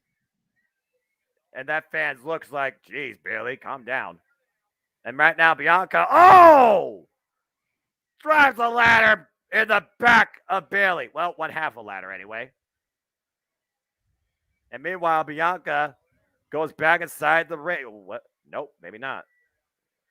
Right now, I feel like Bianca's a bit right now trying to figure out something. I feel like Bianca's a bit unprepared right now. I feel like she's a little bit out of it. She rolled in the ring where there was a ladder that she could have set up, only to roll back outside to grab another bigger ladder to try to set up. Well, I mean, again, to be fair, she did see the difference earlier in ladders, and the bigger ladder she did grab earlier, I believe, is the same size as this one. It is definitely tall enough to go after the championship. And right now, Bianca looking to retain that very title, but Bayley once again in the back door, crawling back inside the ring. Yeah, that's the downside, is all that extra time that Bianca wasted gave Bayley the time to recuperate and get back in the ring as soon as she started climbing. And meanwhile, Bianca has Bayley, up and down, planted in the power bomb. And now Bianca with one arm climbing the ladder. And meanwhile, Bayley from underneath pushing the ladder out. And sending Bianca to the outside of the ring. Referee checking on Bianca. Looks like a one-arm participant.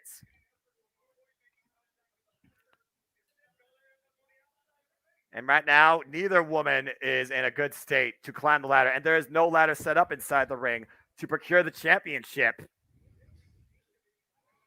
Bayley's grabbing her knee. Bianca's grabbing her arm. We are seeing the wear and tear and the casualties being taken up both in this battle. And what the hell is that? Is that a piece of Bayley's knee brace? That is a piece of Bayley's knee brace. At first, I thought it was a boomerang. I'm like, why the hell is she bringing a boomerang into this match? Then I thought it was another one of the hinges. And meanwhile, JJ KOD! But Belair cannot pin or submit her. She has to take this opportunity to climb the ladder Bianca, and claim the championship. There is no better moment. The ladder is set. The audience feels it. Bianca Billy is there. Is on their feet. Here comes. Oh, wait a minute. Damage control. Io Sky, Dakota Kai. Dumping Bianca Belair. And again, that sense of urgency, the numbers game coming into play.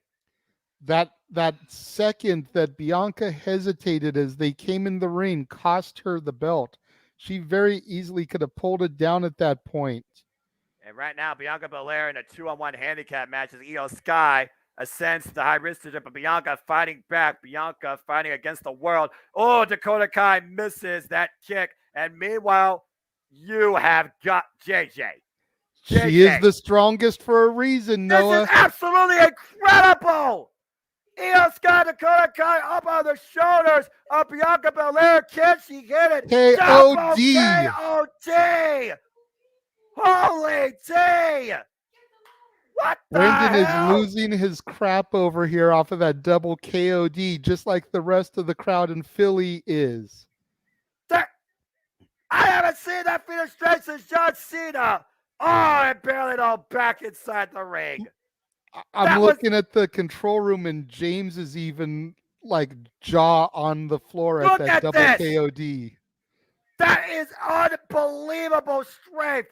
Yeah, Holy hell! It may not be the prettiest double KOD, but dude, when you've got two bodies on your shoulder like that, it's not gonna be, the prettiest thing in the world. It's just got to be effective. Yeah, I'm about to say, call it whatever you want. I call it effective. That was as effective as you could get, Bailey especially with setting both up of them another colliding on ladder. top of each other.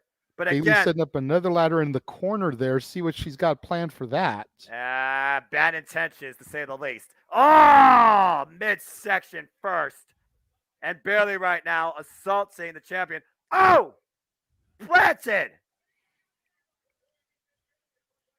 And right now, Bailey looks like the plan is under control and the title is in good hands for Bailey to claim tonight. Bianca Belair laid out after that move. And planting. Wait a minute. The title. Well, hold that thought. That was a botch. She dropped the Bailey ladder. It looked realizes like it she was too. trying to set up Bianca underneath it. Make that exclamation point. You've got to imagine, Noah, that after Damage Control just got involved, that Asuka and Alexa have to be coming out at this point to stop Bailey. Well, that's if they're, clear. And it looks like Bianca planted underneath, looking up as Bailey is climbing. Can Bianca find a way to wait a second, Bailey? No. Whoa! And Bailey lifted off the ladder into the ring ropes. Watch how Bailey lands. Oh, man, throat first, body first, whatever you want to call it, off the ring ropes. Bianca able to lift that ladder up with Bailey on it, just enough to stop the ascent. Who is going to take control of Monday Night Raw as the Raw Women's Championship? This is what this match is about tonight at Extreme Rules. And the only thing that stands in the way of that question being answered is a ladder. This is definitely a pinnacle moment for both these two here. You see Io Sky, Dakota Kai laid out at ringside. You see both females fighting to set the ladder up, racing up on each side of it. And we got both up at the top, JJ. Bianca and Bailey frailing, fighting, punching, reaching for the prize at hand and what comes with it. And the braid may be coming into play. Oh, no. Bianca face first into the ladder. But Bailey claimed the championship. Crack that whip. Bailey knocked off the ladder and enduring what Sasha Banks and others have over the years. The whip, the braid of Bianca Belair. Belair right now with a moment. Can she capitalize? She needs to make her move. Bianca is stalling. She's wasting too much time. This is how you lose the Raw Women's Championship, Bianca. Oh, I think I see Bianca what's coming here. Looking for another KOD. Meanwhile, Bailey with a piece of the ladder. Are you kidding me? Ladder in hand. Bailey up on the shoulders. What the hell's about to happen here? This is going to be bad. KOD on the ladder piece. Face first. Bianca this Belair is your opportunity, Bianca. Shot, a clear ascent. Climbing the ladder to glory. Can she claim the prize? She is there. She is there. Bianca Belair wins. Holy hell. Bianca Belair once again assumes control and is still your Raw Women's Champion. And look at that image, Noah. Her sitting on top of the ladder, flexing her muscle, raising the belt. She is on top of the mountain here in the WWE. And who is going to knock her off? To that move, the KOD on the ladder piece, face first for Bailey, for Bianca to finally climb the ladder and claim her prize and once again reassume control. Bianca Belair is still the Raw Women's Champion as the EST of WWE stands triumphant at the top of the ladder in victory, and Bailey might have some busted teeth. Yeah, Psycho Jed White saying Bailey's mouth is just like Joey Mercury's mouth. No, I understand No, it that ain't. reference, and but no, it ain't. No, it ain't. Joey, Yeah, I agree. Joey, that was an explosion of a face. That one. That wasn't. Yeah, that's and not what happened here. I And usually don't wish. Bianca I Belair us- did it all on her own against the world, against Damage Control in full. Congratulations, Bianca Belair. The EST reigns supreme. Okay, y'all can talk for a moment as we come up. Yeah, JJ, you were saying something. I was You were just gonna trying say to. I usually don't wish harm on people, but when that happened to Joey Mercury, it couldn't have happened to a nicer guy. Damn. I met Joey. He was nice to me, but I think that's because I made a good gimmick for him. It's like You may have met him after his demons. Yeah. Okay. So you met him before. Yeah, I met him when he was still running with Johnny Nitro and Eminem, and we were all standing outside of the San Diego arena trying to get autographs. We were asking him very nicely to come over and sign. He looked at me and called me an effing faggot. Oh. Oh, he uttered He the called F me an word. effing faggot, and I I wasn't gonna take that from him. I was like, me? You're the one hanging out with Johnny Nitro trying to get his sloppy seconds. So, you know. Just keep driving the nail in there, JJ. Why did you just keep doing that? Of course. And then you fast forward to when that match happened. It was like, thank you, Hardy Boys. Oh my god. Yeah. And I made a gimmick of him, like where he was just doing heel stuff at like a House of Hardcore show, and I was like, every time he did a heel tactic, I was just taking the piss. I just kept I was like just so disappointed, like a disappointed dad. I was just like, Joey, why you do that, Joey? Why stop it? Be a good boy. Stop it, Joey. Like everybody started doing it. Joey. As we sit here and we look at this highlight package of Roman Reigns, I want to get back to the Bianca match we just saw. I have a question for everyone in the room. And this is a serious question. Paul, you've been pretty quiet, so we'll go to you first. Yeah. Is Bianca becoming the female John Cena? And what I mean by that is just that dominant, the kids love her. She's doing all this stuff for charities. We saw the commercials over the past month with the St. Jude's or whatever it was charities, the ING playing off of the EST. Is it safe to say that Bianca Belair is becoming the WWE's female version of Cena in that aspect? I can see that. I don't know if I'd go that far. It's not like she has 16 championships. No. Yet. But she's on a dominant run, and if you think about Cena's first run, that was a pretty dominant long run too. WrestleMania until New Year's Revolution. Yep. She got it at WrestleMania. Could she hold it till day one? It would basically be a similar thing. James, what do you think? Yeah, no kidding. So I don't know. Like, to me, it's like I don't know, because Bianca's great in the ring. I think like from day one, like Cena was green as goose shit when he was pushed. Yeah, that's true. That's not a lie. That is accurate. You know what I mean? Bianca, not so much. Bianca's paid her dues, which I think is the biggest difference between the two. If we're really going to compare the two. That's where I think the biggest difference lies. As far as booking philosophy, yeah, a little bit. It's definitely Hogan-esque. It's definitely very Cena-esque in that regard.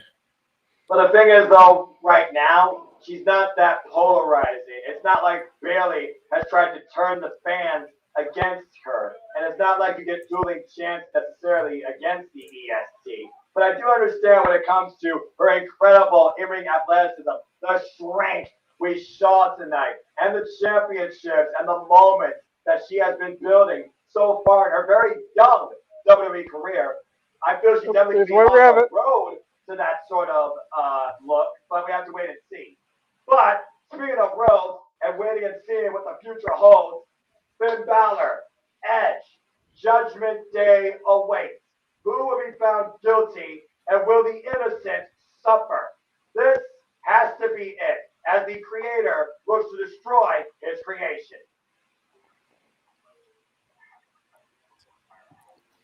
Go ahead and talk about this one, James.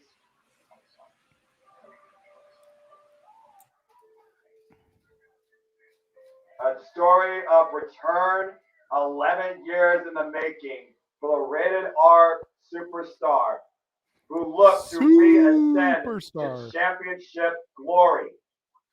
And when he fell short of that, realizing where he's been at his career lately, he looked to go back to a different way. And thus he created the Judgment Day. However, what he started turned against him from within. It made him look back inside of himself. And after that, we have seen what has developed since then, as Rhea Ripley, Finn Balor, and Damian Priest have looked to once again put Edge back on the injury reserve list. We saw Edge literally rise out of hell, and now he looks to destroy the very thing he created.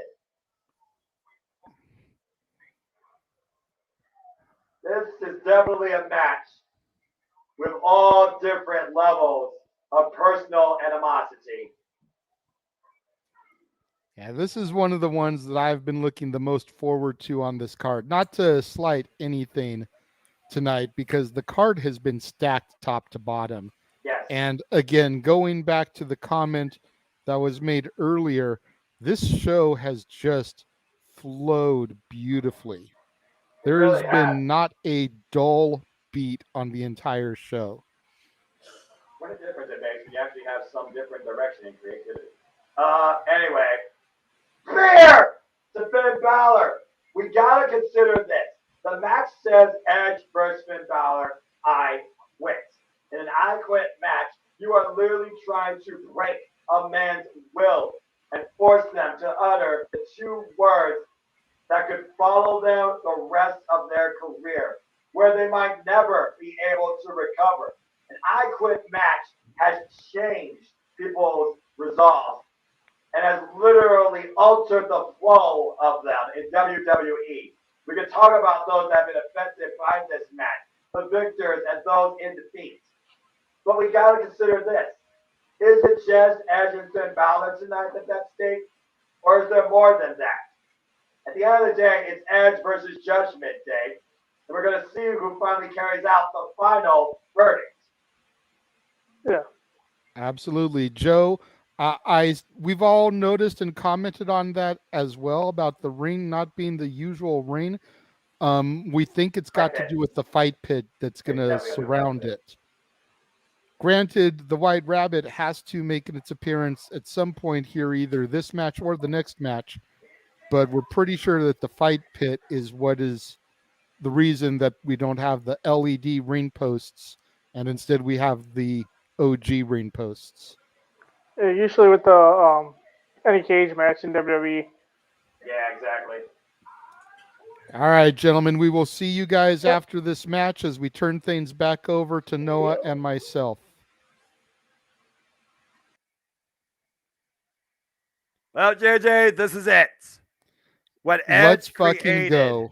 What Edge created, starting all the way back at WrestleMania this year when he faced AJ Styles and Damian Priest, was taken under his wing. And then you look at WrestleMania Backlash, the rematch where Rhea Ripley joined the ranks. And we've seen how Judgment Day have been a united front, carrying out their form of what they believe is right in the WWE. Instead, something was growing from within as Finn Balor not only joined the ranks, but looked to overthrow him. Since then, we have seen the personal animosity build since Edge has returned, but every step of the way, Finn Balor and the Judgment Day have tried to make sure that Edge stays on the injury reserve list. And now Dominic has become an extra factor in play. You might as well add Rey Mysterio to that. As I alluded to, in an I Quit match, it is about breaking a man's will. And whether you do it willingly or by force, that remains to be seen. But is tonight going to be literally the final verdict for the Rated R Superstar? Or will he once again take the ultimate opportunity to make Finn Balor say, I quit? It all remains to be seen, Noah. We talked a little bit during the pre-show about the Rock and Mankind I Quit match from Royal Rumble 99 when Mankind's audio was played over the loudspeaker, and could something similar happen to Edge tonight with that passionate promo he cut where he uttered the words, I quit? And here comes Finn Balor. Some would say that Rhea Ripley is the leader of the Judgment Day. But tonight, the Prince comes forward. And again, when you face the Prince, you best not miss the first ever WWE Universal Champion, former two-time NXT Champion, Intercontinental Champion, and now the leading force of the Judgment Day. And check out this mask.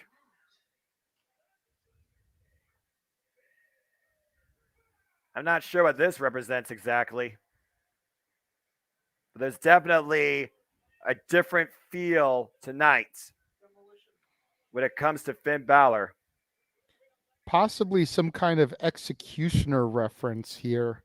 You think about the olden days.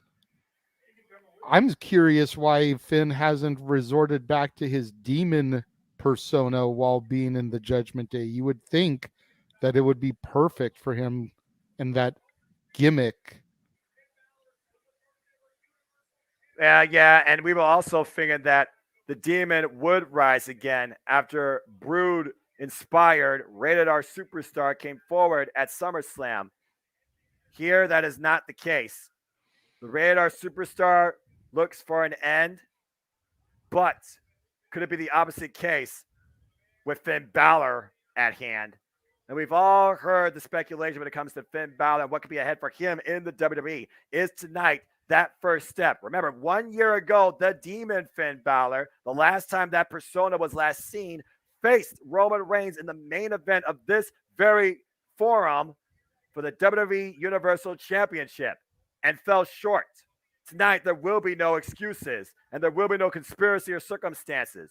Tonight, it is just about two men and a ref with a microphone and two simple words: I quit. We got a good look there of Finn Balor's cold blue eyes staring a hole through Edge. You could say the same thing, though, about Edge and that wide-eyed stare gazing at his opponent at hand. You can only imagine what lengths these two are going to go to force the other to finally say, I quit. And Edge immediately goes after Finn Balor and drives him into the corner. We know what it's going to take for one man to have to beat the other one senseless enough to get the two words, I quit, uttered. It's just a matter of which man is going to be able to get his opposition there first. It also comes down to if you're going to see outside forces come into play. We talked about it on No DQ. We talked about it here on Championship Network. I talked about it with the Galaxy 2. Oh! And a nice net breaker by Edge. Will it be willing? Will it be forceful? Will it be someone else's own doing? And right now, we are just down to these two, as it should be, in my opinion. And right now, neither of these men are nowhere near that point. They're just looking to punish each other. And right now, we got our first response. Finn Balor says no. Have you ever had that point where you just hated somebody so badly, you wanted to break them of their will? You wanted to force them to be no longer a part of where you exist. I feel like in this sort of circumstance, saying I quit will ensure that. You know, I'd be lying if I said that there was never a point when I felt that way. And I think we all have been there at some point in our lives. No, without a doubt. You know, in recent years, no, I always try to look the other way. If someone doesn't like me, then I don't waste my Oh, time with it. I don't breed hatred anymore. But I can definitely put myself in that situation. I have been there in the past, and you think back on it, and it's like how much joy it would oh, bring you to just be able to make them crumble from within.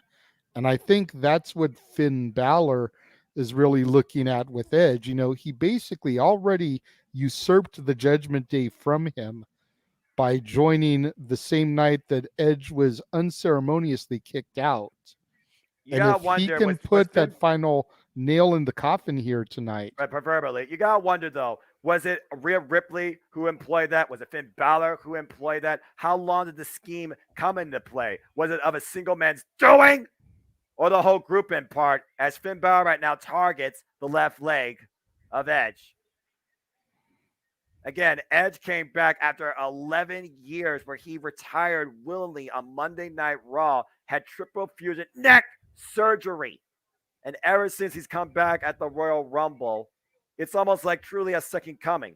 And right now, Finn Balor working the leg of Edge. Oh, and a headbutt.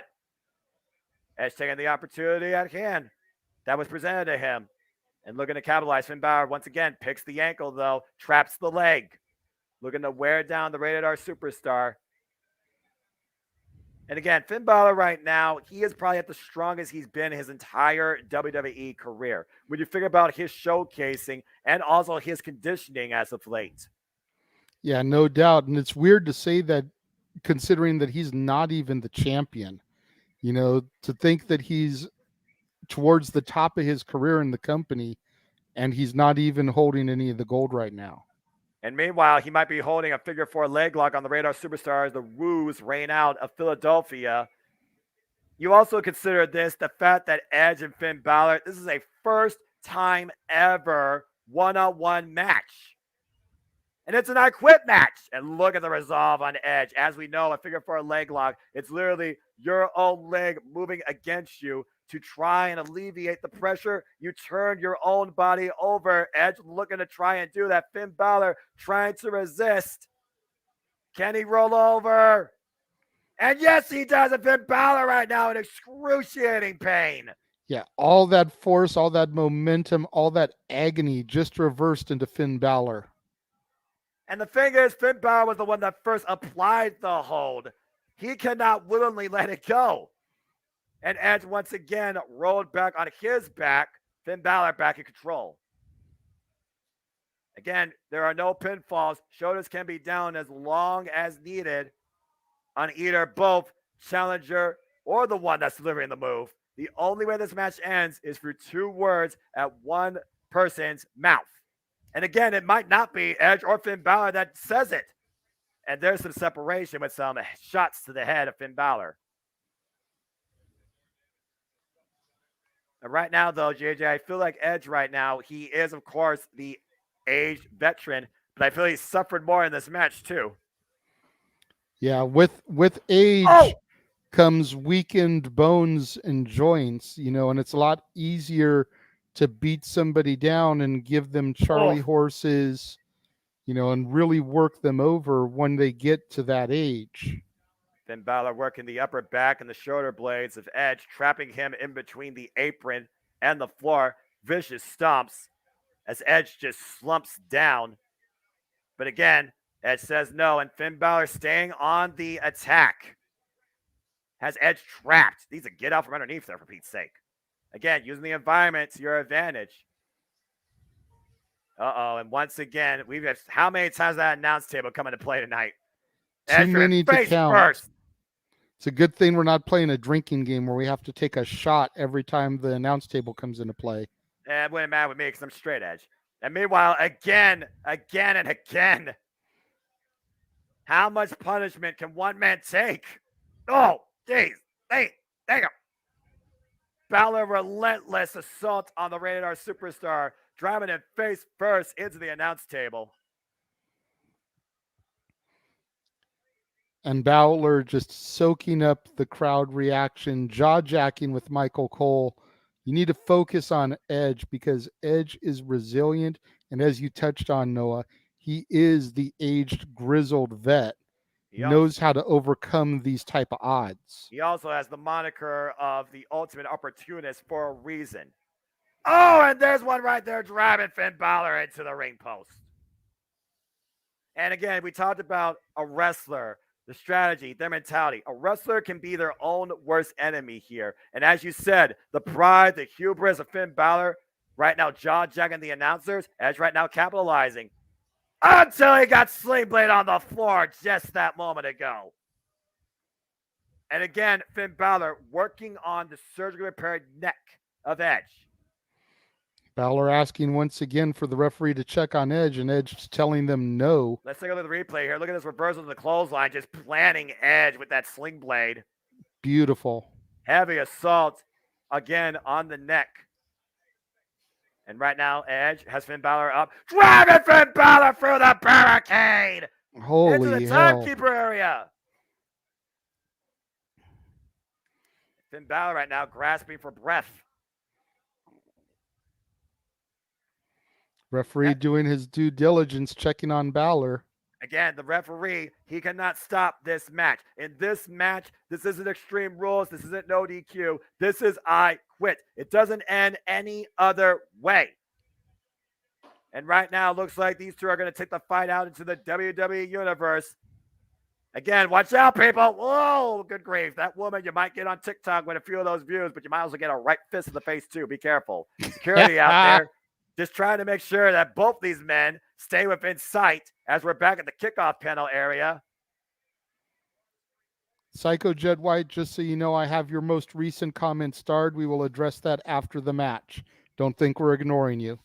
This is Extreme Rules. We are live from Philadelphia. We are live across the JMN Multiverse of Media as we bring you play-by-play reactions and coverage from Extreme Rules tonight, the latest WWE Premium Live event. It has been a great paced, aggressive, extreme night. Bianca Belair retaining the Raw Women's Championship against Bayley in the ladder match. Oh, man, what a suplex on the floor. And Finn Balor in agonizing pain, screaming in angst. Oh, an emphatic never. Where's Edge going? Oh, boy. There's a lot of toys and weapons and tools out there to use to your advantage. You can only imagine what Edge might be looking for. What the hell? Oh! It's a hockey stick. They're in Philadelphia, home of the Flyers. We saw Gritty earlier, so the Canadian grabbed himself a hockey stick. How fitting a Canadian grabs a hockey stick. That just sounds like it writes itself. And I literally got done watching Impact Wrestling. And meanwhile, Edge using the hockey stick in the jaw of Finn Balor. Payback. Remember when Edge took the metal pipe from the steel chair through his mouth? He's giving it back to Finn Balor here tonight with the hockey stick. He literally could rearrange Finn Balor's jaw with this. I don't think that's as bad as a steel chair piece, but still, that has to absolutely be brutal on your fillers. And what now? Finn Balor just looking to create some distance. Doesn't know where he is right now, probably. Edge in full pursuit. And yeah, we did see Gritty earlier, so I guess it would make sense. Maybe Gritty was the one that gave him that hockey stick. It's always possible. Oh, driven face first into the steel steps, ascending the arena. And Finn Balor still with a no. There's a kid in a white rabbit shirt. What does that tell you? Both of these men, again, refuse. In other words, I quit. Finn Balor, they are climbing up into the cheap seats, into the common area almost. You see people with fiend masks as we go into the crowd. Could one of those possibly be a diversion? Oh. You know, we've seen in the past with people wearing Steen masks, and Steen is one of them. Oh. If we're not careful here, these two might fight each other outside the arena all the way to the freaking Liberty Bell. It's always possible. You think about all the hardcore matches in the past. You think about how people have gotten jumped in the bathroom. You think about Undertaker and Maven slamming his head through the popcorn vendor. How about You know? Edge? Oh! Planting Finn Balor face first, elevating him into an exit sign. Well, I guess if nothing else, JJ, there is a wall of fans and event staff preventing them from going out any further. Looks like the Dippin' Dots will be safe. Yeah, I'm not worried Finn, about the Dippin' Dots, but I'd not the love to damn see them Dippin' get the Dots. nachos. I'd be worried more about the hot dogs and the Mountain Dew, but that's just me. And meanwhile, I know you, but I think the Philadelphia Arena would be more worried about the $20 a pop beers. that's probably accurate. And what the hell is? Oh no! Looking for a Edge spear. in position. Looking for a spear. Oh.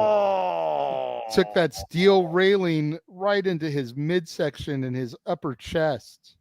Yep, and Edge right now grabs him for air, but that fan's like, "Hi, Mom, I'm on TV." Right. Good grief! This is the I'm not gonna. This is the world I've we been live in. there, done that. This is the world we live in. People on their cell phones just waving out their hashtag internet wrestling community, hashtag extreme rules. And meanwhile, Finn Balor chasing Edge down the steps. Maybe we'll finally get back to the ring center at some point. Down the rabbit hole, maybe? I don't know about that. And meanwhile, Finn Balor trapping Edge inside the steel railing. Almost a clutch maneuver, chin lock. And Edge still says no. Somehow still breathing too. And Finn Balor back in control. I mean, you think about an I Quit match. You think about how far this could go out. I didn't think it would go this far out into the arena. I'm not surprised, though. You got to think about it. I'm not surprised either. This is the Triple H era, and this is something that's been sorely missing since the PG era, if we're being completely honest, is this kind of chaos and destruction and fan interaction, which is something that Hunter has always been a fan of. Hello, AEW. Thanks. How you been doing? And meanwhile, and again, this is Philadelphia, home of bring your own weapons matches. Yeah. And finally, we're back inside the in-ring area. Good grief. And you think about that fan interaction, I mean, that's become a mainstay in this day and age. Almost every AEW pay-per-view. Triple H knows how important the fans are, not only to booking your show and selling it, but also engaging in your ecosystem. And that's being put on display here firsthand tonight. And what the hell is Finn Balor looking for here? Oh, why not? Steel chair. Why not? Yeah, after all of that, we'll just go with the simple old steel chair. I mean, that's about as simple as it gets, right? But Edge, of course, the master of the concerto. Well, I only see one chair so far, but I wouldn't rule that out. And meanwhile, Edge grasping for air after eating that steel chair to his ribs, to his midsection. Again, the thing about ribs, yeah, you can recover from them. They might remain bruised, but you never truly breathe the same after your ribs have been exposed to any sort of injury. Yeah, no. And I think Finn knows that because he is just targeting the lower midsection there of Edge. With the edge of the steel chair right now, driving it 3 or 4 times. And right now, Edge gasping for air. You hear Edge gasping for air. He said, screw you, Finn, so this match will continue. And now he just pissed Finn off even more. And now we're getting chair shots to the back. Oh, jeez. But Edge will not stay down. Well, now he might for a moment. Is Edge going to say it? I don't quit. Psych Finn Balor. And Finn looks a bit shocked. Definitely a little again, bit talk pissed about off. really playing with the mind. And Finn Balor saying, but still ring chair right now in the corner, in between the third and second ring rope. Maybe that's set up better than what Liv Morgan tried to do earlier. And meanwhile, a chop again in the corner. Again, we talk about matches. We talk about adversity. We talk about rivalries. That has been the formula tonight. Every match has been equally physical and mental. And this one might be the most right now, to say the least. Yeah, and I feel every it's more match, mental than physical. And every match has had that devoted, dedicated rivalry. None of these were just thrown together on a whim a week or two out. Every match has had that great build-up. Look at the way that Finn Balor is contorting Edge in this unique stretch. And right Psycho now, just Balor transitioning. Psycho for a Jed writes, I crossface. did not catch that because I've got my volume turned down so that we don't get copyright dinged. But apparently Michael Cole just said Renegade. Michael Hey. Cole there giving shout outs there to the Jeff Meacham Network Multiverse of Media. Edge still not saying I quit. And Finn Balor continuing the assault, grounding the Radar Superstar, driving his knees into the ribs, into the kidneys. Finn Balor right now just doing absolutely anything. Asking Edge again. Edge still just trying to get his breath. Again, both these men, they are proud, they are prideful, they are stubborn, they are driven. And right now, Edge is definitely one who will not say I quit. Oh, driving Finn Balor face first into that chair.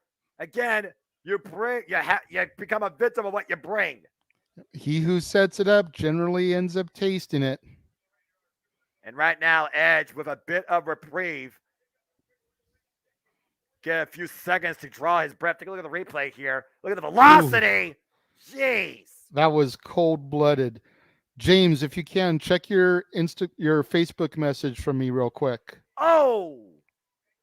And right now, Edge taking out the leg of Finn Balor, the left leg, working the left leg right now, constantly assaulting with the steel ring chair, trying to blow out that knee, blow out that hamstring. We talk about what Edge brings. He talks about how he has grit, and it very well might be that grit that leads Edge through tonight. Grit like Gritty, the mascot of the Philadelphia Flyers, whose colors Edge is wearing tonight? Well, to be fair, I think the red and orange for Gritty. For Edge, it's orange and black. And as far as Grit goes, there's Grit as a hockey team mascot, and then there's Grit as a WWE superstar. I think I know which one is stronger, especially with this veteran. And look at this going old school with this move. Trapping the legs, assaulting Finn Balor's back, asking Finn if he quit. And wait a minute, look at this. Here comes Damian Priest. The Judgment Day coming into play.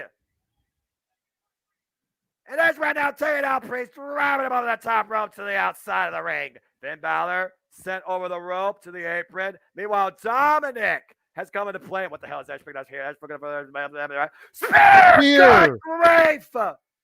Holy crap. Finn Balor from the middle rope to the floor. Wiping out the Judgment Day in the process. Look at this, JJ. Jeez. Start off throwing caution to the wind. Hell of a spot there. Great job by Damian Priest and Dominic Mysterio catching them so that none of them got seriously injured. Did I just praise Dominic Mysterio on a wrestling move? Folks, please timestamp that and clip that. Yes, you did. Granted, it wasn't on a move he executed, but still. You want to talk about execute? How about execution that's still to come for either Finn Balor or Edge? As Edge looks in that zone, eyes wide open. He is in position. Wait a second. Rhea Ripley with a handcuff. With some handcuffs. Rhea Ripley with a pair of handcuffs. Edge is trapped. You know, I'm going to leave that one alone. We already gave WWE ideas earlier. Just Rhea Ripley in handcuffs, and I'm just going to leave it there. Rhea Ripley has handcuffed Edge to the top rope. I see James cracking up in the green room. He's with me on that one. Okay, for once, can you get your head out of the dungeon and focus on what's happening inside the wrestling ring as Edge realizes what he has to face now? All three men standing behind him. And Edge has with nowhere to go. He is at their mercy. If Edge is going to say, I quit right now, this is probably the best time to do it. Or Edge is going to fight until he can't fight no more. Damian Priest and Dominic Mysterio applying the boots to Edge. Again, Edge has been handcuffed to the top rope. He has nowhere to go. And right now, Finn Balor with a smile on his face and Rhea Ripley also following suit. And right now, I'm getting shades of Breaking Point, Randy Orton, John Cena, as Finn Balor has a couple of kendo sticks. About to be a whole different form of punishment and a beating here at the hands of the Judgment Day. Oh, golly! JJ, you can attest that it doesn't matter where you get hit, how you get hit, a kendo stick sucks. Yeah, absolutely. And here we are in ECW where that was referred to as a Singapore cane. I remember that terminology. Oh man, talk about Favorite getting weapon caning. of Finn the Balor Sandman. mercilessly caning Think Edge. back to Tommy Dreamer getting caned, asking, "Thank you, sir. May I have another?" Well, how about another friend to help you out? Here comes Rey Mysterio with a steel chair in hand. And this is what I was talking about. Oh, and Damian Priest taken out. And right now, Rey Mysterio goes after Finn Balor. Crossbody off the second rope. The Judgment Day has been put away for the time being. And meanwhile, Rey Mysterio picking up speed. Dial up 619 in the back of Damian Priest. But here comes Dominic, and throwing Dominic bows gets at his father. What the hell are you doing? That's your own flesh and blood, damn it. That is the guy that conceived you and brought you into this industry. Right across the face, driving Rey Mysterio to the barricade. This is absolutely just downright barbaric. How can a son turn against their own father? Dominic Mysterio right now assaulting Rey Mysterio. Again, you wonder, did Dominic Mysterio make the biggest mistake of his life? Rhea Ripley right now just applauding.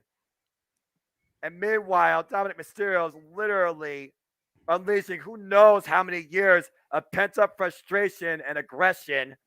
You gotta wonder, Dominic Mysterio, he has been through a lot his whole life, especially in the shadow of his father. Who can forget the first time we saw Dominic Mysterio after a period of time when CM Punk was literally insulting Rey Mysterio's daughter, Dominic's sister. And meanwhile, Finn Balor with more punishment, caning Edge. Oh, And wait a minute! Beth Phoenix getting involved with that kendo stick, laying it into Finn Balor. If there's anything more dangerous than a man with a kendo stick, it's Beth Phoenix with a kendo stick. And Dominic, do not go back to the Glamazon. Look at that kendo stick, literally splintered. Oh, and my here Lord. comes Rhea Ripley. This is the Elizabeth, match we have not forgotten about waiting that to angle. see for years.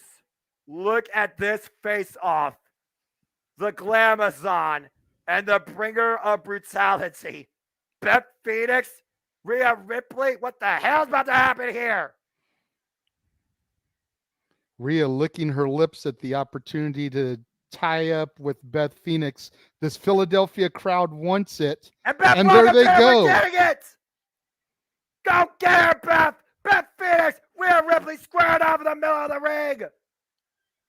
And Rhea trying to fight Beth Phoenix. Destiny Deep off the ropes. Spear. Beth Phoenix spears Rhea Ripley. Get her, Beth. And Dominic Mysterio to Rhea Ripley's aid. And look, Beth has the key. Thank goodness. Edge, man, if Edge needed a guardian angel tonight, Beth Phoenix was definitely the person to come forward and be that. Edge has been freed. And right now, Edge spear to Damian Priest. And now eye to eye with Dominic Mysterio. And now Dominic's trying to play like easy Uncle Edge, easy. Oh, man. There's a subtle 3-word sentence I would say here right now, but I think the audience is already saying it. You bleeped up. Yeah. Dominic looking for a handshake of apology, of sympathy. Yeah, that ain't gonna happen. Right now with some thinking again, I mean, they were family. It's Rey Mysterio's son. Oh! Pie face. And Dominic needs to be thankful that's all he's getting from Uncle Edge. I mean, again, low blow, good grief. Oh, and a sling blade by Finn Balor, looking to capitalize off the absolute anarchy we have seen. Beth Phoenix in the corner. Beth can't believe it. Spear Spear! by Edge! Out of nowhere! Cutting Finn Balor in half! He's Looking setting for up it for again. another one. Spear again! And Edge is firmly in the driver's seat. Beth Phoenix rooting him on. Call it back. Third time's the charm. Is that going to be what finally makes Finn say, I quit? But if Finn's unconscious, he can't say it. And Beth right now being alerted by Edge to bring in a steel chair. And once again, the Grits couple, the rated R duo, have taken control of the. Oh no. That steel bar, the divine rod. And we've seen this before. Oh, Rhea Ripley just clocked Beth Phoenix. Damian Priest now has Edge up. South of Choke heaven. slam. South of heaven. And Rhea Ripley with a knuckle duster, brass knuckles. Uh-oh. Oh, that's what she used. She literally KO'd Beth Phoenix. Finn going up. Is he looking for the coup de grace here? Yep, and Dominic Mysterio and Damian Priest holds Edge in place. It's the coup de grace. And it looks like Finn Balor might be going up again. Second time, brutalizing the midsection, collapsing the chest cavity and the ribs of Edge. And again, Finn Balor looking to render Edge unconscious. But Edge still has not said those two words. Again, Finn Balor with the microphone. And asking Edge to say it. Last chance. Will Edge say it? His wife laid out. What will Edge do? There's nobody else. Oh, a final definitive statement by Edge. Go to hell. Someone's about to suffer. And Bev is literally out cold. And what's Rhea Ripley going to do here? Again, Edge is literally looking down at his wife, not unconscious, by Rhea Ripley and a set of brass knuckles as Edge is being held hostage by the Judgment Day. And JJ, what does this formula equal? Rhea Ripley plus 2 chairs plus an unconscious Beth Phoenix. A one-woman concerto, Noah. Oh my God, you can't do this. She's a mother, for God's sake. You can't do this. Edge, do something. This literally could end Beth. He said it. He said it. Ed said it. Ed said Wow. I quit for the sake of his wife. Stopping Rhea. Seeing the sense of urgency that was at hand. But look at what it took, Noah. It took the entire Judgment Day. I called it a choice of willingness. And meanwhile, Rhea, no! Oh my God! And Rhea still delivers the one-woman concerto to Beth Phoenix. We need help. We need help out here. Someone get some help, please. Get some help, damn it. Absolute despicable display. Judgment Day carrying out the final verdict at the hands of the execution of brutality. Beth Phoenix concertoed after Edge was forced to say, I quit. Finn Balor wins. Holy hell. And as I bring everybody back into the chat here, Elizabeth, I definitely do not forget that Ray Eddie storyline in 2005.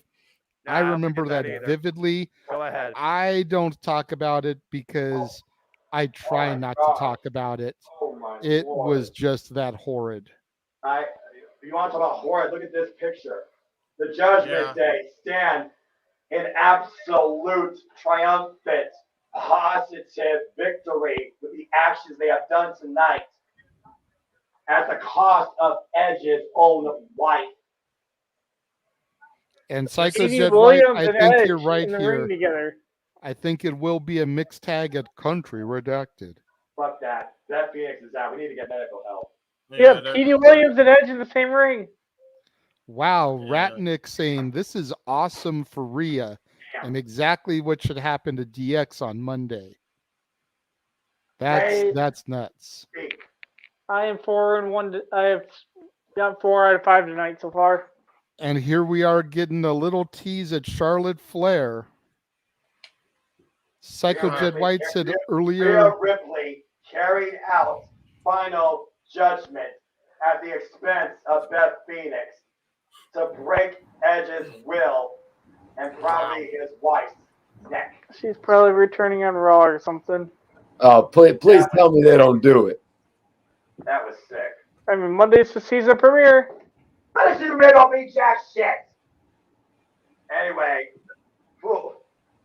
Okay, Psycho Jed White mentioned that nobody has brought it up, but what if Elias comes into the new Wyatt family or Firefly Funhouse stable?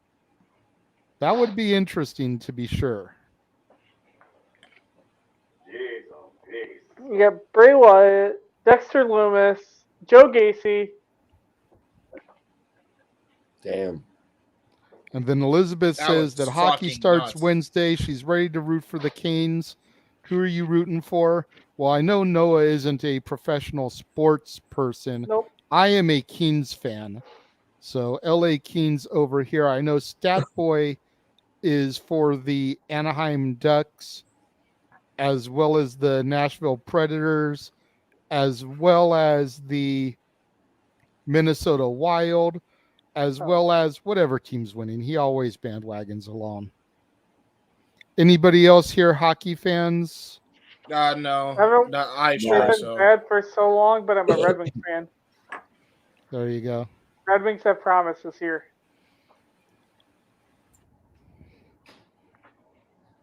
Damn. The Judgment Day finally gets the opportunity to be dominant. I called it. I knew that neither man was willing to say I quit. It was going to be forced with a sacrificial lamb. And No, unfortunately, Hey, Noah. tonight that was Beth Phoenix. Noah, you're gonna have to unmute. I have no battery on my. Oh, It yeah. looks wait, like we no. get no Bray Wyatt tonight. Never mind. That's it. You fool. Well, we still have the main event, whoa, Mikey. whoa, whoa, whoa. As Miz is going into Triple H's locker room, but there's Gritty. You know what? How much you want to bet Dexter Lumis is Gritty? He's once again giving him that shirt. How much do you want to bet that Dexter Lumis is Gritty? I guess Miz hates mascot. All right. Well, that's a thing.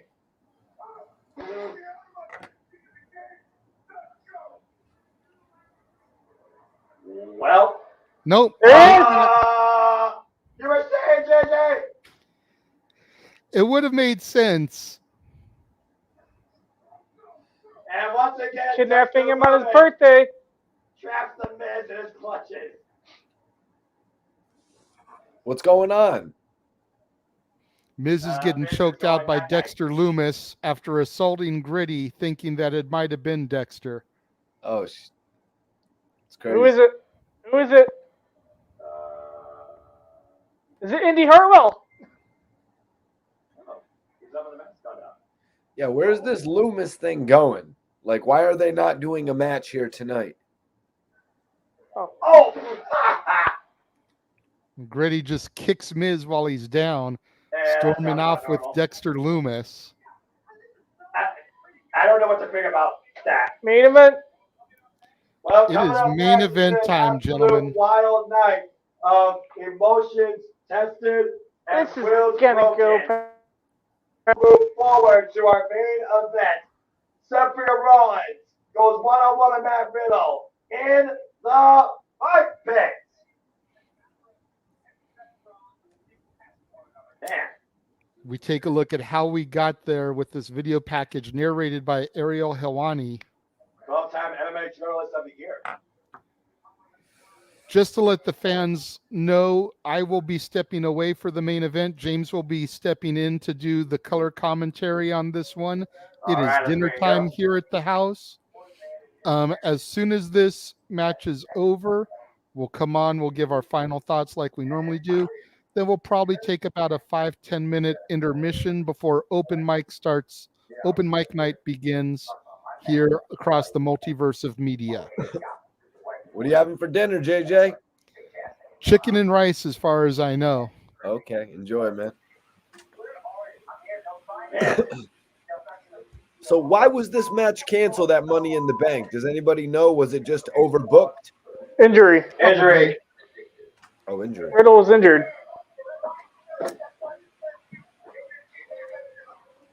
Riddle was injured? Yeah. Wow, They had the that's injury crazy. angle. Like he was legit injured, and they had to do the injury angle the week before. Oh, no, that's crazy because it was actually supposed to be Riddle versus Reigns had Money in the Bank been inside been in the stadium. Yeah, that's true. So are we saying that Riddle would have been injured for that match? I think so, yeah. And it would have been canceled anyways? Damn, that's crazy. Again, they had just Oh wait. booking. Oh no, I'm thinking of something else. Maybe it wasn't a legit. I don't remember an injury. There have only been 2 fight pits in No, WWE it's when they history. canceled the Rollins match. Is what I'm thinking of. Sorry. I was saying, Paul, you got your facts straight? Yeah, I can't Yeah, I'm getting exactly. confused with the Rollins match that got canceled. Yeah, I can tell. Joe, the only film that I can think of that The Miz had that was theatrically released was his cameo role in Fighting with My Family. None of his movies have been theatrically released. Yep, true. Yeah. Was that movie with him and Paige a real thing, JJ? What was it, a holiday film? It is a legitimate movie. I will actually be covering it come this holiday season. Nice. What is that one called? Do you know off top, Ted? Santa's Little Helper. Yep. I will also be covering Christmas Bounty this holiday, which is also a Mike Mizanin holiday movie. What about this new horror Halloween holiday movie? What's it called? Violent Night? I'll be doing that too as one of my new release Saturdays. Cece and I actually got to see a sneak peek of it before it comes out, so we've already seen it. Oh, really? That's what's up. Yeah, it's pretty cool. Waiting to see what they do to it as far as, further edits or reshoots or whatnot, but we enjoyed it. Let's see here. Oh, man, this is going to be downright brutal. Yeah, this is just going to be nuts. This is not a spectacle. This is not a showcase. This is a fight. And here comes the fight pit being lowered around the ring. No ropes, only steel, no escape. The only way the match wins is by knockout or tap out.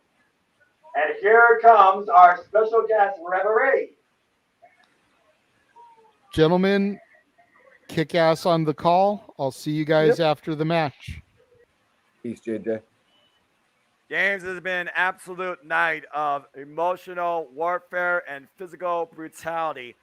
And now we end this incredible night of extreme circumstances with an absolute war that is ahead of personal animosity in the highest degree.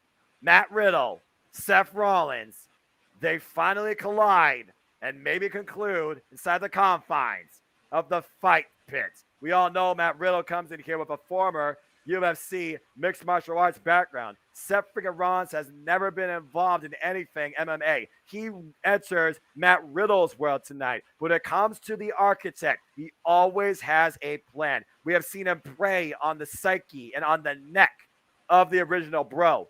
Could those type of traits come into play tonight and lead to victory for Seth freaking Rollins?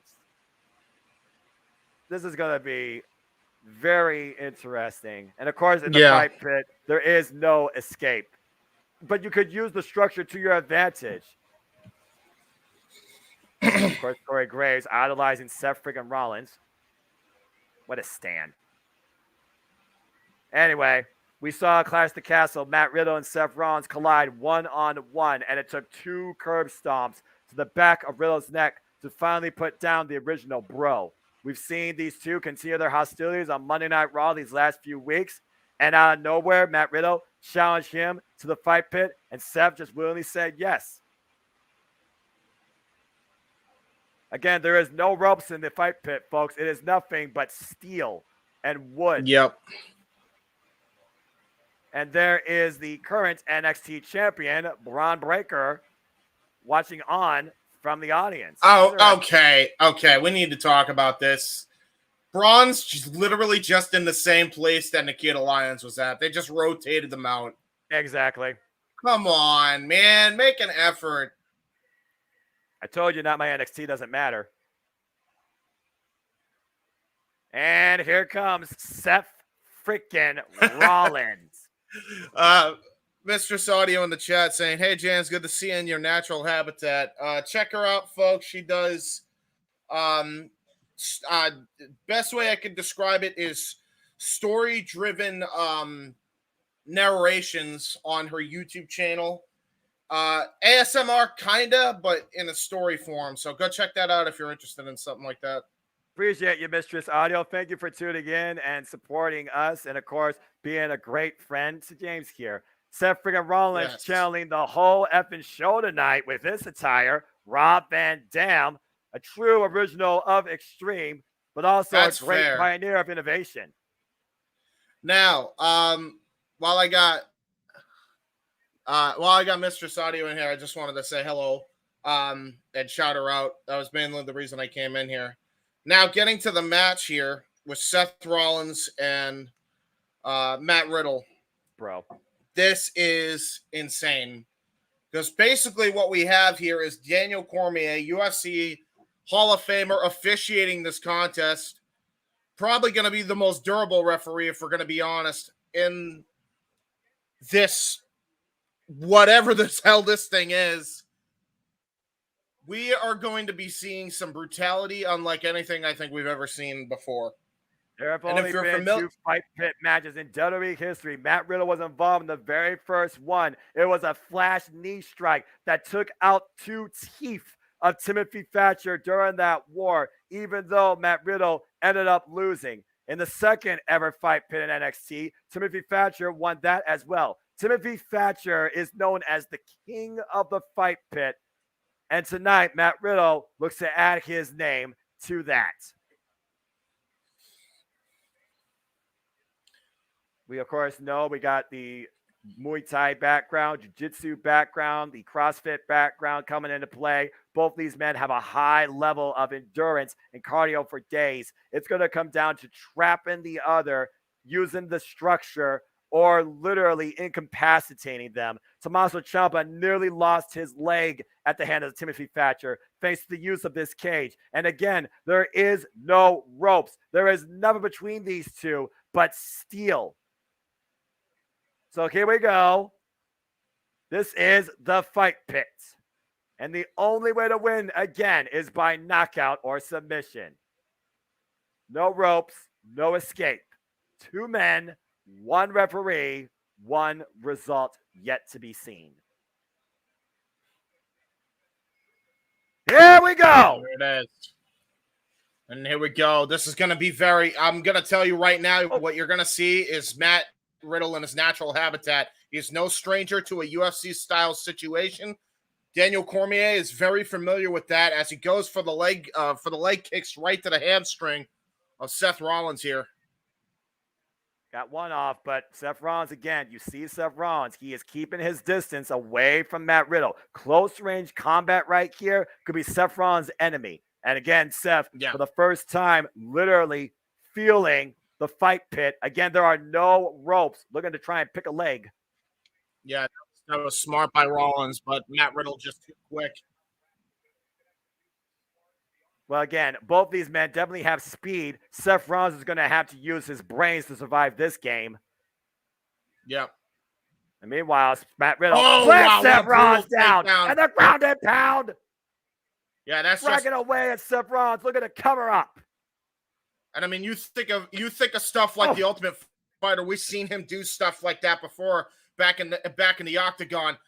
And look at that! What an enziguri kick! That was just pro wrestling, but he used a cage as a springboard. You don't see that often.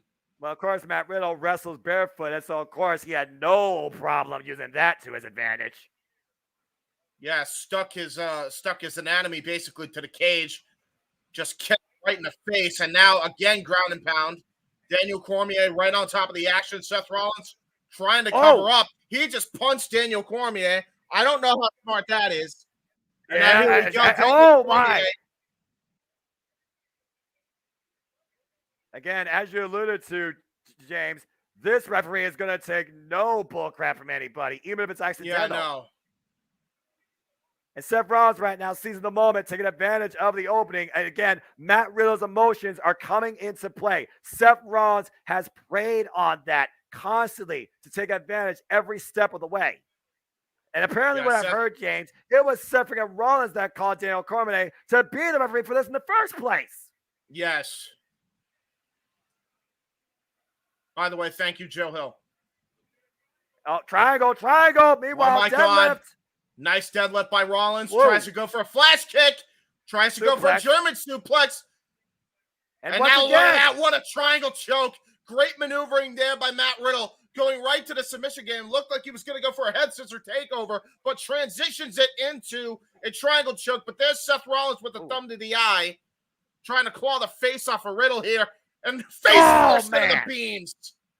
Well, I call that a desperation maneuver. As we know, James, again, there is no pinfall submissions. If Matt Riddle wanted to firmly place his shoulders down and further add pressure to that move, he very well could have. I don't think that was wise. You just pissed off the raw motherfucker, Seth. Again, Daniel Cormier simply saying, you're not here to fight me. But don't think Daniel Cormier won't knock out either of these two here. Daniel Cormier comes in with an incredible record. Again, retired UFC fighter. He has won more of his matches via submission and knockout. Only has 3 losses in his UFC career. Oh my God. And again, he just sent him face first into it. Matt Riddle driven head first.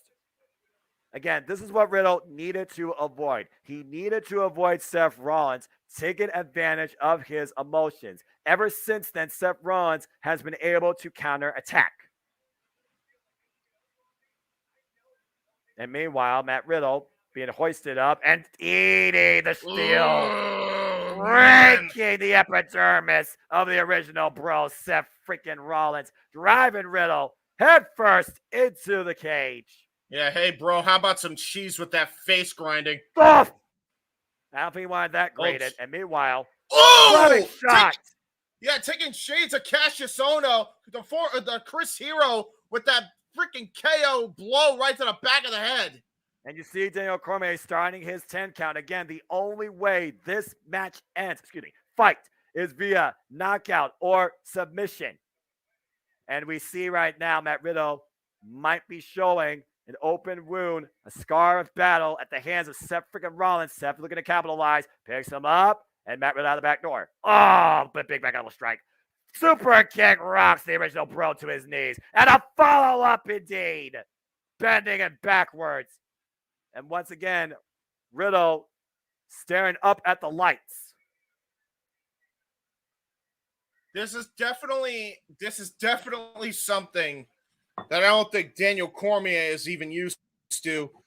Now, granted, we've seen similar matchups before. We've seen this in WWE before, if you remember the Lion's Den, but that was a much smaller structure, a much smaller fight style, or a much smaller fight area. This is way bigger than that.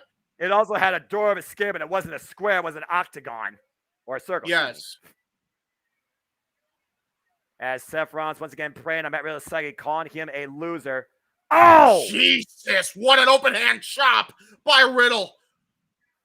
Seth Rollins fighting back, though, as Riddle was looking for the exploder, it seemed. And once again, Riddle driven into the steel. No. Seth Oh, Rollins. no! Oh! Snap suplex into the steel.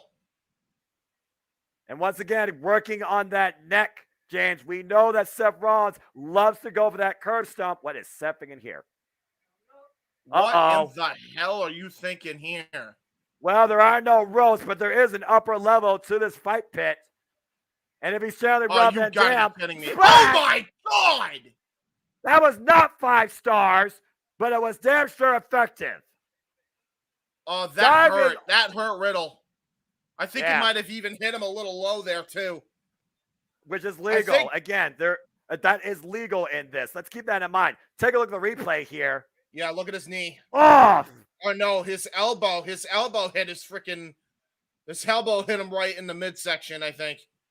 Still knocking out the air inside of Matt Riddle. Count of 8. And Seth is aware that Riddle was going to break the 10 count. Meanwhile, Kawada kicks to the side of the head. Right to the side of the head. Matt Riddle's in a world of trouble right now. Seth Rollins has completely changed the momentum of this matchup here. Again, the maniacal Monday Night Messiah conducting his own orchestra here tonight in Philadelphia.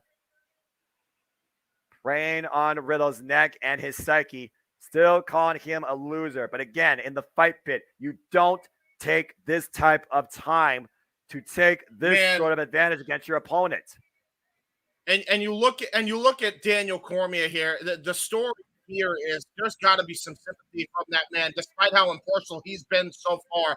Because keep in mind, Daniel Cormier knows what it's like to have his family attacked. Remember, no doubt. John Jones and him. But look at that! RKO by Riddle! RKO by Riddle! Out of nowhere, James! Good Lord! Again, Riddle is the real deal when it comes to the structure, but that was purely a sports entertainment maneuver. Bam! RKO out of nowhere after rolling out the attempted Peruvian nut tie by Seth freaking Rollins, and both men are down right now as Daniel Cormier starts his 10 count. No doubt. It has been an absolute incredible night here in Philadelphia as we have spectated this warfare we have seen, culminating now with these two gentlemen inside the fight pit. Seth Rollins and Matt Riddle both back up to their feet and exchanging. Oh my God! Did you hear that? I felt that.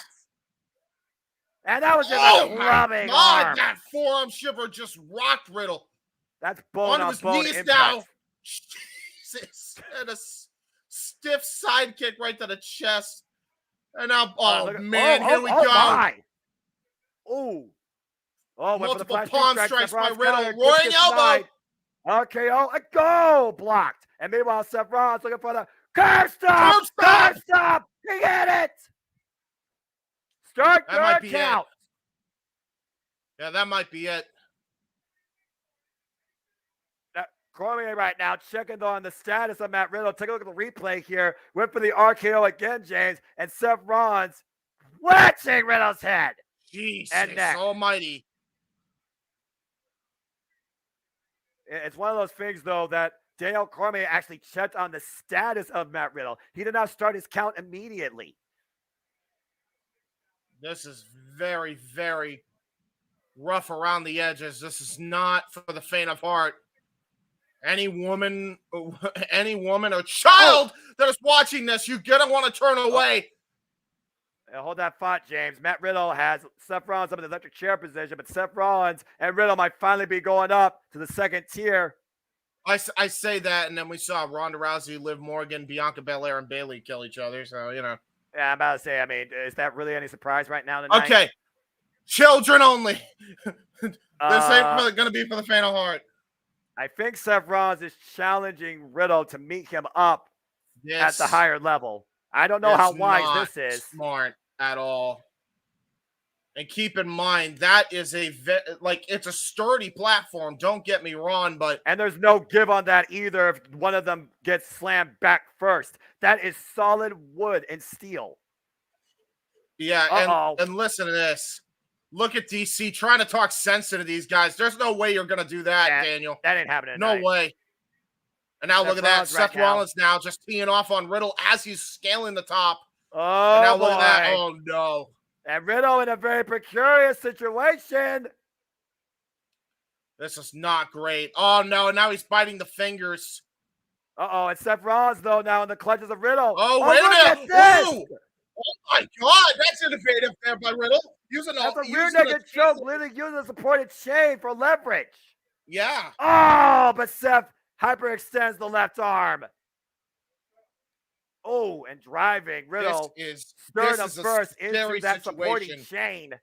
Like, keep in mind how high they are too, Noah. The height of this structure is damn near almost as tall. Oh, look at this. Just smashing his head right into the steel. This is almost as tall as the Hell in a Cell structure in height. They are wicked high up there. Yeah, no kidding. A fall from here would be devastating for either of these two. Matt Riddle driven face first inside the steel fence grating. And again, there is no escape. And Daniel Cormier is just looking brutal. Down, up from below. Yeah, dude, Daniel has got to be. Whoa! Daniel Cormier has got to be worried sick. Oh no! Oh no! Oh God! No! Oh my God! Buckle bomb! God damn it! Against the steel fencing, supporting the outer level of the freaking upper tier of the fight pit. Thank God it held in place. Yeah, thank God it's reinforced. You can tell from that. And listen to the crowd here. DC, get up there. That really could have been bad for the crowd. If you're the crowd, you don't know if that thing's reinforced or not. They could have just had a person careen onto them and crush them. Yeah, about to say that's 220 plus pounds of force against steel fencing. Just saying. This is how personal and this is how dangerous this feud has become. Oh my gosh. Oh, wait a minute. Oh, nice maneuvering by Riddle, though. Oh, Seth Rollins, though, got him double underhook. Pedigree on the top of the structure. On the platform, face first. Oh, Seth Rollins threatening Daniel Cormier with a chokehold. What the hell are you thinking, man? What the hell are you expecting Cormier to do? He's not trained for shit like this. He hasn't trained for combat sports in years. And you can't get a count out from there. It has to be inside the bottom of the fight pit. Yeah, no doubt. So what the hell are you talking about? It almost makes you wonder why you even have this second tier level here in the first place. Yeah, exactly. And meanwhile, Seth Rollins has Matt Riddle very vulnerable state looking for the curve stop. Oh, he missed. Jesus. Oh, no. Oh, my God. Oh, Jesus. No. Uh-oh. And Seth slumps on down into the mat. Good Lord. I'm glad it was just a slump and not just a roll-off free fall. Again, you talk about the dangers here, James. Seth Rollins could have had a really horrible landing. This is bad. Take a look at the replay here. The curb stomp, miss. Matt Riddle capitalizes. Planting! Seth freaking Rollins with an RKO, but on the second tier. I want you Seth to keep up, but grabbed on the way down and finally falls to the mat. No. I knew that look was coming. Oh, We've seen this before from Riddle. Yeah. Matt Riddle looking for the floating bro. I can tell in his eyes right now. You crazy son of a bitch, don't do it. What the hell? Riddle, don't do it, Matt Riddle. It's not worth it, man. What is he doing here? Oh my God! Broton! Holy fuck, both of them are hurt. That was a Broton bomb from the freaking second level of the fight pit, crashing onto Seth freaking Rollins. Holy tea! Take a look at the replay here, James. Jesus. From the top on down. And Bam! Look at the way he hit him, too. I'm not sure who got the worst of that. This angle will show us. Because look at this. That. Look at that. The hang time. Jesus. God! But his back got to be screwed up. That was not a clean landing for Riddle. That hurt him just as much as it hurt Rollins, I'm pretty sure. And not the win out both of them as Daniel Cormier starts And look his at count. this. I want you That's to a take a five. look at Riddle here. He can barely even move here. Like it's almost like he's battling like being paralyzed after that. That was a very dangerous stump by Riddle that could have ended disastrous for both guys. And Seth Rollins somehow back up to his feet as well. You can say the same thing about Seth. Meanwhile, Matt Riddle looks. Oh, here Seth we go. down. Triangle. Here we go. No, wait. Seth Triangle by Rollins, Riddle. one arm deadlift. Oh, literally using the fight pin to try and break the hold of Matt Riddle. The freaking strength of Seth freaking Rollins. And again, Riddle refusing to let go. And Still remember, the triangle knockout or submission is the only way you can win this. That's right. And right now, literally, Seth freaking Rollins might be going out. Knockout or tap out. Wait. Riddle wins. And he tapped. Seth Rollins tapped. Matt Riddle wins inside the fight pit. Whoa. That was brutal. That Wow. was just ridiculous. Oh, okay. Well. Yeah. Imagine how emotional of a toll this battle was for the original bro against Seth freaking Rollins after all the verbal and physical punishment he's been through in this rivalry. Let's take a look at the replay here. This was the turning point. I'm surprised it didn't end it, James. Yeah, this should have. God! I'll be honest with you. After that, Riddle's back was not the same after that happened. No, it wasn't. There's no way. But somehow Riddle was able to hold on to the triangle, even though Seth Rollins drove him into the fight pit twice. Dead arm, one arm deadlift, and somehow Riddle was able to bring Seth Rollins back down, fully clutch his neck and head in position. Seth Rollins had no choice but to tap out. That was insane. There you go. You see the tap out right there.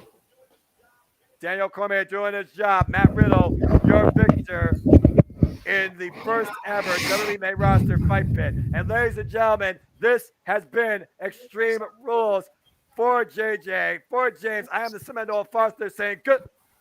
Wait a minute. The lights have gone out. What the hell? Wait, what? Hold on. What's happening? I don't see anything. Guys, why am I seeing a bunch of lights? Like fireflies? It's a flashlight? Oh, shit. Holy shit. No way. What the? In his hands. That sounds like a certain leader. Oh, James, are we familiar with this song? Hippity hoppity, why it's on his way.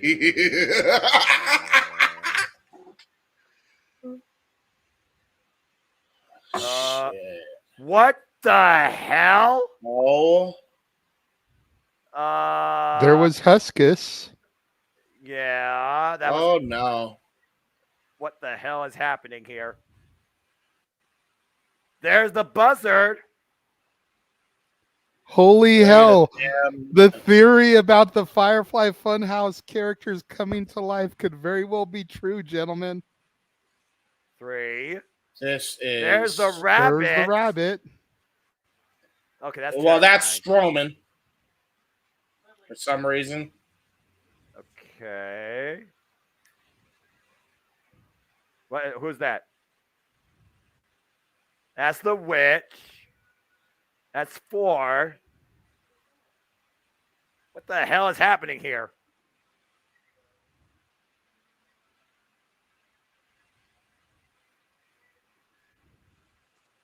Ah! Jesus. What the hell? Was that the mask? I don't know. That's 5. Guys. Holy That's the shit. The Holy shit. That's 6. There's a door. And there's the doorway. What the hell? Hello? Who is it? Oh my.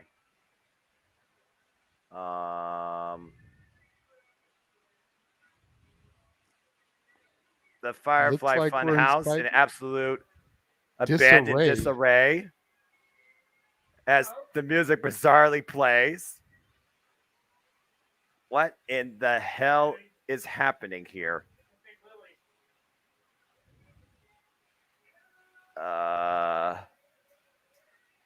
The TV.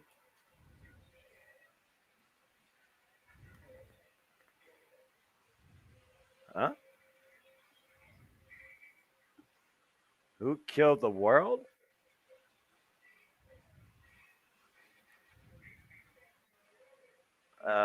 Who killed the world? You did. What the in shirt the that hell? they've been promoting on Shop Zone. What in the hell is happening? All right. And now I see nothing. Black screen. There's a light in the doorway. What in the name of all things normal is going on here? Nothing normal, that's for sure, Noah. That's for damn sure. No. I think a force is coming back from another realm or welcoming themselves onto this plane for the first time ever. Oh, shit. What? What is happening here? I don't know, but I'm getting freaked out. Thankfully, I watch enough scary movies that I'm not getting freaked out. That's a lantern. There's that lantern. Oh my God. We know that lantern. Oh, I've seen it more than enough times to know who can hold that thing. And it's Wyatt. No mask. It's full on. Bray Wyatt! Bray Wyatt Bray is Wyatt! back in the WWE, ladies and gentlemen. Bray freaking Wyatt! It's Whatever back! this new persona is of his. Holy shit! In Philadelphia, taking the words right out of my mouth. The Eater of Worlds, Bray Wyatt, is back. Yeah, you're here. The reverse monarch.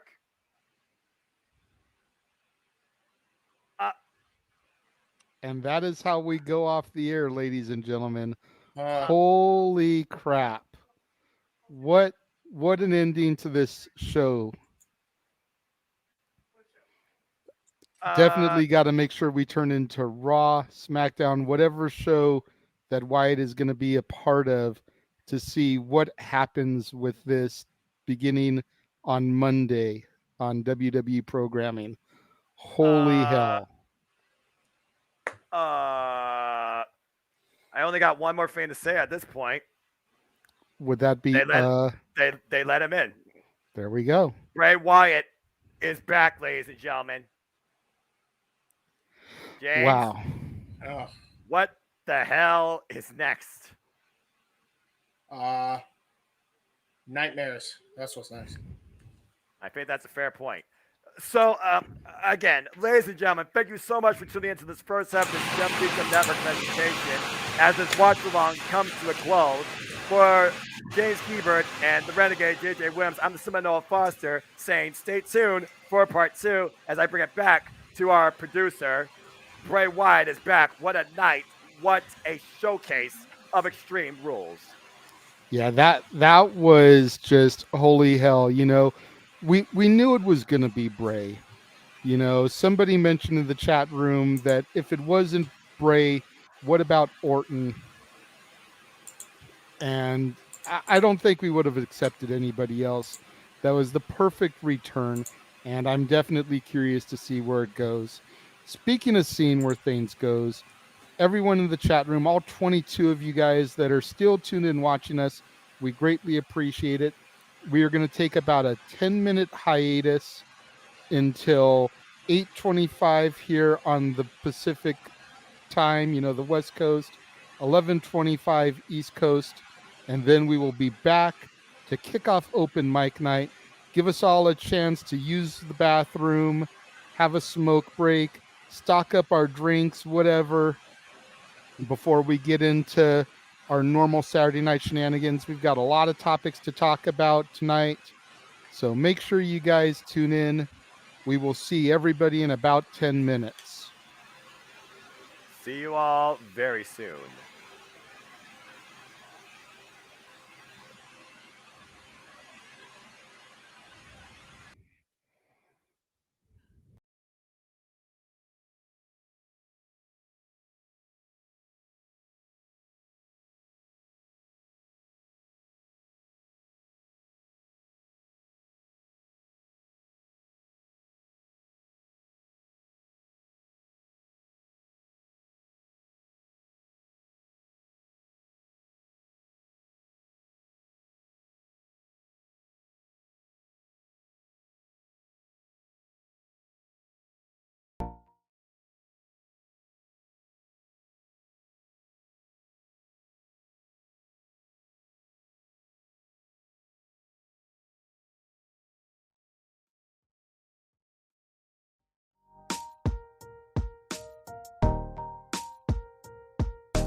What is going on, everybody? Welcome to tonight's edition of Open Mic Night here on the Casa D18 Studios channel and across the entire Jeff Meacham Network Multiverse of Media.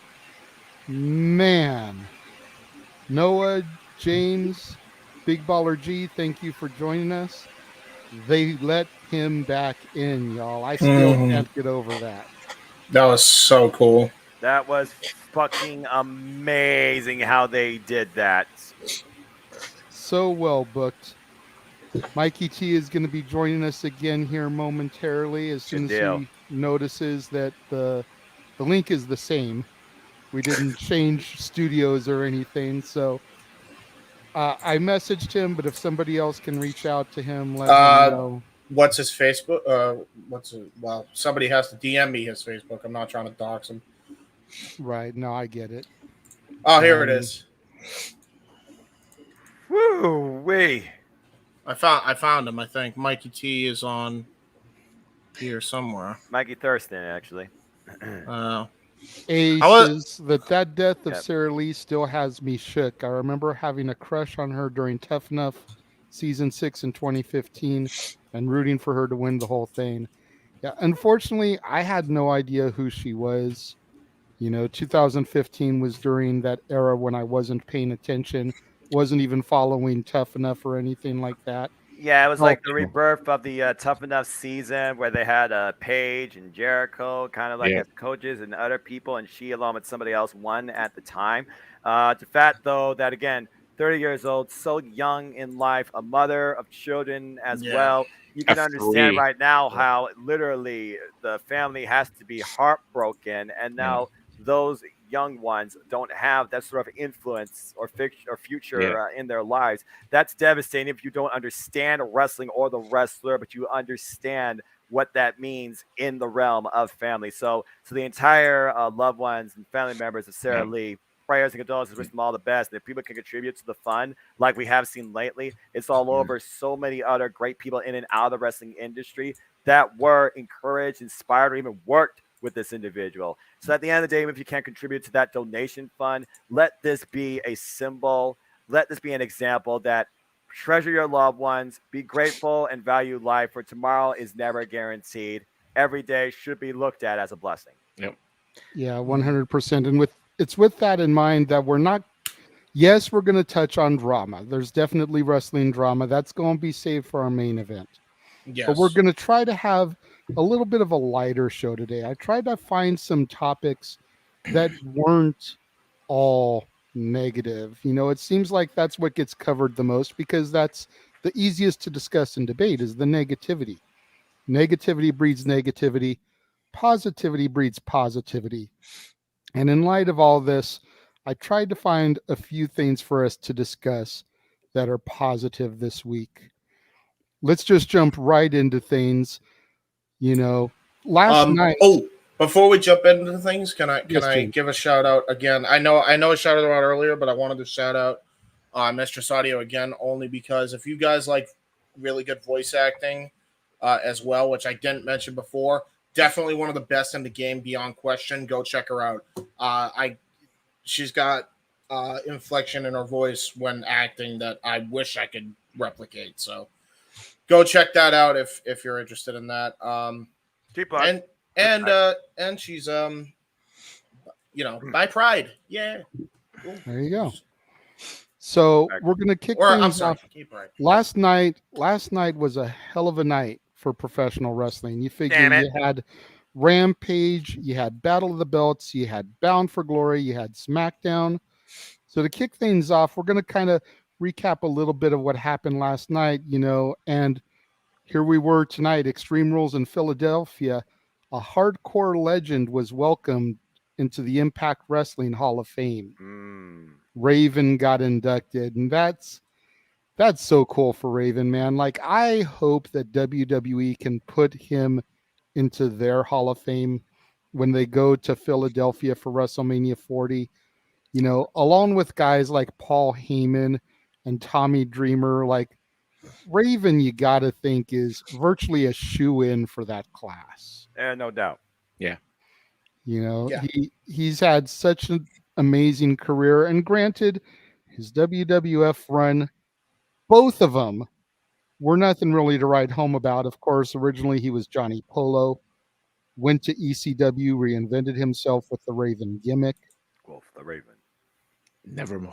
Feud with Sandman and Tommy Dreamer, then going to WCW, bringing the Flock over there, giving Saturn and Kidman the rub, coming back to ECW the night that they debuted on the Nashville Network and winning the tag titles with Tommy Dreamer, his longtime rival of all people, defeating the Dudleys on their last night in the company.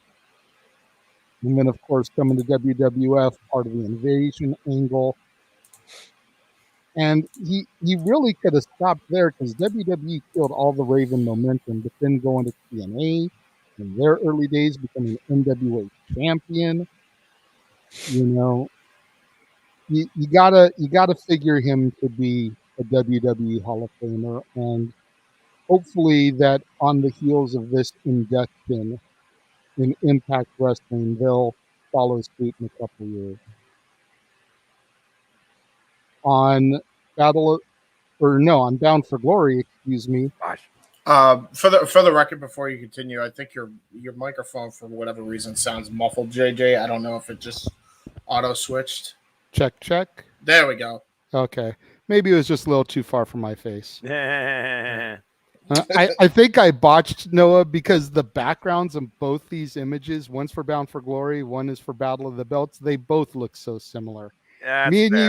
Me and you discussed this Bound for Glory one a little bit last night when we covered Battle of the Belts, because I was the only one that called this. But longtime friend of the Jeff Meacham Network and the Casa D18 Studios. Dang it! And new X Division champion, Frankie, no longer the future, now the Kazarian, the X Division champion. Congrats to him. What? Yeah. Yep. The 100th X Division champion in TNA Impact Wrestling history. Wait, has he never won the belt? No, he has. I think Four this is previous his third or times. Now fourth. Kazarian is a 5-time X Division champion. He dethroned Speedball Mike Bailey, who had, get this, 9 successful defenses. Is his 129 only reign ever as X Division champion. What a phenomenal champion he was. Not to mention the last guest on NoDQ.com. Yes, because of the Jeff Meacham thing, I believe. Yeah, when Jeff had his Talk Wrestling on anniversary, Frankie came on there for a little bit. Nice. Big G, I thought you were at the show tonight for some reason. My bad. I had what tonight? I thought you were at Extreme Rules. No, I wish, man. I wish I would have gone, but I didn't get off of work. I got off at work at 8 o'clock exactly, and I have other stuff coming up next weekend. So, you already Fish joint. You already got other things, and I will say this before we get any deeper.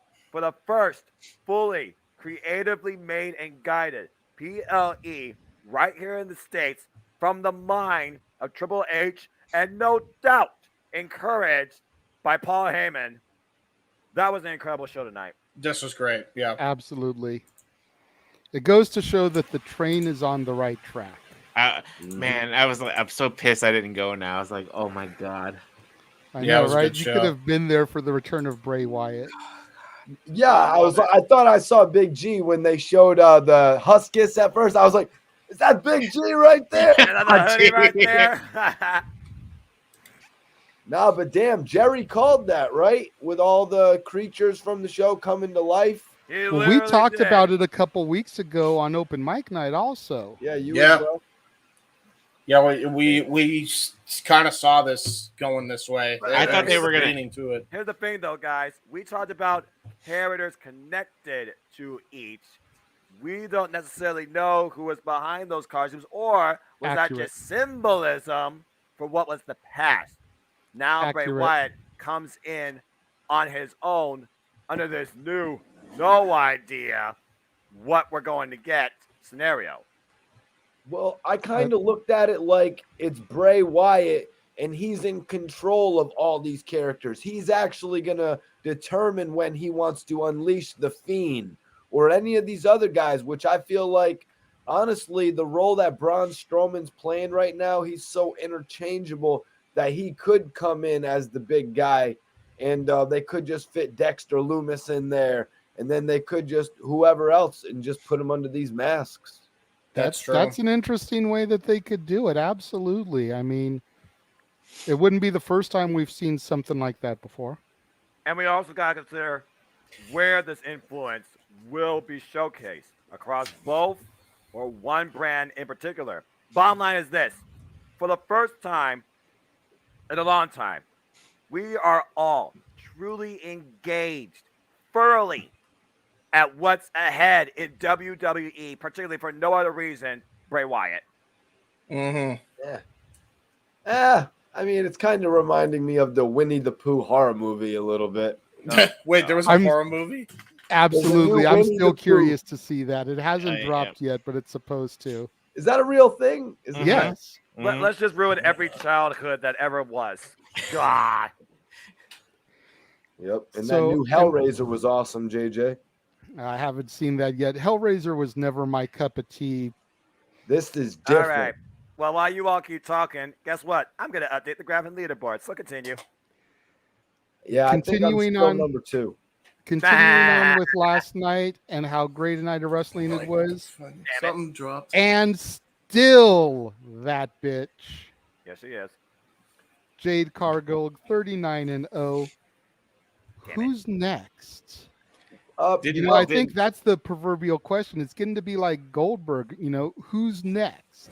Well, I think we got a good idea after watching Battle of the Belts, JJ, because she took the title in possession. Well, the Did, thing is, sorry, Big G. Was it Nyla Rose that took the title? Yeah. Yeah. I didn't watch it, but I saw on Twitter, like Jade Cargill had posted something saying, give me back my belt or something like that, and tag Nyla in there. Oh shit! Yeah. I had seen Nyla Rose in person a couple of times at a couple conventions, and she's big in person. I was like, holy shit. Now the thing is with this, when Jade Cargill was gonna face Willow, which they need to drop Nightingale and just go Willow, before they even go with the Willow match, they literally did a promo with Nyla Rose and Jade Cargill once again. So it's like they kind of already blew the outcome of that match. I noticed Tony Khan does this a lot. He double books.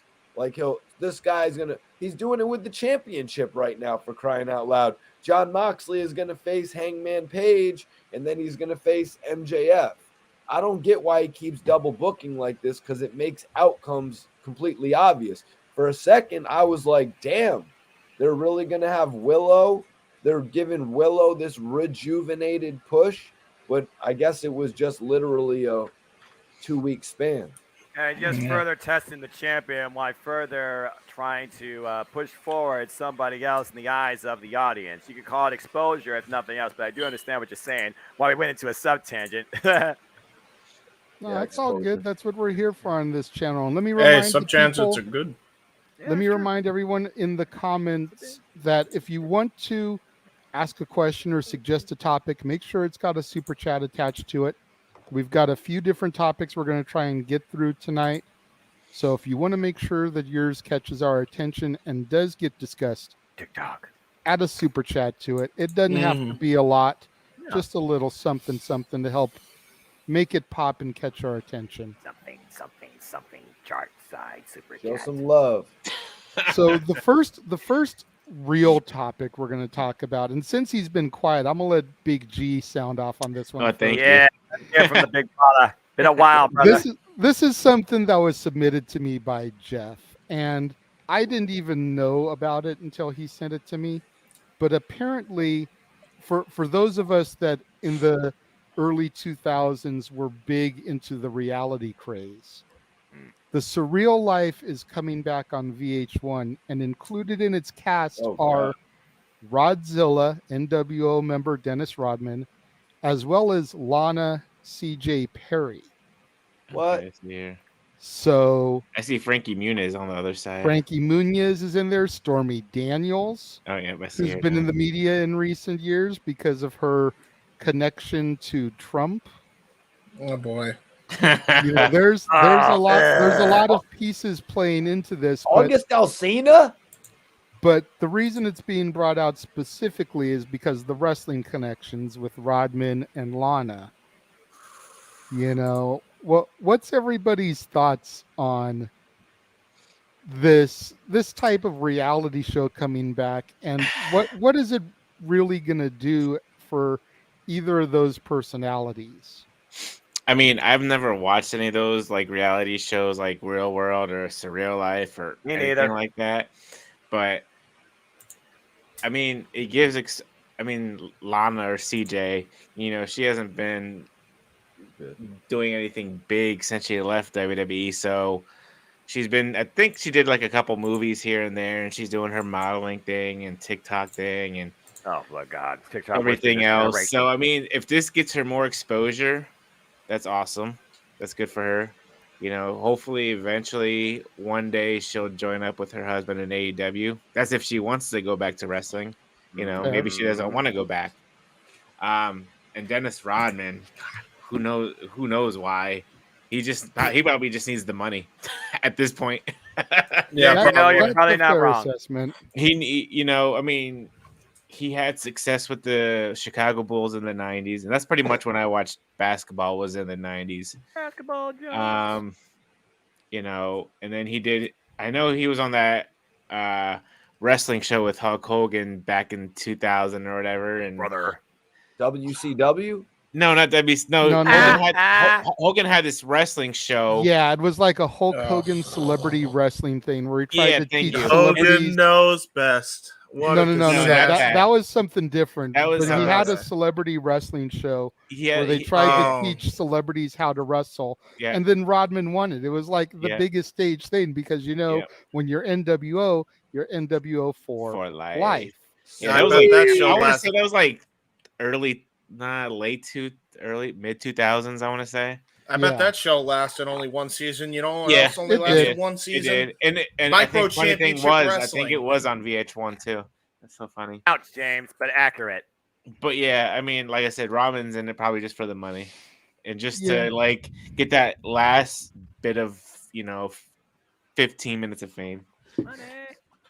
No, that's my. Like I said, I really don't watch any of that stuff. So that's the thing with these reality shows is that a lot of times they're mainly, like you said, they're B, C, maybe even D-list celebrities that are just trying to clean at that 15 minutes of fame and get back in the spotlight, possibly rejuvenate their career.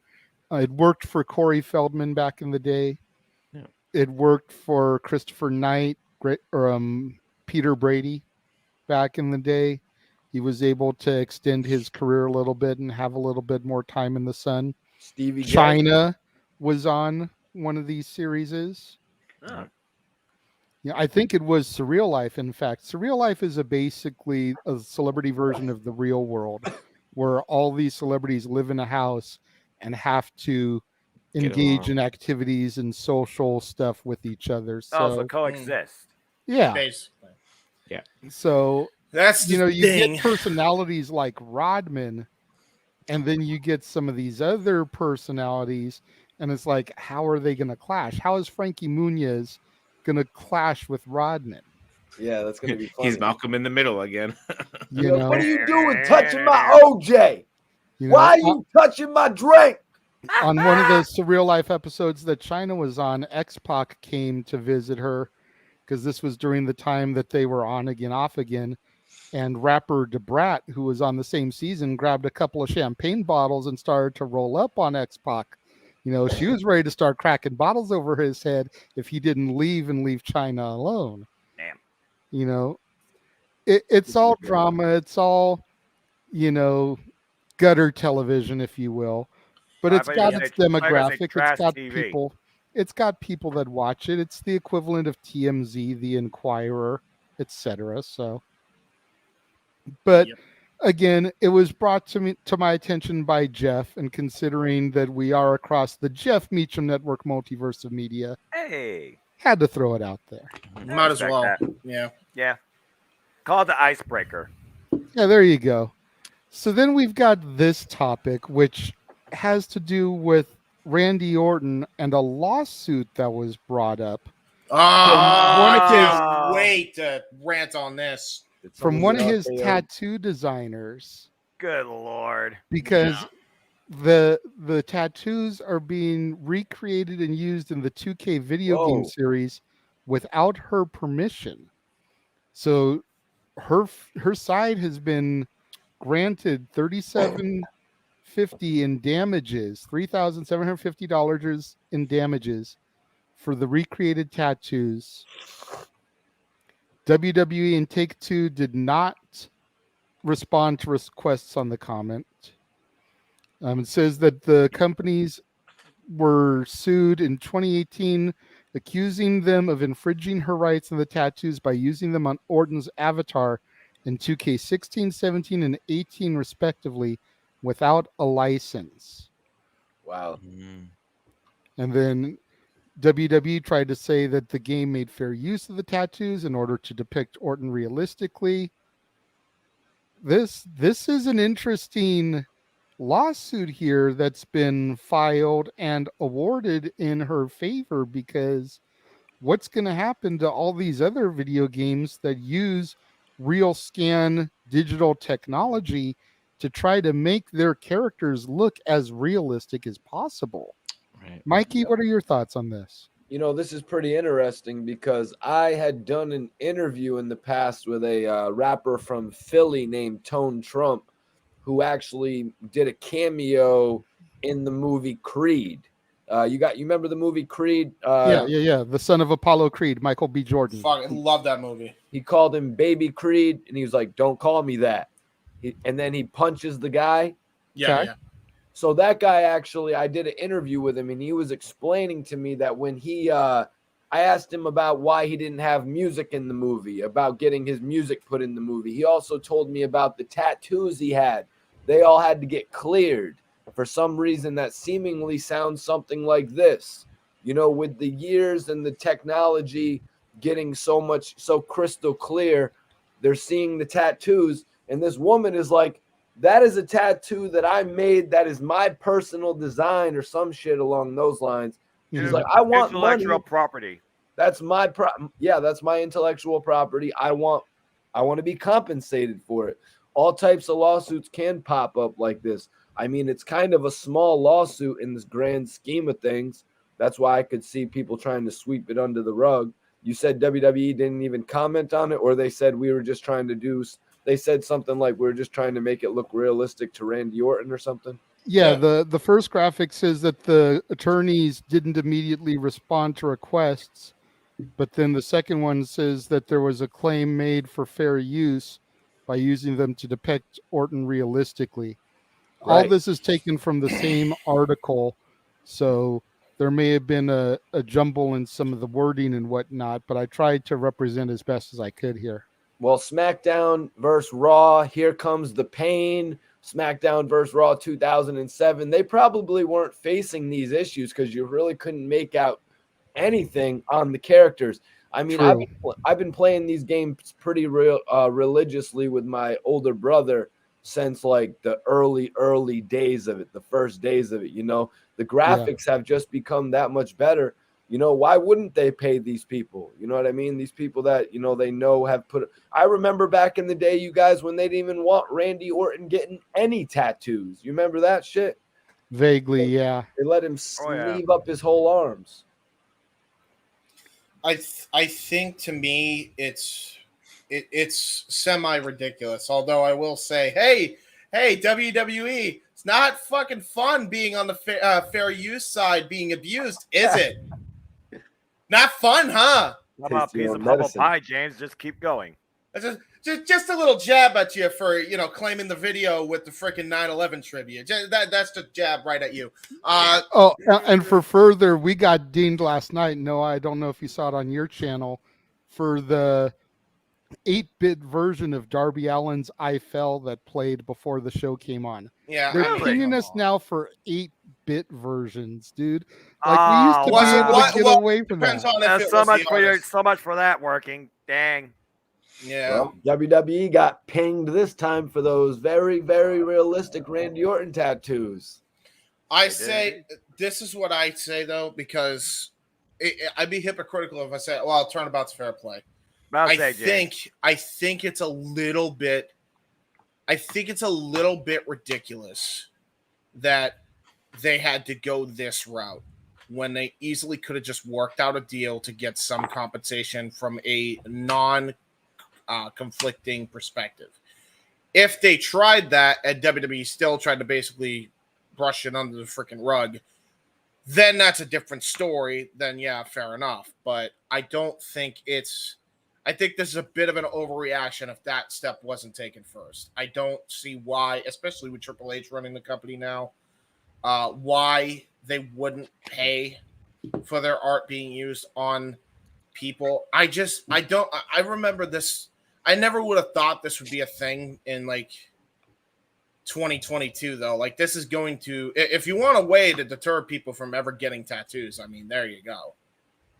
Like this is not a good situation in any regard. Like if you have people that have that are already marked up and have tattoos and they go into wrestling or they go to any form of entertainment and now you have to pay for the license or otherwise CGI it out, man, that's no good for anybody. And that's going to discriminate against an entire group of people on accident because you're basically trying to get yourself compensated when in actuality you should really just be working out a deal with Take-Two Interactive in this case, and just for the future of all tattoo artists, working out a deal if there are celebrities that are getting paid to at least get some compensation for it. This is not the way to go. This is not the way to do business. This is really bad on all fronts.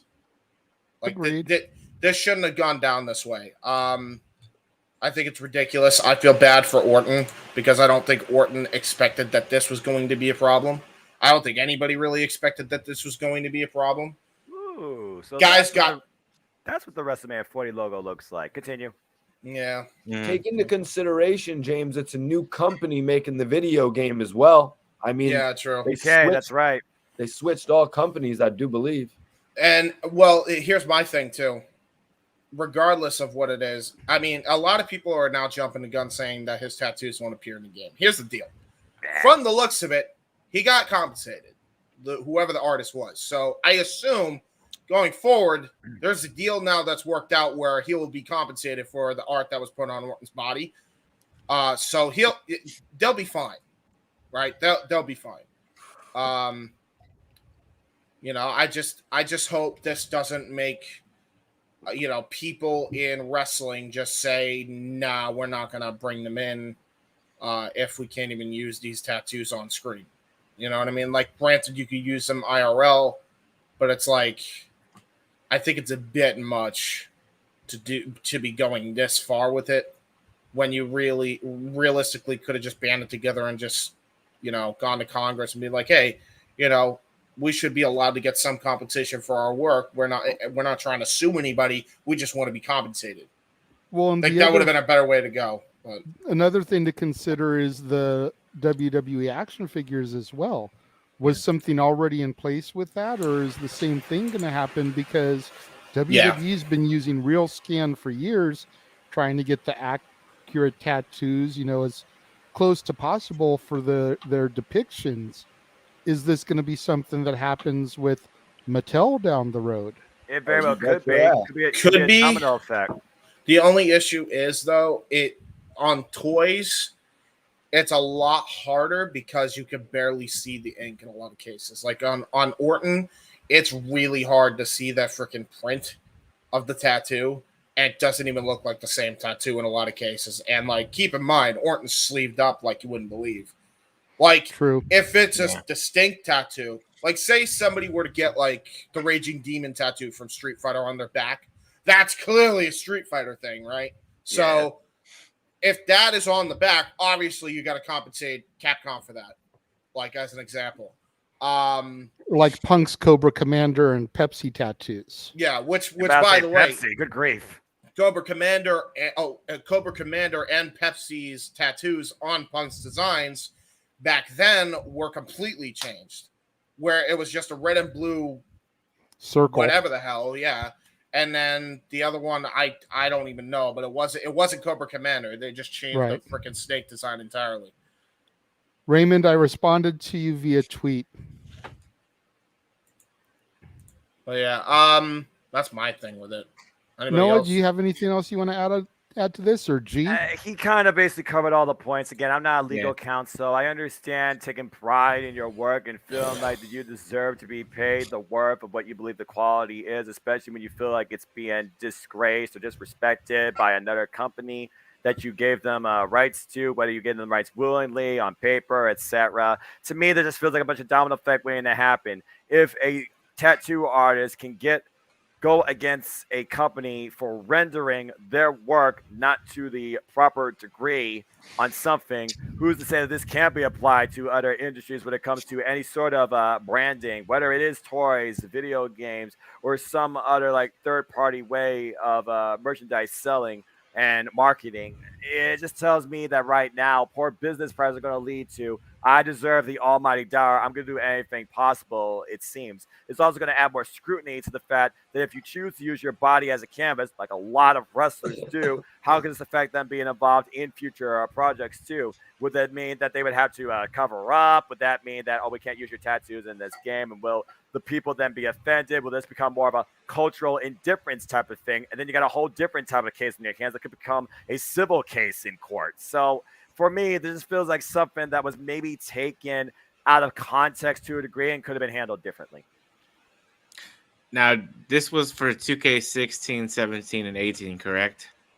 I believe so, yeah. So did they fix the issue and work something out with her for like the 2K19 and forward? Do we know that? Yeah, because we they do not weren't know. mentioned. Yeah, that's interesting. Yeah, it's almost like we don't know all the details, but we know to a degree what this is about and what it's involving. We just don't necessarily know the post-match story. And again, maybe that's not for us to know, but in the world of the internet, what is private? Exactly. Well, they're going to have to settle it with those tattoos, man. You know, or in some of these guys, I remember back in the day, they would take issue with superstars coming in with too many tattoos. And that's why at the beginning, you remember Orton didn't have any. He comes back. He had 2 massive tattoos on both of his arms, and they were just kind of like, oh, damn. But they really couldn't do anything. Well, I mean, keep in mind, though, as well, like, without those tattoos, he's not the Viper in 09. There's no way he's the Viper in 09, because he literally looked like a snake with that sleeve. Yeah, it looked like a, you know what I mean? Like, skin. It looked great, like, visually. That made his character. Yeah, again. Sometimes the tattoos will make your character. I mean, I don't really know what's going on with Karrion Kross. Didn't it look like he had filled in a few more things, like from the last few weeks, like on his back? Yeah, possibly. Yes, obviously. Look at Malachi Black and his tattoos. Yeah, exactly, man. Like you can't. You're gonna be doing this a lot, but it's like it's frustrating because it's like, all right, well, this is the exact same issue that we have taken up when it comes to, you know, the media or specifically music media, like the labels, you know, getting basically their grubby paws on the majority of the damn shares of artists. When if you take a look at like independent artists in music, like Jonathan Young or whoever that do rock, or some people that do rap, when they put their stuff on Spotify via SoundHound or whatever app they decide to use to put it on there, they get a large majority of the compensation, and they don't need a label attached to them. Which is exactly why KSI has been so successful all these years, because he has earned so much money from just that in order to start his own label. And I'm sure boxing helped in that regard too. So, you know, if he was a part of a music label, you really think he'd be doing boxing right now? Hell no. No, are you kidding me? Like that's the issue, really. Like that's where this all goes to. Too much of a power trip with this stuff can lead to dire consequences for media as a whole. And in this case, the media is the body of a person and the tattoos they decide to get. and whatever show they appear on going forward. Like, what's to stop them from being like, I want to be compensated because I saw him on TV and I want to be paid $1 million per appearance. It's extreme, but like, yeah, I don't how know if far is something too like far, you that. know? I don't know if something like that could go down, but Still would not count it out. it's, I think that what the tattoo artist is going for, and I could be out of my league here, but think about how WWE licenses songs for certain periods.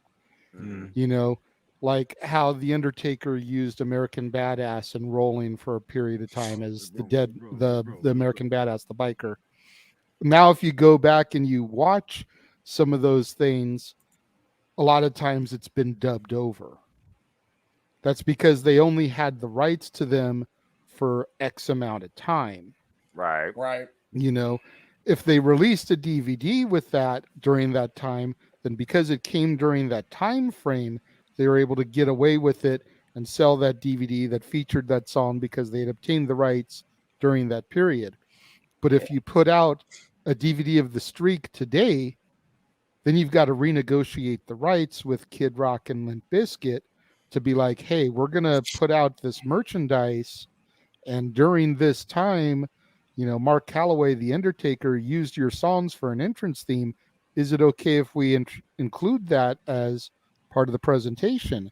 And if Kid Rock or Fred Durst or whoever say no, then in goes the generic dub over music instead of the original aired product. What do you mean, man? I love Roll With Me, Roll With Me. It's And great. I think that's kind of where James. I think that's where the dub is tattoo Roll With Me. artist.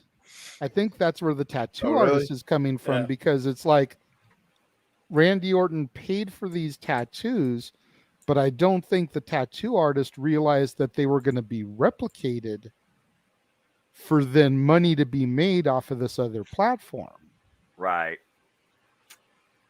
I That's mean, probably he the was case that he's famous when going he with. got those tattoos, though, JJ. What's that? The majority of those tattoos, Randy Orton was famous when he got those. Like, he's added to them since he got realistically famous. I know.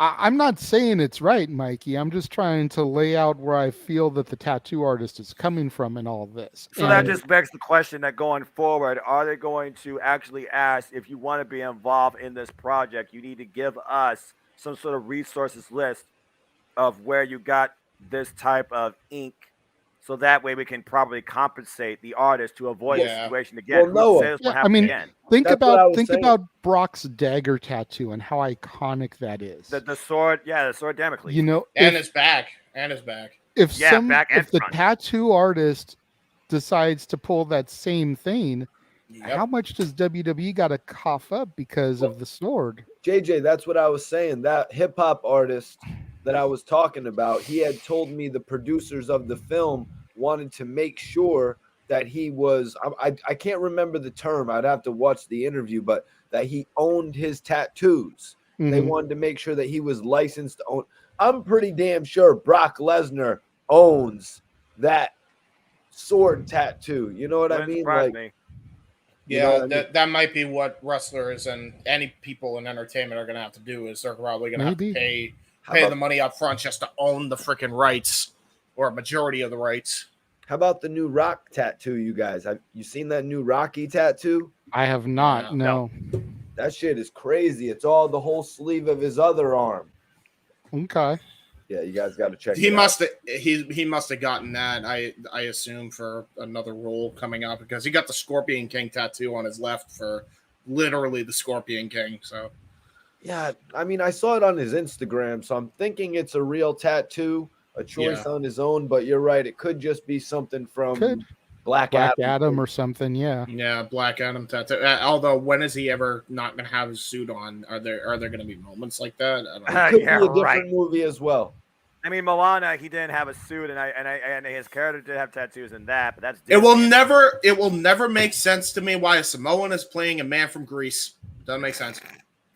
Sorry, you cannot give it to me otherwise. That is profiling, and profiling is wrong. All right.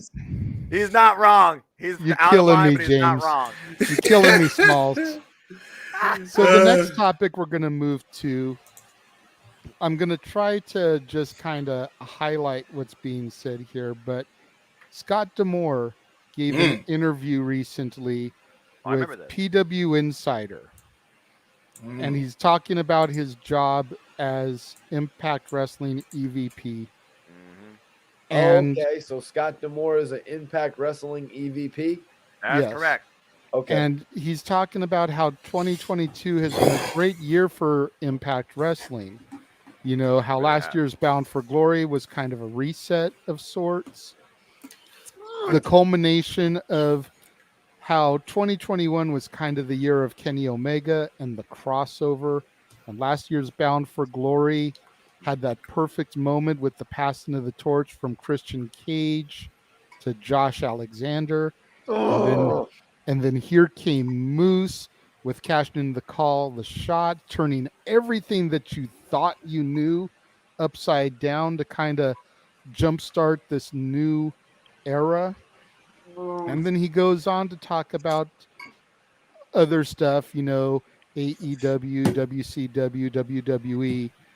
But then he goes back to the earlier point, and this is the comment that I really wanted to highlight in all this because I feel like it kind of ties into our main event later. 2022 was the year Impact Wrestling started focusing on Impact, the people of Impact, the growth of Impact, the feel and the tone of Impact. And I feel pretty good about where we were heading into Bound for Glory this Friday and where we start to head as we get towards 2023. think you said enough right there with that sentence. It's almost like Tony Khan should have taken that advice when they were negotiating to still keep them as a fucking partner. James, let's be subtle here. Pump the brakes a little bit. Remember, we're talking about positive right now before we go to the negative, James. Yeah, I'm Yeah, gonna well, leave I that mean, to James. I'll just be We spinning need back James around with you. the milk and the cookies and the warm fireplace. You When know, you're talking happy about thoughts. Impact, what positive is there to say? Dude, did As you far see as Bound for Glory? Like, granted, I didn't watch it, but I watched Noah do play-by-play commentary last night, Joey Styles like, and Bound for Glory sounded like a fucking amazing show to me. I it looked at the absolutely card. was. I looked at the card. Noah had posted, I believe, a card with the forum or something like that.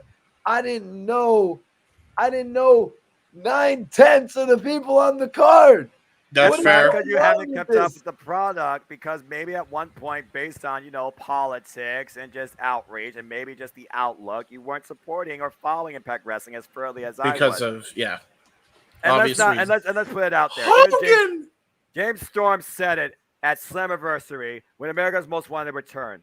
Some people thought this company wouldn't be around for 1 month, 1 year, 10 years, and here we are still kicking 20 years later.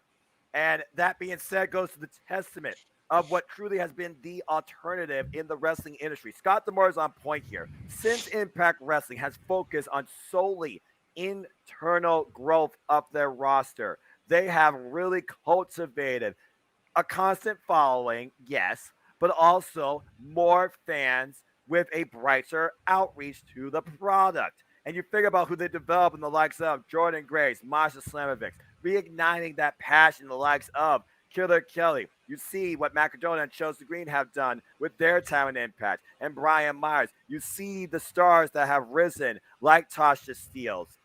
Everything about Impact Wrestling, when they don't focus so much on the nostalgia aspect, has really gone strong for them to a degree. They have their own ecosystem of a roster they're constantly booking, rotating, and growing for a different variety of character showcasing. Strongest example right now is the former Jessica Havoc, now Jessica, and now she's a Knockouts Tag Team Champion. The beauty of Impact Wrestling is what they do with so little, yet they put out so much in a 2-hour period weekly on Access TV. Their weakness is their past and where they do the marketing. But if you can connect with that, something as simple as YouTube 90-minute free, commercial-free weekly broadcasting with an internal non-toxic community, then you will see yourself why it is good to follow Impact Wrestling and what Scott D'Amore is doing with Gail Kim's help as the leader of the Knockouts division is guiding this company the right way. No, I mean trying to keep that non-toxic. Maybe that's what it is. Maybe they just don't want to be bigger than what they want to be. I think that's really what it is. You look at every other company that has gotten so big to the point where the community has been toxic. You really think Impact wants that? Again, I mean, come on. Yeah. And to what you mentioned, Noah, you talked about the nostalgia and not focusing on that as much, but look at the nostalgia that's been able to look at the new regime, put the past behind them, and come out of the mothballs to give back to this new Impact. You got guys like Frankie Kazarian, the new X Division champion. You've got Sabin and Shelley back competing as the Machine Guns on a regular basis. You've got Bully Ray, who won the Call Your Shot last night. Out of the New York area, former two-time Impact World Champion is back, and he has delivered a message to the current face of Josh Alexander, current Impact World Champion. I'm going to be your toughest test. Be prepared. I cannot wait to see how these two clash. And again, it's the fact they don't solely heavily politically focus on nostalgia, part-timers, or big name value. They use that to help cultivate the future while pushing forward in the present. And as you said, it's not just TNA originals. It's also those that left to do work somewhere else but came back to see what happened. Again, we had Christian Cage, instant classic for a little while as Impact World Champion. As you alluded to, that right there was the bridge point in really seeing what they have done in the past, but what they could do now. Here's the point, Josh Alexander and Moose. Impact, granted, Impact Wrestling, TNA, whatever you want to call it, definitely had its dark days. Yeah. But much like Nathan Banks here, I've been a fan of NWA TNA Impact since the first day I saw it. My dad and I bought the 1-year anniversary pay-per-view for a penny when it was still a weekly pay-per-view because that's what they were doing to try to promote it. They offered the 1-year show for a penny. We enjoyed it so much, we bought the following week's pay-per-view at the full $9.99 price. So there's 2 pay-per-views in a row for under $10. It comes down to perception and what sort of perception you hold this company to. If you dwell on the past, you cannot see what the future could bring forward to you. Impact Wrestling, in my opinion, is in a better state more than ever because of the way they are booking and outlooking their internal roster. Yeah. So there's a reason that I own that replica, Mikey, because of the way that I gravitated towards it back in those early days. That's a bucket list item that I now have right here sitting next to me every time I do a live stream out here. What is the red made out of? It's paint. What a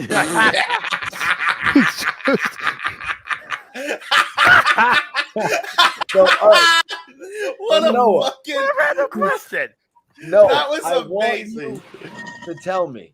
All right. The comparison. It's the blood of children's souls. No, because I want the comparison of Impact to NXT then. Not the new NXT 2.0, but the classic NXT black and gold that you rocked with, man. What's the comparison? Because people that watched NXT back in the day, you saw character development. You saw people not being overbooked. Sometimes people wouldn't be booked 2 weeks in a row. You know what I mean? Exactly. What are we seeing on Impact Wrestling? That is it similar to what NXT was? Is it better than what NXT became on USA Network? I would say that's definitely similar to what the Black and Gold was trying to cultivate in its own internal ecosystem under the WWE. It definitely takes a lot of those practices, it seems, to heart more so today than it has before. And again, that comes down to what regimes we were dealing with. And I'm not just talking about Eric Bischoff and Hulk Hogan, brother. I'm also talking about Dixie Carter land, and also during the early days of Anthem era, Jim Cornette. Jesus Christ, help us all during that time. That being said, you didn't hear that from me. But I would definitely say it's that booking structure of the fact that you don't see the same people in every match every week, but you see constant development in character and storytelling over a period of time. Speedball Mike Bailey might have held the title for over practically near 200 days, but he wasn't on every week. And you felt that when you watched Impact at times and he wasn't even involved in the match. Then you see 2 weeks later, possibly him in an open challenge match, and you're like, wow, he is quite a champion. I'm glad I waited for this. And you don't know who's going to face because, again, it's open challenge. It's that suspension of disbelief, but also the way that you constantly push forward a narrative without milking it dry every week. So there's definitely some similarities there, especially nowadays in the structure of Impact Wrestling's booking. That does remind me a lot of what NXT used to be before the network era, particularly. It's just slightly longer. G, James, anything you guys would like to add to it? Again, G, you're being awful quiet. Like, you PM'd me about wanting to be on the show. And well, no one knows this, and so does Mikey. I let everybody else talk, and then I throw my 2 cents in last. No, Big G, how many times have I told you that I'm just a simple man who's just happy to be part of the conversation? I'm an introvert for life. The most vocal I am is during wrestling interactions. And this is probably the most I've talked all night, ever on open mic night. Yeah. So I would love to get some thoughts. Maybe you could talk about at a time you were a fan of Impact or TNA, and maybe what drove you away. And are you willing to give it a try? If it's never but a YouTube clip, they sometimes post full matches on YouTube. Right. Go watch one of them. So, I mean, I've never been a big fan of TNA Impact. When it first started, I was over in Germany, so it was really hard to. I didn't even know about TNA until I think 2007, 2008. My buddy had it was a DVD that TNA had put out like the first 10 years or something like that, like their 50 greatest moments or whatever, and I watched that. But I never really. Were there any great moments on there, Big G? Were you like, these moments kind of suck? Or what were you thinking? I remember. Oh my God, there was like the Team 3D's funeral or something like that. That was hilarious. Okay, that's one of my favorite. But I never really watched the full show, and like when it was on Spike TV, it would be late at night when I was in high school and stuff like that. And then they bounced to channel that I never even heard of, that I didn't get, and now they're on Access TV. I'm like, okay, I don't get Access TV, so I can't watch it. And then I'll go on YouTube. Now I'm subscribed to the YouTube channel, so I'll go and watch clips here and there. But 100% honest, I have never watched a full show of Impact. I've never watched a full. No. And I mean, I'm subscribed to their Twitter account and I think Instagram too, just to see what's going on.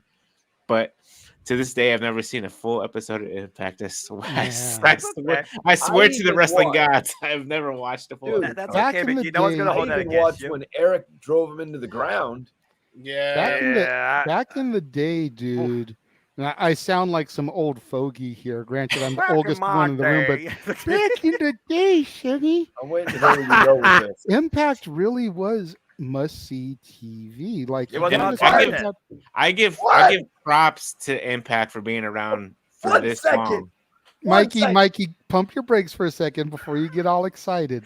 Yes, back in the day, Impact was must-see TV. Now, you got to keep this in mind. Okay? Even for all of its shitty networks and time slots at first, Fox Sports Net at 11 o'clock at night, and then this horrible afternoon slot at 2 o'clock or whatever. Even with all of that, the product they were putting out, they were the only televised weekly alternative to WWE.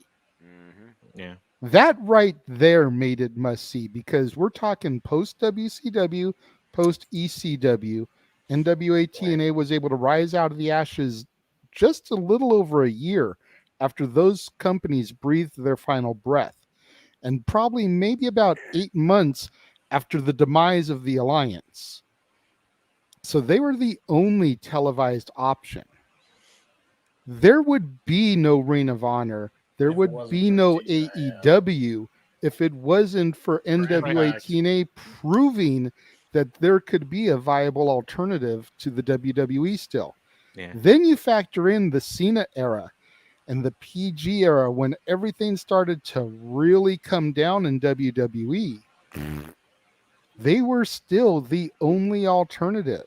If you wanted something that was more like people enjoy of AEW today, professional wrestling, Damn and it. not as much Right. sports entertainment, you were watching Impact. You were watching AJ Styles. You were watching Petey Williams. You were watching Frankie Kazarian and Christopher Daniels and Samoa Joe and Kurt Angle and Team 3D and AMW and the Naturals. ROH was kind of unbearable back then. No, it wasn't unbearable. fully. It was I would just see it on TV. it was and you know what the hell was ECW. going on. It Yeah. was ECW back then.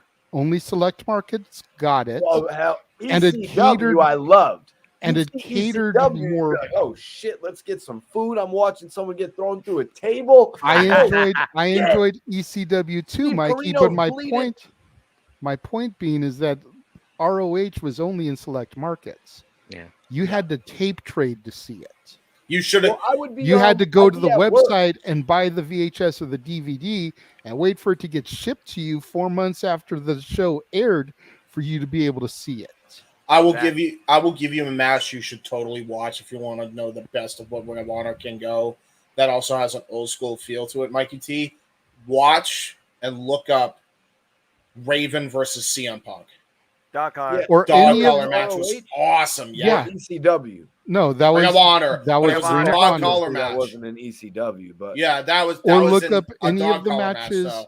or look up any of the 3 matches in the Punk Joe trilogy. Yes. Well, I just remember Yes. being at work one time and I see wrestling on television and I'm like, oh, what wrestling is that? What ring is that? Because the ring had a different look to it. And then That it's was like, by design. there was They a couple used the guys. 6-sided ring because in the States that wasn't done. You know, it was always the 4-sided ring. So what's going to make their product pop on TV? What's going to make eyes be like, Are you talking That's about ROH? Impact. no, Impact? No, I'm talking about ROH. Oh, okay. I'm No, talking Ring of Honor about, just had a dark canvas. yeah, exactly. And I really didn't see who was. I couldn't tell who was in the ring. But with TNA, you actually had people in the ring that they would try to make that you know who they are. You know what I Yep. mean? Yeah. Even at the beginning, they were Yeah. bringing Razor Ramon, Scott Hall into it and shit. Hmm. But my issue, JJ, with TNA is how they would book things. Like Yep. they would have like Yes. Abyss running around with a big 2x4 with nails in it. RVD Janice. was the champion. You know what I mean? Yeah, then they're you building grew to up in the worst era in They're that regard. building to a huge RVD versus Abyss match. But then at the end of Impact, and this is why you would never tune into a full episode of Impact, Big G, because at the end of Impact, RVD is sitting there with his leg full of blood, and then Oh the 2x4 my is there, god! and it's like, oh, RVD is gonna have to drop the title because some guy hit him in the leg with a 2x4 with nails in it. It's Yeah, like, what the I hell? understand. I understand Kidding where you're me, coming from. WWE. That booking Yeah. no longer applies to It- Impact Wrestling. It has not applied since their If- acquirement underneath Anthem Entertainment. I hear Again, you. the biggest flaw in the last few years, particularly of Impact, was just finding an appropriate home and flow. Since they have developed themselves on Access TV in a safe time slot and it's being booked and managed, particularly by a guy that is former coach, former participant in Scott DeMar, Team Canada, and the Knockouts being led by the first ever Knockouts champion, Gail Kim, they have definitely raised their roster to much better prominence in the Yeah. last 3 years in particular. Yeah.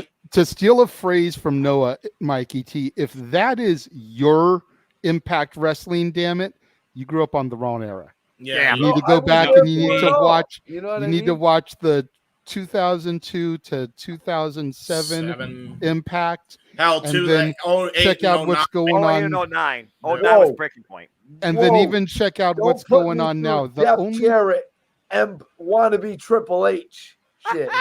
dude, during that era, you had I the was rise there. of AJ Styles. That was must-see TV on a I regular saw basis. Air Styles back in the day on You know, WCW, man. You had AMW versus Triple X and the America's Most 3LK. Wanted. The only reason I don't watch Impact religiously today, and it's to steal Noah's catchphrase, it's as simple as this. I've got too much wrestling that I'm trying to keep up with, and I've got too many movies that I'm trying to watch in order to do my movie review show, which is my bread and butter on my channel.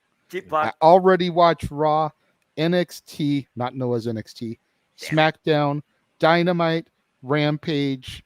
That's 5 shows throughout the week. I don't have time to watch Impact and New Japan as well. And you gotta look at nowadays, wrestling is not the only go-to as a source of entertainment, with so many other distractions available at people's fingertips. Exactly. Wrestling is more underappreciated and underlooked at than ever before globally, despite WWE.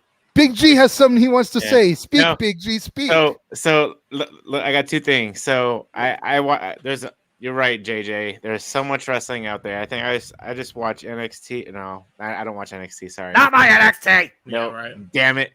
I watch Raw. I watch SmackDown. I watch Dynamite, and occasionally I watch Rampage. So that's 4 wrestling shows.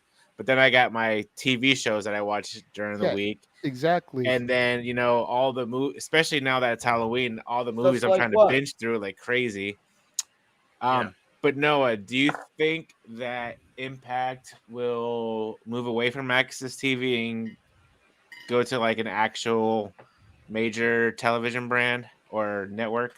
I feel like right now they got a comfortable relationship going on with Anthem Entertainment that they're probably going to stay where they're at. I don't see that changing for the forthcoming future. Okay, I was just curious because I know every so often they change when their contract comes up or whatever. Yeah, I'm not sure when their contract comes up, but look, we don't need to do channel surfing for stuff like Destination America and Pop TV that had nothing to do with this form. Yeah, see, exactly. Like I was like, when I heard of Destination America and Pop TV, I was like, I don't even have these channels. I was like, what the hell is this on channel 297? Right? Yeah. Yeah, I mean, it was done by that point. It's insane. And like you said, Big G, trying to watch all the horror movies so I can review them, trying to watch She-Hulk on a regular basis, trying to watch the Mighty Ducks Game Changers. Yeah. I'm going to be doing the Santa Clauses once that debuts. I'm going to be covering all those each week. Yeah. I watch one wrestling show 5 days a week, and then the weekends I free between gaming, wrestling, and sleeping. So that's my life. Yeah, and then you've got the pay-per-views and PLEs and the special broadcasts here. It's look what happened with Friday. As Ace says, it's all too much. Yeah, that's why you micromanage yourself and you just choose what you wish. Yep. And at the end of the day, we're all fans of our own design. But you already know what I am. I pretty much watch nothing practically but wrestling when I choose to watch anything on the screen. Yeah. And to your point, G, I think the next evolution is just getting a streaming platform. I don't even think the cable broadcasts and finding a better TV station is the end game. I think they should be trying to put it. Go to Amazon Prime. That's perfect. Yeah, that'd be perfect for them. Yeah, they tried Twitch. They got Impact their home on Wrestling. YouTube, so yeah. Impact Wrestling, as well as whatever Ring of Honor deal Tony Khan makes. We're still waiting. To just be streaming. We're still waiting on that too. Yeah. Well, I'm saying that's why I was saying earlier I couldn't even identify with ROH a few years ago watching it while I was at work. And what Tony Khan has done now, I'm totally going to be able to identify with it. There you go. Yeah. Speaking of Tony Khan and AEW, the semi-main event, James. This is another positive. Oh wow. Thing. This is another positive thing. Okay. And it has to do with Saraya. Hey. Saraya! Apparently, she has been cleared to wrestle again. By Doc Sampson. Oh, God. I don't want to. So, all right. Wait a minute. She could be headed to a match with Dr. Britt Baker. Do it with us now. DMD. I refuse to do that after what she Dude, did to she is the Thunder. greatest female in sports and entertainment right now. Dr. This Britt woman Baker is more than likely going to be more famous than Charlotte. Hey, listen, I'd agree if she wasn't like a Shawn Michaels and was unprofessional as fuck backstage. Damn. Is she? I haven't really heard too many rumors like that. I thought Thunder Rosa. The whole thing with Thunder Rosa is Bret Hart, Shawn Michaels, pretty much, yeah. So, no flag alert. I saw that. No, but A got it down with us in the comments with the DMD. That was awesome. You're on point. It's interesting how the champion is going to be playing. Whoever the champion is, Toni Storm, Thunder Rosa, they are going to be playing second fiddle to Saraya and Britt Baker at Full Gear, without a doubt. Which is fucking ridiculous. This is Tony James. We'll come to you at the end because you're obviously on the negative side of this coin. To a degree, it's not. I'm not against Paige wrestling. I want to make that clear. At least that's really good for her. She more than deserved in that regard. Right. So, Mikey, go ahead and make your point regarding this. So I think it's pretty major that Tony Khan is, extending his booking of female wrestling. Although about damn time. The biggest criticism on AEW since day one, but I digress. Continue. Yeah, you know what I mean? So they're going to get at least 3 spots at the Full Gear pay-per-view. You know what I mean? 1 semi-main spot that's going to be practically built as a main event, similar to when CM Punk was brought back to face Darby Allin. Yes. So, so that's going to be a big Full Gear match. And what's that going to go right alongside? It's going right alongside Jon Moxley versus MJF. So it's gotta be. Yeah. I see that pay-per-view doing nearly the 250,000 mark that Tony Khan always likes to shoot for. But as far as how she's going to do, I mean, those punches looked a little bit weak to me. Britt Baker can go in there. Penelope Ford, she goes in there. You know what I mean? Ford has been amazing since her return, no doubt. You like these women, like they really go. I'm hoping Paige could keep up. Maybe I'm thinking a little bit lightly of Paige here, but those Paige, that kick, I don't know, guys. I mean, to be fair, it was Rebel that took it, not Reba. She kind of was the safe bet, so.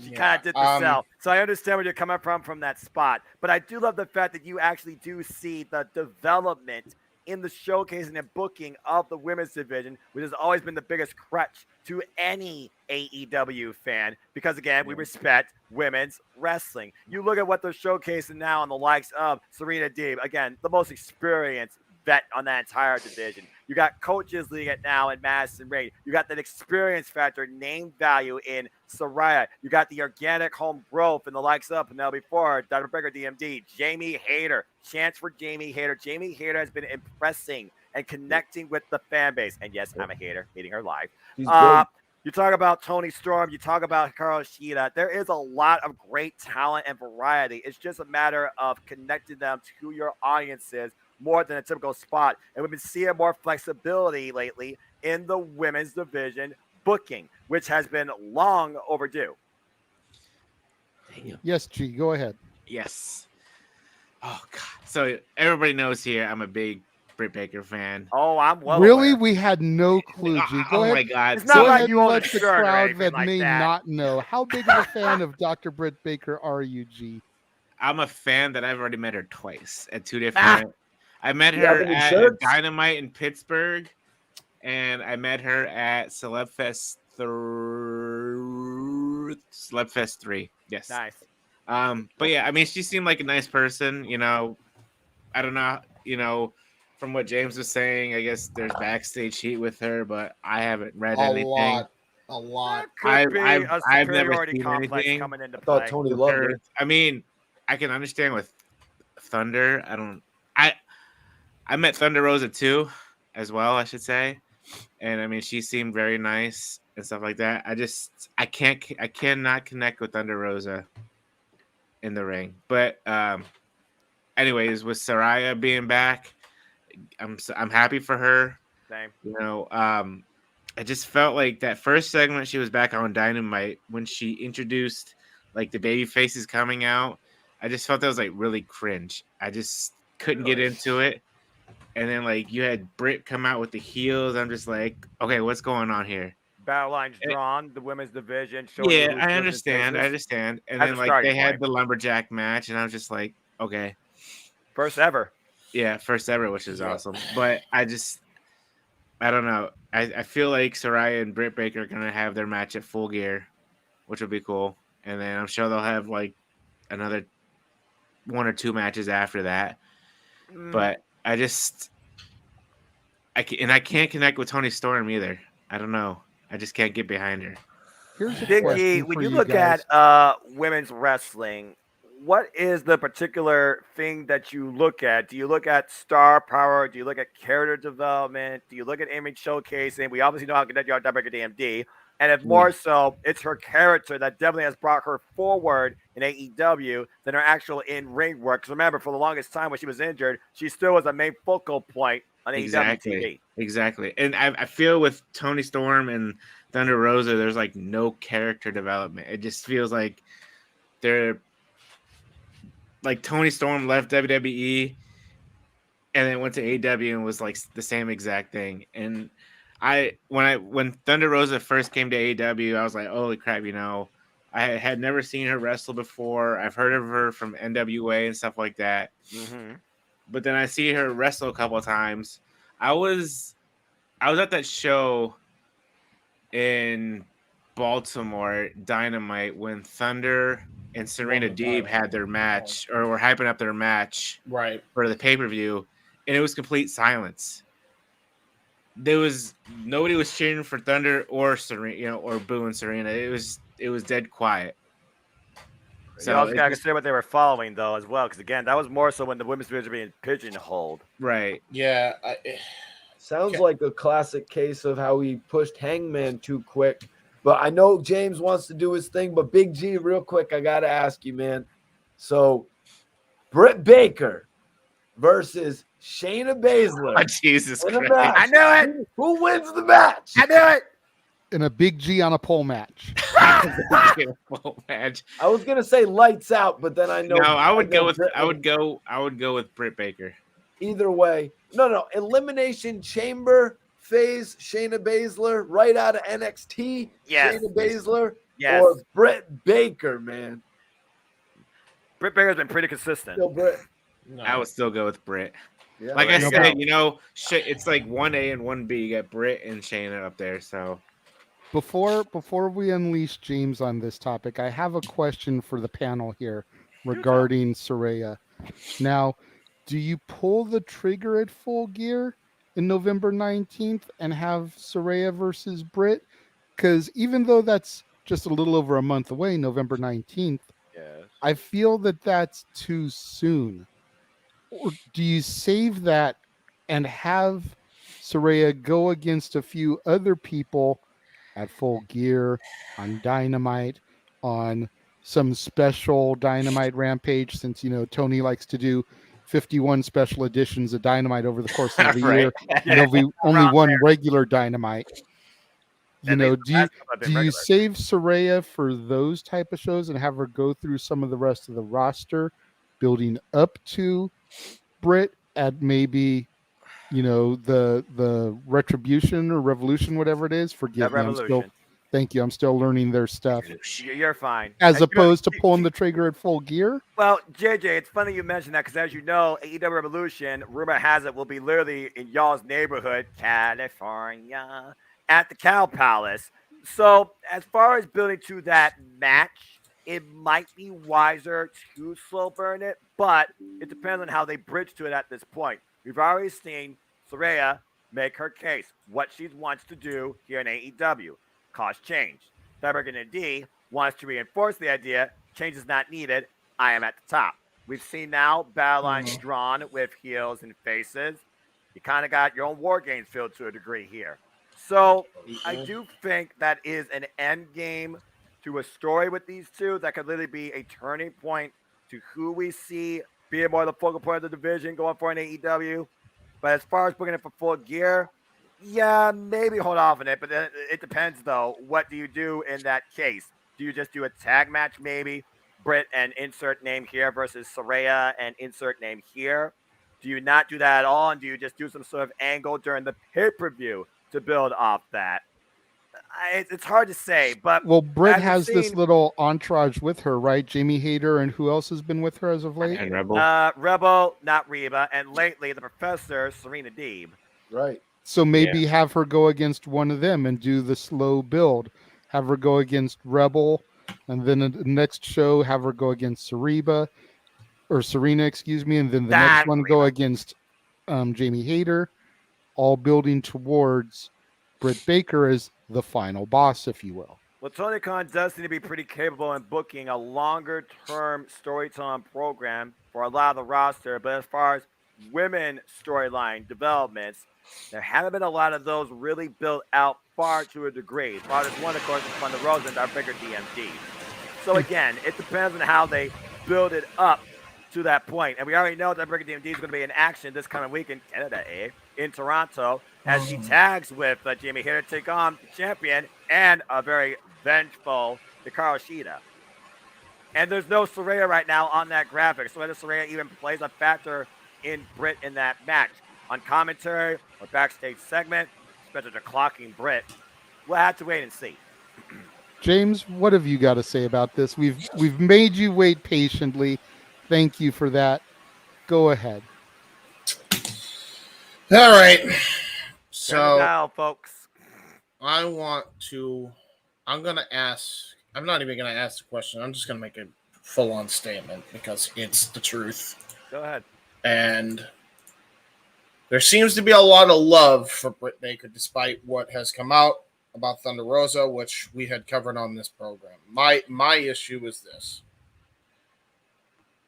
There is way too many holes in Britt Baker's game to build the division around her anymore, one of which is she's clearly unprofessional and doesn't know how to build up the roster. Instead, in every damn promo she ever has, she always tears the division down and bigs herself up.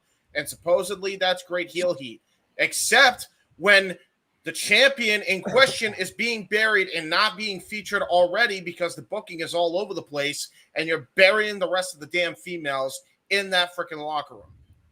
When in actuality, she rehearses every match, doesn't know how to work a match. That was evident in that cage match she had with Thunder Rosa, which, by the way, need I remind people, Thunder Rosa went into that match with an injured leg. Okay? She went in there, and then she wanted to freaking make the excuse and the promo that she was sandbagging, which Thunder Rosa wanted removed, and TK approved it anyway, clearly picking favorites, which, by the way, what a great way to freaking lead your company, dude. Number one.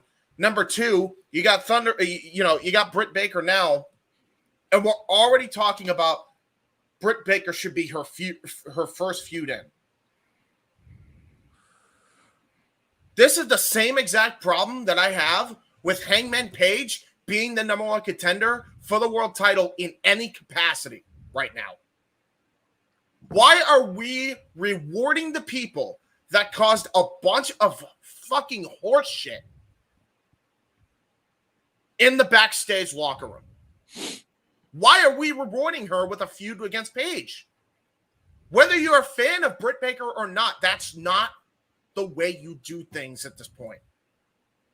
All you are doing is reinforcing the idea that if she could get away with stuff like that with Thunder Rosa and burying the women's division in every promo and not at all bigging anybody up, then you got a problem. You know how I'd book this if I was running that division?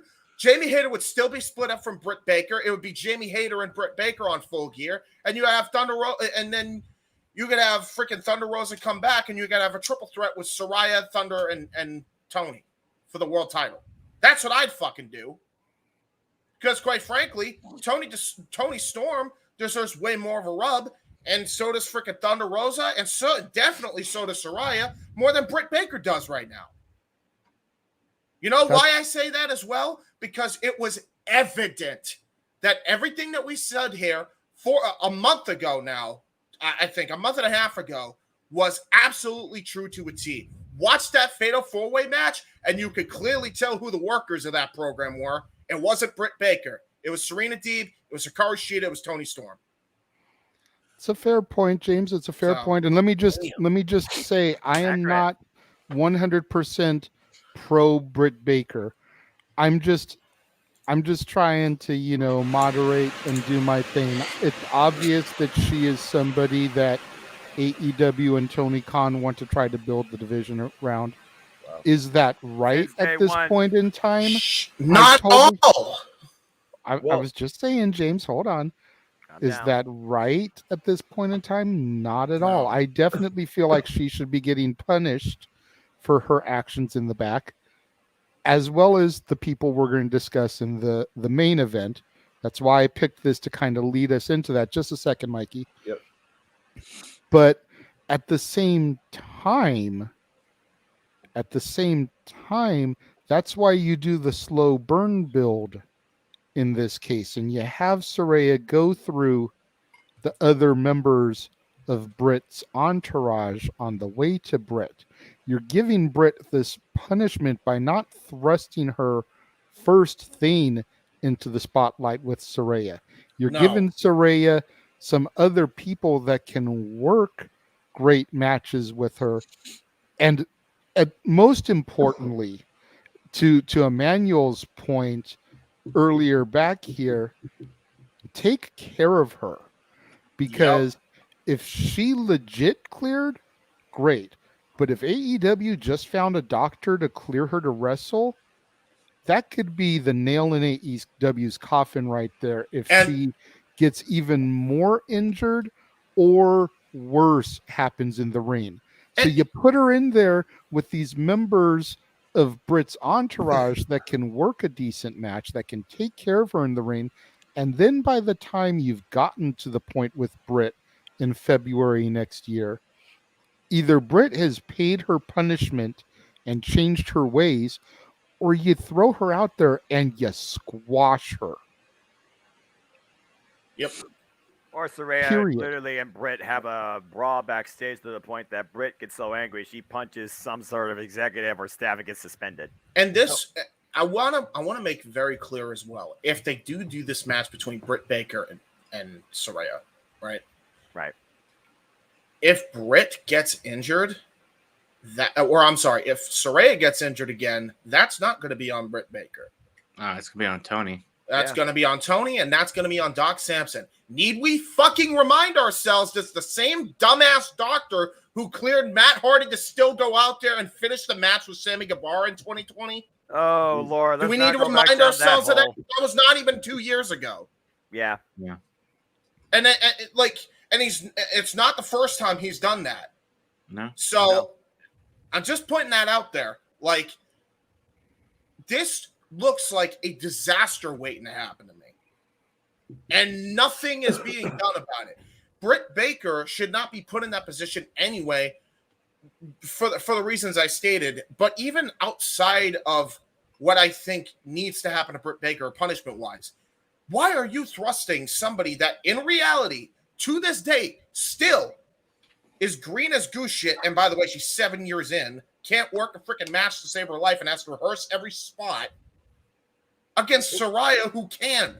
Why don't you put her in there with like freaking I don't know, Athena or freaking Serena Deeb or somebody like that? At least then there's way less of a risk. I would say Nightingale at this point too. Storm. James, because the issue with that is the reason they can't do Saraya versus Jamie Hayter, like the people are not into that right now. That's too much of a Ronda Rousey versus Becky Lynch at Survivor Series back in the day before she got her nose busted open. Everybody knew Becky was going to lose that match in reality. Pretty much. They have to do the money match. The money match, James, is Britt Baker versus Saraya. That's the reality of it. But what James said a little bit earlier, what you said a little bit earlier, I'll give that to you. In reality, in the real AEW, it would have been before it got all WWE, because Britt Baker versus Saraya is very WWE. Oh, no doubt. Yeah. This is You know more what I than mean? just an in-ring contest. In the real AEW, it would have been Britt Baker versus Jamie Hayter, and that's triple threat match that you said, James. That would have been the real AEW. I've been watching the whole time. Even if she loses, you could have Thunder Rosa take the pin. I'm Thunder Rosa, I was will be cleared by Full Gear's time. If I was reports are to be calling for believed. Jamie Hayter with Jawbreaker DMD and taking the doctor's head off, but again, that might be something still to come. There were shades of that being teased back at AEW All Out. You don't have to put Britt in a spot when you don't have to. Britt should be fighting Jamie. There's no goddamn reason. At Revolution. Yes. Yeah. Even then, at least build the dissension. Hell, if you want to put Dr. Britt Baker on the card, put her in a tag team match with Jamie Hayter against, I don't know, Serena. Like, say Serena Deeb turns face because they beat them down and after a match goes awry on Dynamite or something. And then you could have Serena Deeb and Mercedes Martinez taking on Dr. Britt Baker and Jamie Hayter. That better alternative to me on Full Gear instead of what the hell we're doing. But I think Saraya goes to face Tony Storm or Thunder Rosa at Revolution. Yes. You know what I mean? I can see After Saraya. defeating Britt. I can see Saraya push closer to the top picture definitely next year towards the first pay-per-view in 2023. But to go back to another point you said, Mikey, one of the first tweets put out among AEW when Saraya came in was particularly to Jamie. Jamie Hayter and Saraya, they come from the same country. So honestly, that is a program people would be engaged in. Oh, really? And they haven't done anything towards building that. Well, also and Jamie Hayter's is one of the face stiffest and Saraya's hitters I love in it. all of AEW. Jamie Love her Hayter's power. about to be one of the biggest faces over there. She's really getting over. Yeah, Again, until yes, they keep freaking having her just stick with Britt Baker for ages, and then people just say, well, obviously they're not going to pull the trigger on this. I don't care now. Well, I mean, to be fair, James, they're still chanting for Jamie Hayter, so I don't think they've lost momentum on that yet. And honestly, you wonder if this continued chance happen, will that cause them to make a change? Because again, if you are literally pushing forward somebody, if they are connecting to your audience, you have to realize that and do something. Slow burn, like JJ alluded to. We're going to have to wait and see. I understand your outlook, and I definitely understand what you mean. But as Mikey alluded to, in reality, business and marketing still would have Dr. Britt Baker on the marquee if you're going to sell something, especially in the New Jersey area, pretty close to Pittsburgh. Oh, where'd Big Baller G go? Heading out. He had to Thanks for take having off. me on. Thanks, BG. Always appreciate you, brother. Also loves. I hope he didn't just. Sky Hey, Blue is listen. another bright rising athlete in AEW too. That's a good call out there. I know that she was in a tag match with Madison Rain, who also is a coach now of the women's division. About time they have some sort of perspective there. So we'll see. And the building people like Kayla Rossi behind the scenes and the Renegade twins. So again, there's definitely development. We're just gonna have to see as far as the Saraya narrative goes, how that comes into play. I will say, if I hope Baller didn't leave mainly because I know Britt is his favorite. I just have my feelings towards her. If he's a fan, more power to him. I want to make that known. Damn it. That's what I meant to get his opinion on, because I wanted to know if what you said made him change his mind, because that was very compelling, James. That was some real shit, man. Literally, real talk. We're talking about not character and storytelling. We're talking about actual human decency, but also preparedness. And again, JJ, you can allude to it. You've been in the ring. The biggest threat is yourself. It should not be the person you're in the with. The person you're in the with should be your best safety. And the referee's just there to guide it. No, James, absolutely. You've got to be able to. You've got to be able to take care of each other. Well, gentlemen, it's time for the main event. What do we got? What's this? Oh, God! Oh, no! Oh, I'm not going to do it. I'm not going to fight anybody. Well. So here's the whole layout. You know, Andrade was giving an interview, and during the course of his interview, he talks about Omega, Punk, the Bucks, the Scrum, and everything. And did he have any issues? He's like, they're all good with me, but I did have one issue with a wrestler. I'm going to say his name. It was Sammy Guevara. I had an issue with him because he once came to the locker room and complained that we hit him too hard. It's wrestling. Solve it in the ring. If I hit hard, hit me hard too. I learned that he came in and that he accused me like a little girl. After I learned about it, I spoke to him and I asked him if he had an issue with me, but he said he did not, and that's all there was to it. It's funny because not even in WWE, for example, Sheamus likes to hit, and all my respect for him because he loves to hit hard and he loves the strikes. He is wild. Even The Miz likes to throw strikes. Not even John Cena complained about me. So if he did not complain, imagine this kid who is just starting. But there's that. Shortly after the interview, Guevara tweeted, "You are a jobber, a favor hire. Be grateful, bitch." Andrade replied, saying, "I said it to your face if you had a problem with me and you said nothing. I won't beat your ass because I'm a professional. Don't be scared. When I say something, I say names, and I'm not scared to get fired. Hashtag Sammy." To which Sammy replied, "You didn't say shit to me, you liar. But here's some truth, you ungrateful prick. You would be jobless if it wasn't for your dad-in-law. Are you really mad at me or mad at yourself for failing to get over a second time? Just go back to WWE like we all know you want to do and fuck off." Damn. And then that led to the backstage altercation, which was originally reported by TMZ Sports. Andrade was sent home. Words were exchanged. Things turned physical. Sammy allegedly pushed Andrade. Punches were thrown. We now know that Sammy did not throw any punches, that Andrade threw the punches. Oh, no. But that explains here's the problem I have with this, and I know for a fact that James has a verbal tirade that he is going to unleash. So I'm going to speak my piece first. Then I'm going to throw to either Noah, Mikey, whoever wants to talk. After you go, the other one of you can go, and we'll let James bring it home once again on this one so that he can just go into uninterrupted for most of this topic. Agree. My issue is this. Hot on the heels of what just happened at the all-out scrum with the EVPs and Punk, if there is a confrontation backstage and only one person is being punished, there's a problem here.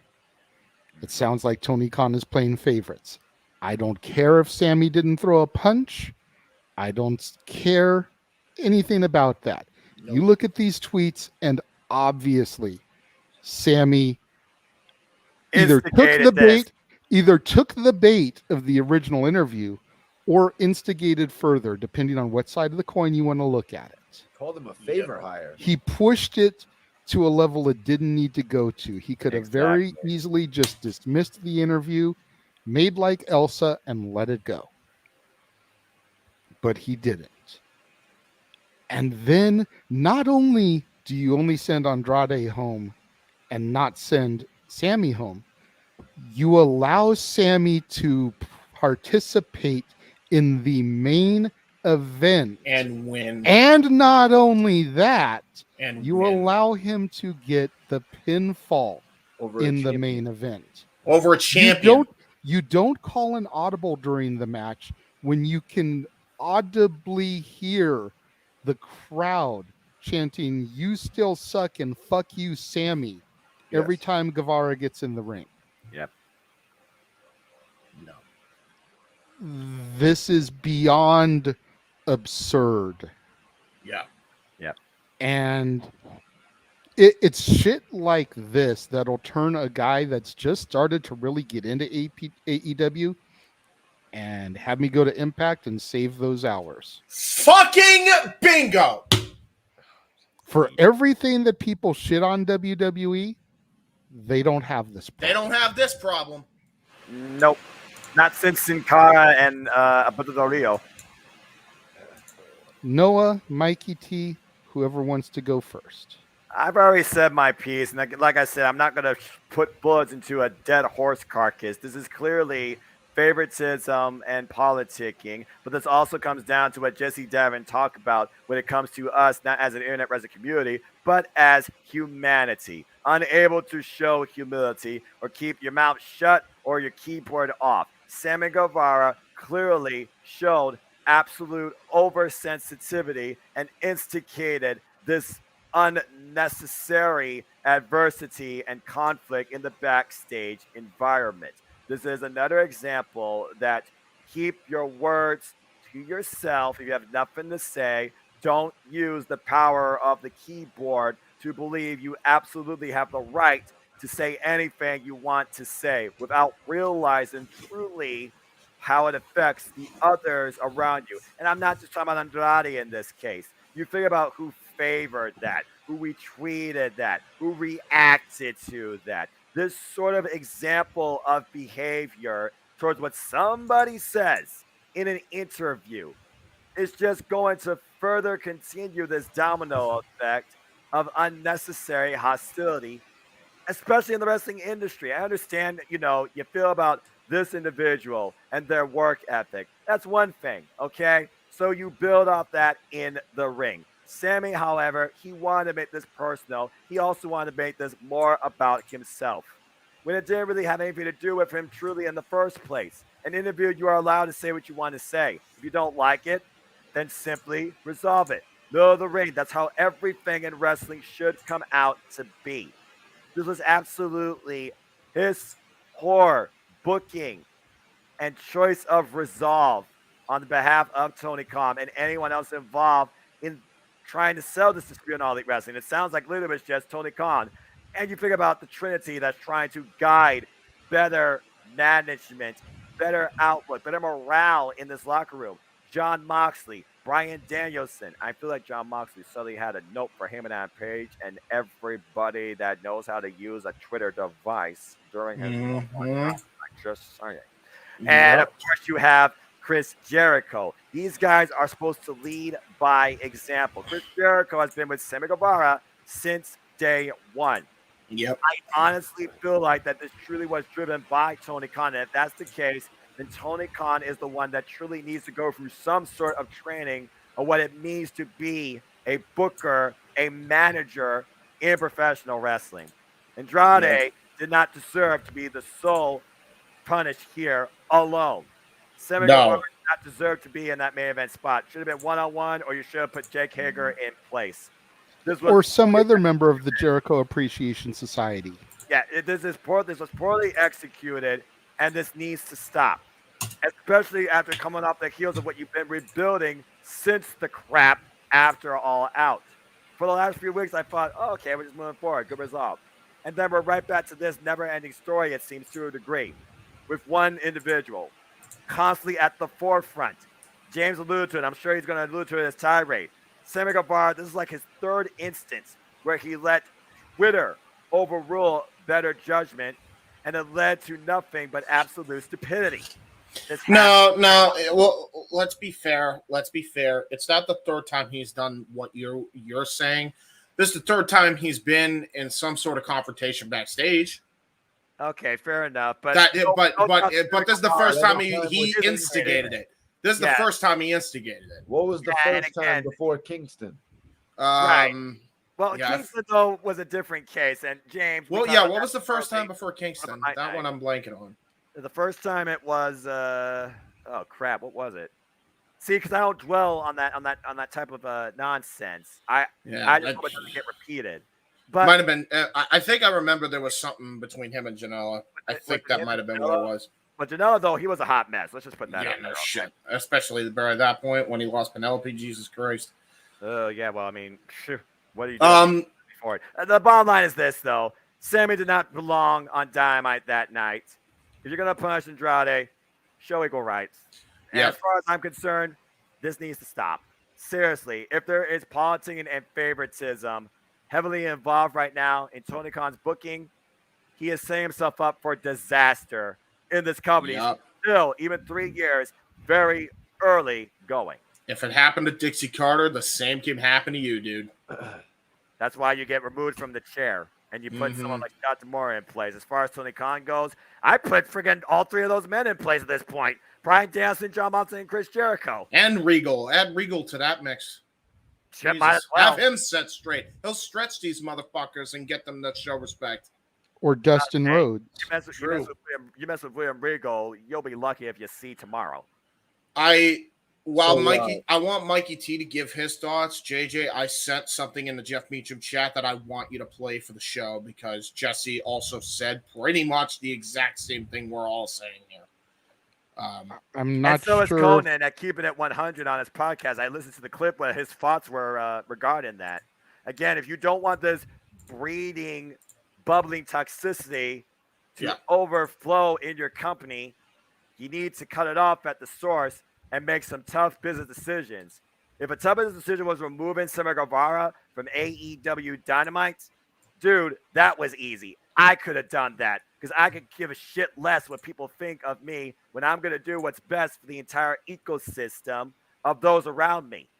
There's a reason why I don't deal with everybody on the internet, nor breathe inside this realm of internet wrestling community, tribalism, and superiority, because you stupid lackwits choose to live in that or follow that, and it affects you going forward as a fan. Yep. Fuck that. Anyway, JJ, if you're having trouble loading it in, I can share my screen. Don't worry about it. So, Mikey, go ahead and share your piece. I'm officially done for the night. Well, shit, man. What can I say about Sammy Guevara? I was a big fan of Sammy Guevara. You know, like I really thought he was on his way to the top of AEW. Yep.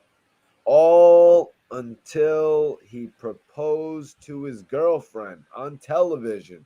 It was a big surprise from Sammy Guevara.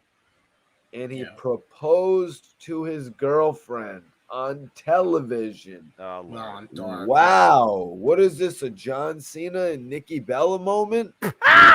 Yeah. WrestleMania 33 didn't mean jack shit. Yeah. Like, that was strike number one. You know what I mean? First of all, trying to intertwine his personal life in it with whatever. And then it turns out, and then we start to love this guy on some Seth Rollins shit. So we put it past us that he subjected to making us watch his life on some surreal life shit, JJ. This is what he did to us on AEW television. Yep. They brought his girlfriend there and he proposed to her live. And then we started loving him. He got the love like James, right? Like Seth Rollins did with the Shield because of all the acrobatics he could do. Yeah. So he really was about to be the next big thing. Yeah. And then it turned out he was with Ty Conti. No.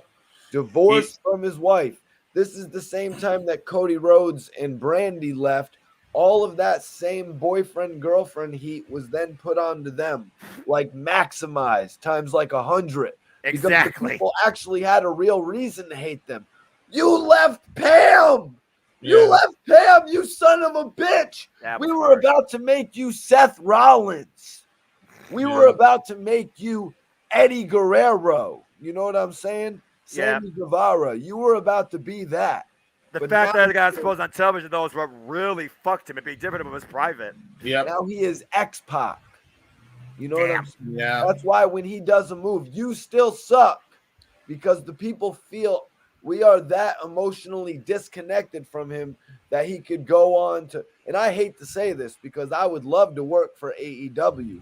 But this, you know what I mean? But it's like the fact that he can go on the internet after in the past doing a podcast where he spoke on Sasha Banks when he had been in training development in the WWE and probably caught a glimpse of her. And then he goes on the internet and he says Andrade wants to be back in the WWF and he can go F off. And that's why Andrade is like, oh, you're going to tell me what I want, you little punk. You think I hit hard in the ring too? I'm going to show you how hard I really hit. And I don't give a shit about this job because you say I got my my stepdad, Ric Flair. Yeah, Ric Flair's making more money than he ever made right now off a cameo. If y'all watch Conrad, you know what I'm saying? Yeah, true. You know Yeah, what that's I pretty mean? much the Ric money train for Flair's life. making more money than ever right now. So I'll bounce, Tony Khan, if you want to make a big deal about Sammy Guevara, your failed project. That is a failed project. Which, Plus, by the way, Ethan he Page- failed that on Sammy himself. That wasn't even Sammy's fault. The fact that well, Sammy failed it on his own by letting his own personal demon show in front of us in the world. Ding. right, he probably should have Mary- just said that's a bad idea, and he You know, thought it all was a great respect to idea. Ty Conti because I'm a fan. I was a fan of her babyface character, relatively, even though there was no meat to it. You know what I mean? Like I Same. support whatever. Same. Same with the Sammy girl the girl that she's friends with. But Anna it's Jay. like Anna he Jay. met her within a year, and to Yeah. leave like the woman who he portrayed us to be, he portrayed his girlfriend to be his lifelong high school sweetheart, and he just met. You know what I mean? It just makes me look at him a whole different way. Like, damn, I thought I knew this Inception. guy. I was buying into this guy. You know what I mean? Like you're watching a movie, you're buying Public into the lead exposure. character, and then they flip on you. Yep. And that's what happened with Sammy Guevara. So he's really gonna have to build himself up before the people trust him again. He And needs that's- to. absolutely. He needs to have YouTube and Twitter banned from his fucking hands permanently. I don't Yeah, even want to great. watch his YouTube anymore. I don't No. want to. I'm turned off. I'm just, No. you know what Never I mean? did. Never He did. turned me off as a fan. You used to watch it. absolutely. and then- You know, I mean, I wasn't really watching when the whole thing with his real life girlfriend was going on. I've only kind of been watching since the stuff with Ty Conti came to the forefront. And you're right. I've never been a Guevara fan because that instantly turned me off.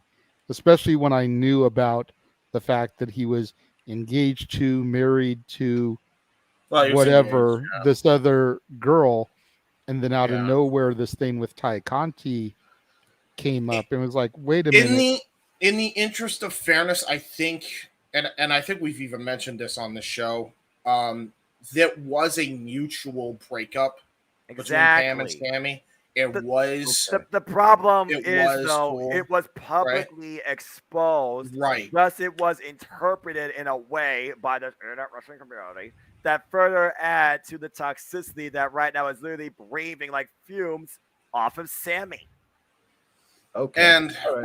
we're gonna get to that because it's James, so- it's on you, man. I don't think there's much left to cover about Sammy Oh. Guevara's career. He has not made it to Seth Rollins like levels. You Oh, don't you- realize who you're dealing You with. don't, underestimate James. You want to bet there's not much to cover? Oh, I got a lot to say. If there was for- an Eli Drake, let me talk to you moment, it's this Yeah. right here. Buckle up and sit in, folks, and get your popcorn and your notepad ready. Fear- James, Fear is close the us path out to on the this. dark The side. floor is yours. Yeah. Fear is the path to the dark side. Fear leads to anger. Anger leads to hate. Hate Ah. leads to James rants. So, JJ, if you could, I'm sharing my screen right now. We're gonna see if we can at least hear Jesse Davin's take on this situation. Which if we can, I can read it because she was nice enough to get the titles to work in sync with her thing here. So first, let's actually see if we can hear. Make sure you share audio. Oh, do I need to share audio? Is that a Yeah. thing?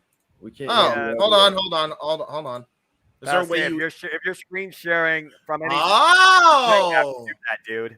I didn't see the share system audio thing. Okay, thank you. Oh, You're damn, we welcome. have Again, trouble with that, too. that's why I've been in IT for 10 years. I And just then saw. click the little button to blow her thing up so it takes up more of the screen. Oh yeah. All right, the hold full on. I'm screen thing. I'm making that one? sure. Okay, this is the first part. Okay, so it's a multiple part thing. Yep, Okay, and I so did this it is the first thing that Jesse said. Go ahead. Wait, so you have people literally sitting at home pending investigation for alleged backstage brawls, but then you have someone who's allegedly second offense, backstage brawl, not suspended, not taken off TV, on the main event, and gets to win? even if this is a work, I don't like it because you have real backstage drama going on, working yourself into a shoot, shooting yourself into work. I don't know what the fuck's going on, but it is not okay. If I'm getting worked here, I'm not happy about it. I'm not happy about it because there's real backstage drama going on. It fucks with me. Bingo. So you have people literally. Yeah, And then we have to see Sammy Guevara versus Andrade. You know what I mean? It would be a Not great in that program, regard.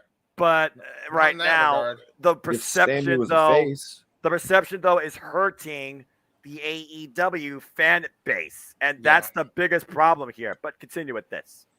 And look, I'm not saying one person was right in this situation and the other person was No, wrong me in neither. this situation. I don't know. Just like what happened after All Out, I don't know. I am a fan. All I know is that there was another fight. Okay. And the last couple times there have been fights, both people involved were sent home, so to speak. Yep. This time it's different.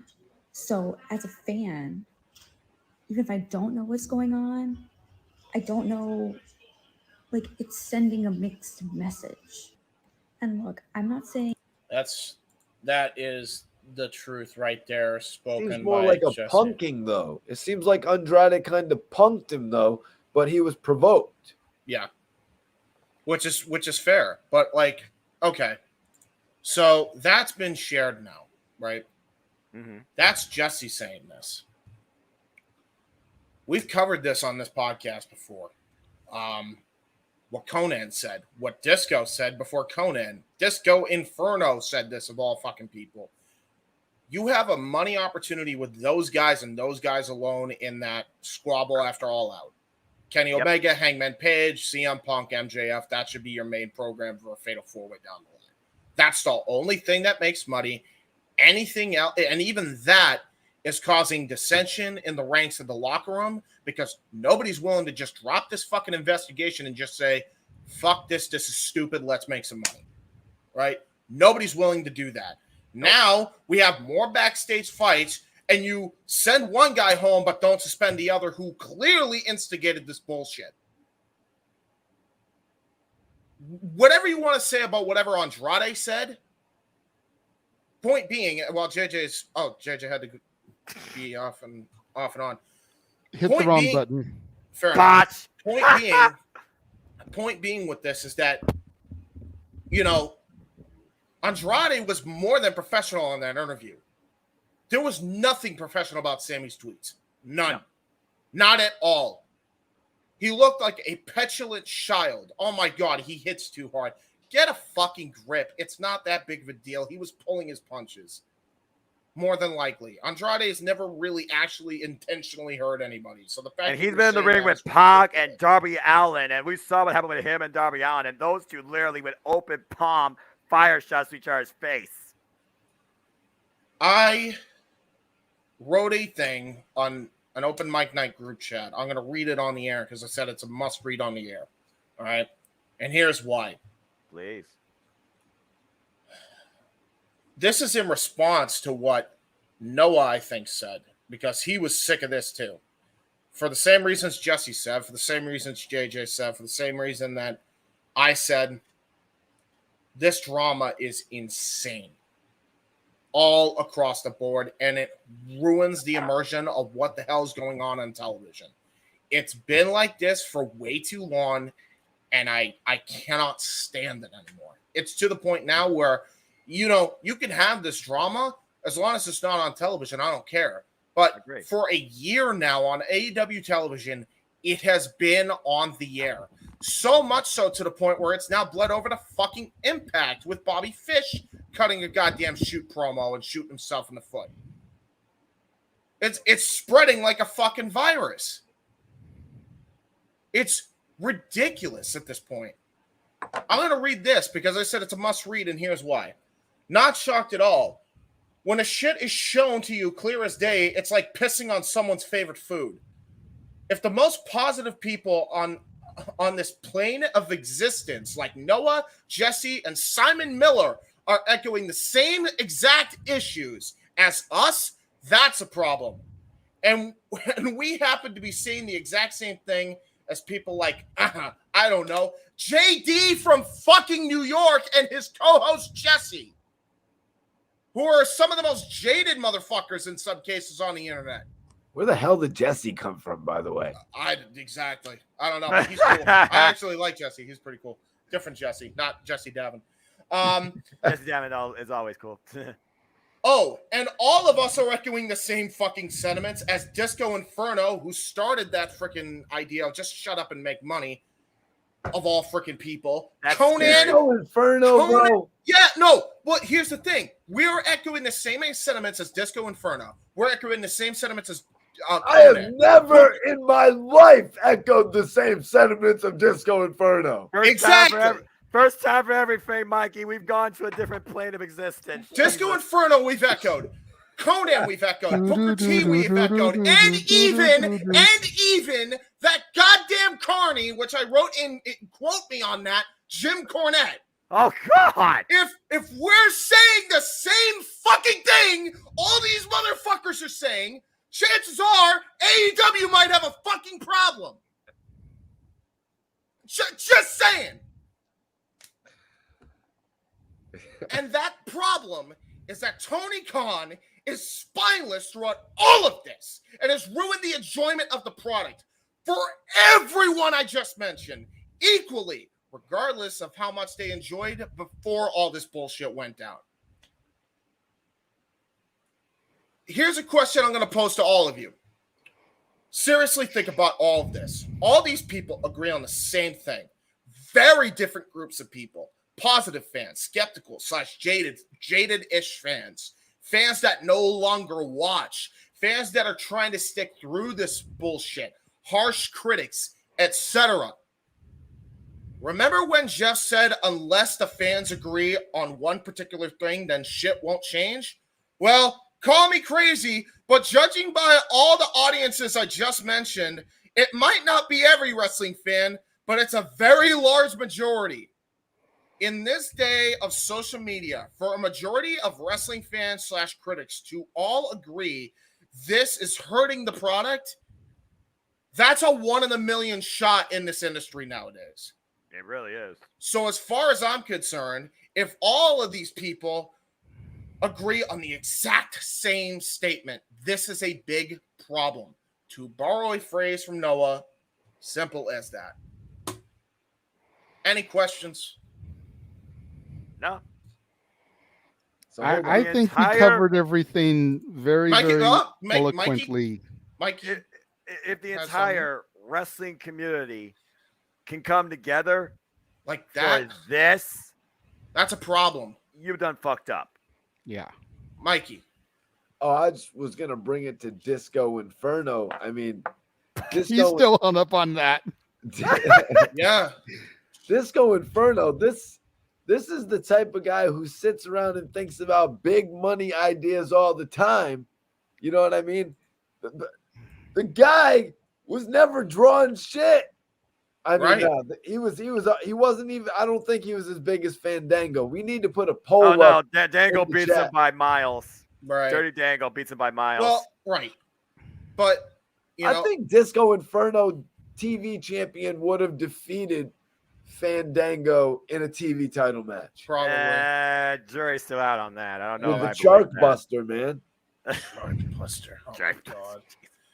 I'm just saying, this guy like dreams about drawing money. I could just pick the guy dressed up as a disco guy, for crying out loud. In the 90s, yeah. It shows you Disco the lengths died back in the 70s to draw. Was he in the Filthy Animals or no? Yes. Yeah. Yeah, which is why him and Conan are doing a podcast together now. I mentioned Disco though because Disco, if he said that, and he was the first one to say, this is so ridiculous. This is just, I even said on freaking, I even saw on YouTube, I literally saw a video and the title was, everybody in AEW needs to grow the fuck up. Essentially was what the title was. Not everybody, but certain people in particular. The only person that's saying this is bad is Vince Russo and whoever is fans of Vince Russo. I'm going to let everybody know this right now. You are in the minority here. There is no question about it that if fucking Noah Foster and Jim goddamn Cornette can agree on the same fucking thing, that is a problem. The latter of which has had actual experience in this industry, full on, full stop. You fucked up. This isn't good. No. This isn't good. At this day and age, it's not. You remember Undertaker talking about, knives and stuff like that. You don't see that anymore. Nobody's like hostile towards each other. Well, yeah, that's because the industry has changed and people have changed over time. It's not as cutthroat, and it shouldn't be that anymore with how many options are especially available. But once again, it's almost like we're going back in time to the dark ages here. Right. It's ridiculous. Oh shit, you said it, Noah. And let me put this in perspective. Exactly. Thank you, A. Thank you for that one. And let me also add to this point. Think about this, right? When you have all of this crap going on in the industry, right? Granted, I'm not saying that this isn't competitive. I'm not saying there are not egos involved. Oh, big time. There is a point where you have to put your egos aside and you have to put them on the back burner for the betterment of the product. Newsflash to everybody in the back. As much as they would like to throw a magic wand at it, they can't push everybody at the same time. No. There's no way. That's all what right? my brother tells me. So it's not feasible to try and expect everything right away. You got to pay your dues, even if you're a vet. I hate this idea that veterans think they don't have any more dues to be paid when they're the big star. Okay, prove it then. Have you drawn a lot of money? No. Do you have the potential? Yeah. Wait your fucking turn. I don't care if you're fucking 20, 30, 40, 50. I don't care. Just wait. Your time will fucking come. Jericho was in the back burner of like faction feuds for the longest time. People were pegging that his career was done. He's Ring of Honor World Champion. Now he got another opportunity. CM Punk waited his time. Right. 7 years. Look at how old Batista was when he got his first title. Right. Yeah, he became his face of SmackDown. He redefined what it meant to be to hold the big gold belts on the blue brand. It's one thing to have an ego. It's a competitive sport by nature. It's another thing to completely go overboard with it. I mentioned this last week on Open Mic Night. Seems like every week we're mentioning something along these lines. Exactly. Because AEW it's literally every week doesn't now. fucking learn. Right. Nobody fucking learns their lesson here. 1 step forward and 3 steps back right now. And with what we heard on Wednesday night. Guys, is it not fathomable that Sammy Guevara, when he said you were a favor hire, is it not like, can you not think that maybe he was talking about Fuego del Sol and Andrade took it personal? How the hell is Andrade a favor hire? Now I don't even understand. Yeah, exactly. I don't even understand why Sammy Guevara used that terminology. Dude, you got Fuego hired. Fuego del Sol. Fuego del Sol just put this long rant up. Don't you guys remember? Not a little while ago, he had put up a rant like da da da da. But I guess Tony brought him back for a couple dates because he did something on Dark, I want to say, or Rampage, and then he lost the Luchasaurus. And listen, in reality, Fuego's best fit is for Impact's X Division, and I mean that because he does have talent. You can't push his ass over there. Right. You can't push everybody at the same time. It's not feasible. And I'll give you guys a great big example of things going awry in an actual combat sport where there are actual egos that get way too out of hand. Right? Oh, I remember this conversation. Bring it up. Freaking Khabib Nurmagomedov and Conor McGregor. That fight card, guess what? Best fight card that UFC had ever produced by that point. Still is. It's the second highest drawing UFC pay-per-view. As far as I recall. How much? Like over 1 million. Over 1 million pay-per-view buys. Right? Which, not shocked, that's MMA. Right? Well, yeah, that's true. Now, that happened. And then after Khabib won the fight against McGregor, he and McGregor and their camps acted like fucking savage animals had a full-on riot right all over the fucking octagon. Oh, Jesus. To the point where Dana fucking White said that was a goddamn disgrace to this sport. Yep. And he nipped that in the bud right away. And even with that, dude, he didn't pick favorites with any of that. He said they're both getting fucking fined. Both camps are getting fined. And it's still fucking caused a lot of fucking people to tune out. Name one pay-per-view that has reached that number since that fucking incident. I challenge you to find a number like that. I got nothing. Exactly. Well, so if it can happen to UFC, and if it can happen to the NFL, remember the NFL, regardless of what your political views are, what happened when they were fucking taking a knee? Which the reason was great, by the way, but what happened when people were taking a knee? They fucking tuned the channel. Here's why they tuned the channel. It has nothing to do with politics. It has nothing to do with people's beliefs. I'll tell you exactly what it does. People tune into shit so they can escape their fucking life for more than 3 fucking hours, so that way they don't have to deal with the fucking bullshit. If they see that shit on TV every fucking week, guess what's gonna happen? You're gonna fucking have fans tune out. By the way, I don't know if anybody else noticed, but the fucking Nielsen rating shows the fucking number went down a little bit. It's already started to happen. Damn. So what I'm saying has some fucking merit if it's happened to actual sports like the NFL and UFC. Yeah. Wake the fuck up, Tony Khan. Well, Seriously. So far, he has not booked either Sammy Guevara or Tymelo. And let's keep in mind, Tymelo is going to suffer for this too because he's connected to this guy, which also means Anna J is going to suffer. Now they're trying to do Anna JAS with Ty together. I have no idea what Rampage sounded like. Maybe you can tell me. Well, I'll tell you right now. Like I'm already done. I've thrown my hands up in the air already. You know what my choice was? You mentioned choice of what you want to do to consume wrestling. Mine is obvious. Only pay-per-views that I give a shit about. There you go. I'm only watching pay-per-views now. I can't stand to watch the weekly product anymore on any of these fucking shows because it's that fucking toxic. And you know what? It's been toxic for a long fucking time. And I'm sick of it. I'm sick of it bleeding into my wrestling. I don't even want to give any company the fucking privilege now because chances are this shit's going to fucking somehow bleed into it.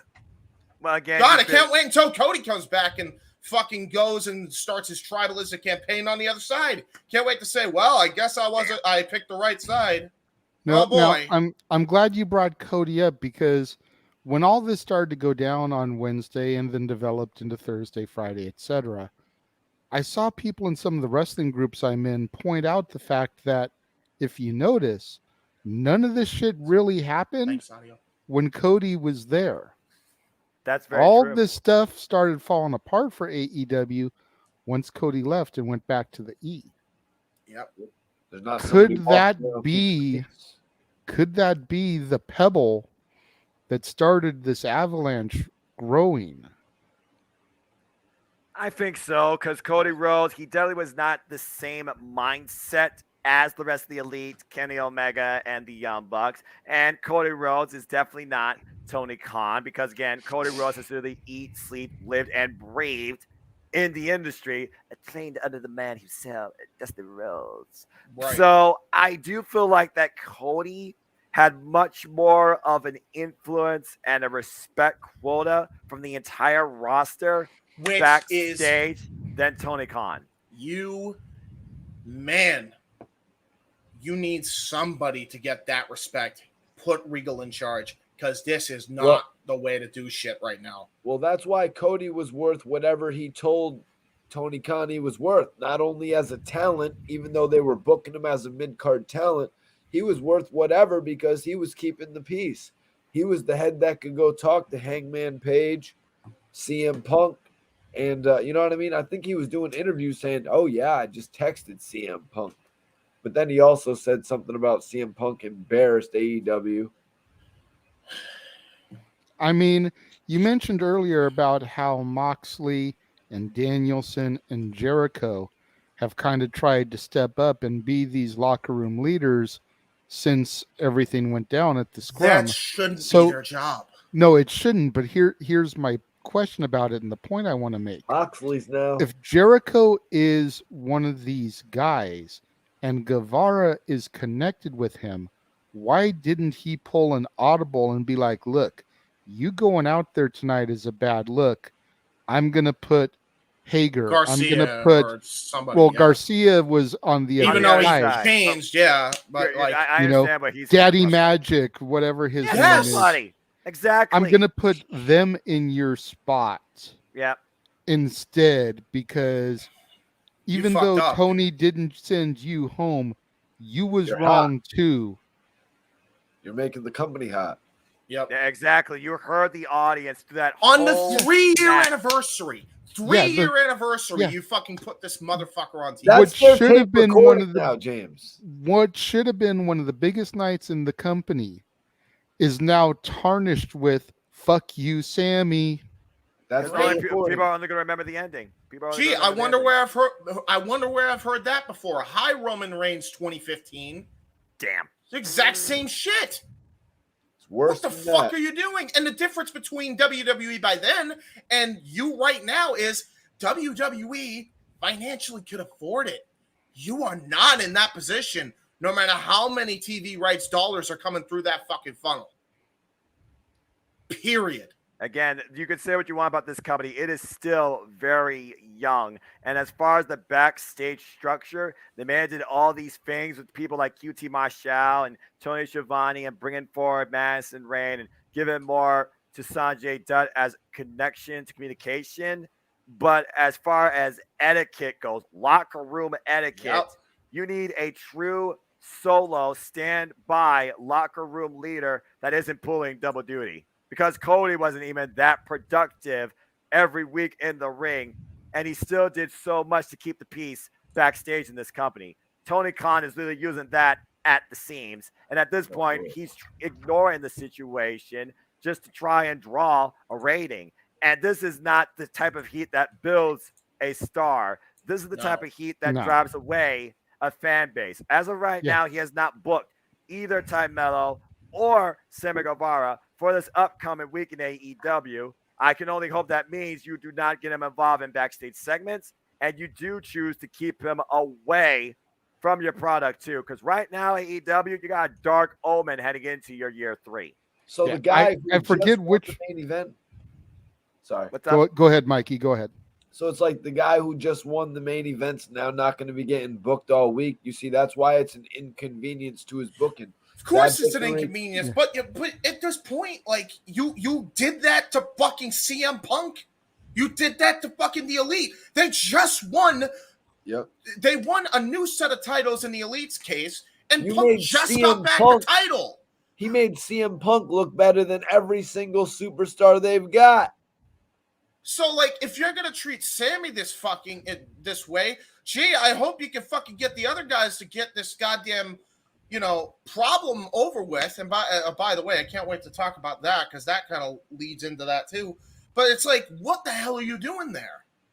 Yeah, I mean, I forget which one of you mentioned it, but Sammy Guevara is definitely on his way to X-Pac heat at this point. He is on X-Pac heat. He's not on his way. He's already is. Hey, James, the one that mentioned that. It's not a good look. And No. And the fact that the entire hard-working, consistently focusing on the development of themselves, the future of this company, is suffering for it too, because it's driving away those fans that follow this brand, as me and Anthony alluded to on the Daily Slam. It's bullshit. And that's the reason why I still stand by the hardworking men and women without an ego complex or breathing toxicity. As far as my TV presentation goes, when they're on screen, I still support them in All Elite Wrestling. And as of right now, Canada so far has none of that. So I will be watching. Yeah, and to Elizabeth's point, the only reason I haven't stopped watching yet, unlike James now, is the fact that I'm just coming into this still fairly new. Right. I haven't even been watching AEW for a year yet.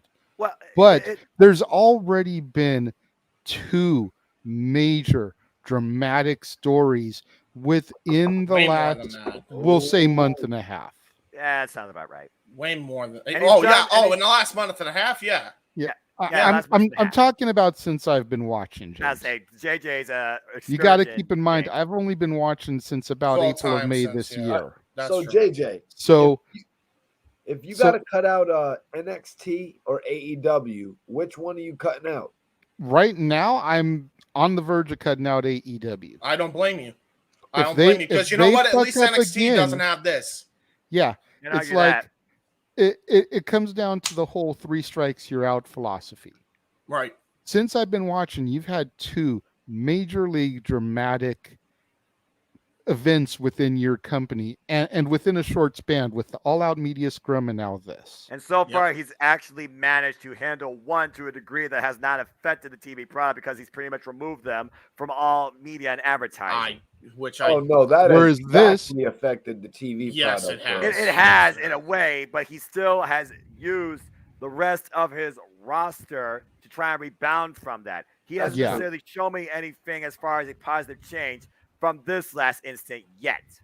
No. Yeah, 100% there. Whereas NXT may not be Noah's NXT.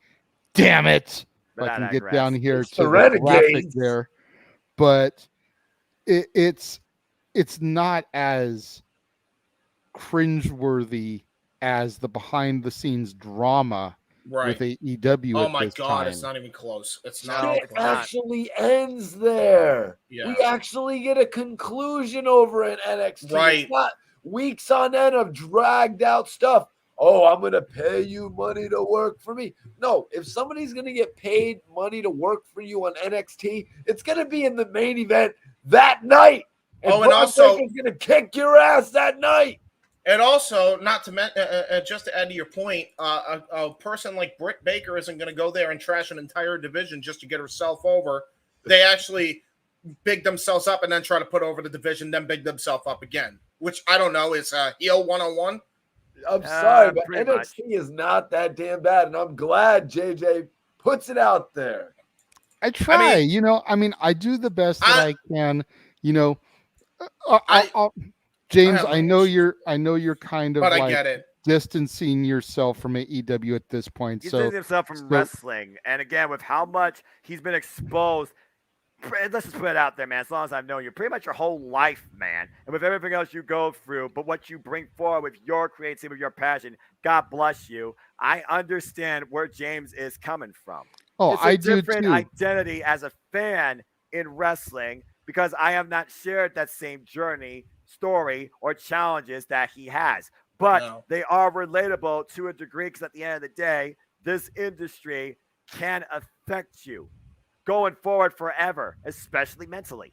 Yep. Exactly. The point I was going to make, Noah, is that as much as both you and James have been just adamant AEW supporters from the day that I first got to know you, I have been the flip side of that coin as far as the WWE product has been concerned.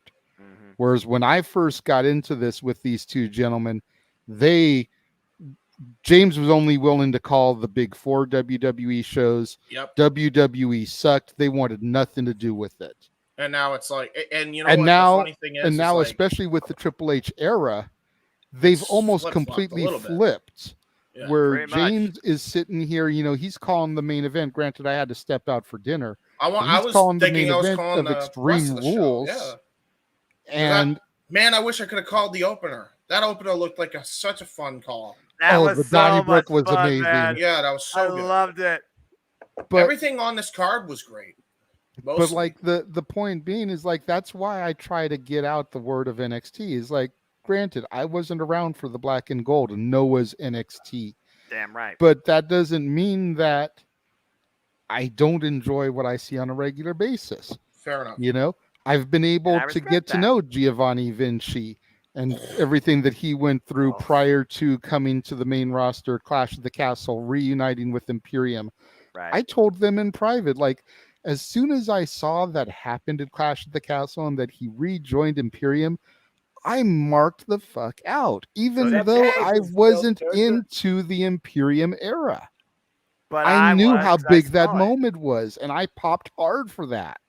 Was that because again, that character failed or something? The picture taking character where they're like, No, this is I going think- nowhere.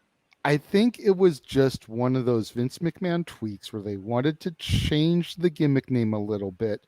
And so they gave him a couple of weeks, maybe a month on his own in Not Noah's NXT to kind of get and develop his personality just a smidge away from Fabian Eichner, Ludwig Kaiser, away from Walter Gunther, so that he could kind of develop a little bit more before putting him back. Or it was just Triple H going, you know what? That's fucking retarded. These guys need to be together. He kicked ass tonight, that's for sure. But by the way, since I have autism, I give JJ the R-word pass. It's fine. I totally forget about that when I drop that on occasion, dude. I'm sorry. It's fine. No, you're right. I agree. That's the only way you can say that. Yeah. You know, and I think JJ, do you same thing remember with if he Max beat Dupree Apollo? and LA Knight. He did. I think he did beat Apollo. Okay, all right. He did beat Apollo. Apollo Crews now stuck in this NXT. And again, I like Apollo though. This Apollo NXT Crews, now? Apollo Crews has great potential. The fact of the matter is, I look at the era that I grew up in, my NXT, and I see what NXT became under Vince and Bruce Prichard. I'm like, fuck this shit out of Nickelodeon 90s that makes me reject my child in television. Don't worry about it. James, what is this you've got here to share to the screen? So this is a tweet by Colin Joseph. It's a series of tweets, or I remember Conlon Joseph, or Joseph Conlon. Joseph Con. Go follow the proper podcaster, folks, at Con_Joseph. Big Heel Heat. Good podcast. So this is what he said. AEW Rant Part 1. There has now been 2 backstage altercations in the last month in AEW, and as a hardcore fan, I'm honestly exhausted from it. It takes so much attention away from what we should be paying attention to, which is the great wrestling and storytelling. Strengths of AEW. AEW Rant Part 2. I would always get excited. Mikey. There's Mikey. He left. I don't know. Maybe he'll be back. Continue. Okay, he's got a dip. All right. Well, we don't see him. Thank you, brother. Continue. See you, brother. Yeah, we'll promote your stuff at the end. Mikey, thank you for tuning in and joining us today. Continue, James. I would always get excited while watching and talking about AEW because of the phenomenal alternative it was back when it started, and it was taking the wrestling world by storm. It helped us live through a pandemic. Damn it. Yes. But if I'm being honest, this company has changed for the worst ever since Cody left. None of this shit would happen if Cody backstage, if Cody was backstage, and with him gone, it's kids running around in the playground with no adults watching, and Tony Khan needs to do a better fucking job and actually man the fuck up and stop this before it happens again and again. He also says, I'm still going to watch and invest my time in AEW, and their talent, but it's extremely frustrating that shit like this is what happened backstage with fights and childish behavior. When childish shit like this takes front and center over what happens on TV, and it's bullshit as a fan. Especially when you hear it directly from the audience. Literally, Joseph is echoing the exact same thing my outlook is. But finish it off. I'm tired of it, and it's time, and it's made me care less about the AEW product. Do better, and he tags AEW. I took this tweet and I said, must read. Only difference is I threw my hands up in the air and said, fuck it, when he still watches weekly. By the way, I envy him there somewhat. Otherwise, this was great by Mr. Joseph Conlon, and everyone should read it, including Tony Khan. Yeah, I added him, and what? Again, like James, you could freaking have that prayer or whatever you called it for me and Colin. But again, this show redefined my passion professional wrestling. Damn it. Right. Since 2019 in a way I have not felt since probably the year 2000. That was only slightly brought to a brighter light back in my NXT, the Black and Gold brand. So I echo the exact same sentiments he does, because the entire AEW ecosystem does not fucking deserve this outlook, nor this repelling of their fans because of some bullshit childish antics, because of tribalistic social media practices being hosted by immature members of their own roster that Tony Khan doesn't take action against. I want to put into perspective, because there's the argument that's going on online that this is better, this is writing, this is storytelling. That's the Russo argument for whatever reason. That's the people that want to go back to the times that Undertaker was silly talking about when it was cutthroat. Hold on. I have a statement I got to add to that, though. Now, you had your Wrestlers Court, but what was the actual storyline that hooked people in? Austin McMahon. Yes. Triple H Rock. Yes. Rock Austin. Yes. Triple H and Vince for a period of time. Yes. Right? Yes. Those were the driving forces. And then you also had Foley, and you had these characters at the very top in keyword storyline driven wrestling products. Not backstage bullshit that completely overshadows what the hell is going on TV. That's exposed across the world of social media through an app called Twitter. It's ridiculous that this is the argument we're making. That out the window when you put into perspective what actually drew. I think you know the answer to that question. And keep in mind, James, this was before Twitter existed. Maybe that's also a difference. And granted, yes, Wrestlers Court was a thing. It's kind of dumb. I don't think Wrestlers Court should be a thing, especially in this day and age. No, it wouldn't work. I think what needs to happen is what WWE did and get some people to reel these motherfuckers in. William Regal's the perfect candidate. I can't think of a better candidate. Currently in the AEW ecosystem, I agree with you 110%. If I was Regal, man, he'd probably be a lot calmer than I'd be. But I would do exactly what Vince McMahon did when it comes to the Punk and the Elite bullshit drama, and I'd throw Hangman Page and Scott Colton in that mix as well. I get them all in a goddamn room, and I tell them, all right, that's cute. All you did this on my fucking dime and my dime. Now we're going to do this on my time and my dime. We're going to turn this into work. We're going to make some damn money out of this. Mm-hmm. If either one of you go into business for yourselves ever again, I will make sure all of you are personally fired and blacklisted. And blacklisted from the industry completely, and you will never work in this industry again. I will call Triple H personally and make sure. And I have connections. And this is me playing Regal. I have connections to call Paul Levesque and say, don't hire these motherfuckers because they are toxic individuals. If you can't get past your bullshit, that's what I'm going to tell Paul. Don't think I won't, because I don't give a shit. At the end of the day, every great booker in this industry, Keith Lee, Scott D'Amore, Tony Khan, Triple H, they need to each be aware of who is worth working with and who to stay a fuck away from. And if you let this type of behavior breathe in your ecosystem, it's only going to encourage more, not just within your own, but within other places too. It may not show up overnight. It may not show up next year, but the effects are already there. And it starts at the heart of what drives your company, your fan base too. You can still salvage this, but you need to make that investigation kaput. There is no investigation that needs to be had here. I don't care what anybody wants to tell you. There's none that needs to be had. That investigation needs to end immediately. That investigation needs to be dropped pronto. They need to have all of them suspended for 2 fucking weeks. Punk deserves to be fined for the shit he said. And I mean really fined for the shit that he said at the press conference. Completely unprofessional. The Elite need to be stripped of EVP status. Full stop. Don't at me on that. That's what needs to happen. They now need to go into business for the company and the company alone. That's it. And that's They want to make their bed, they can lie in it. They paid their price. Now let's make some damn money.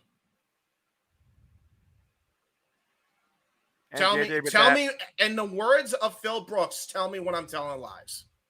You're not. You're 100% accurate. I think it's safe to say that we've all been 100% accurate here, more so than I thought I was going to be vocal. But again, even a simple lifelong wrestling fan has a breaking point. But anybody with common sense can dictate right from wrong. If common sense were common, Noah, more people would use it. I know, JJ. And Trust in me, addition to having Regal in that position, I would have him flanked during that conversation by Paul White and Mark Henry. Yep. Oh yeah.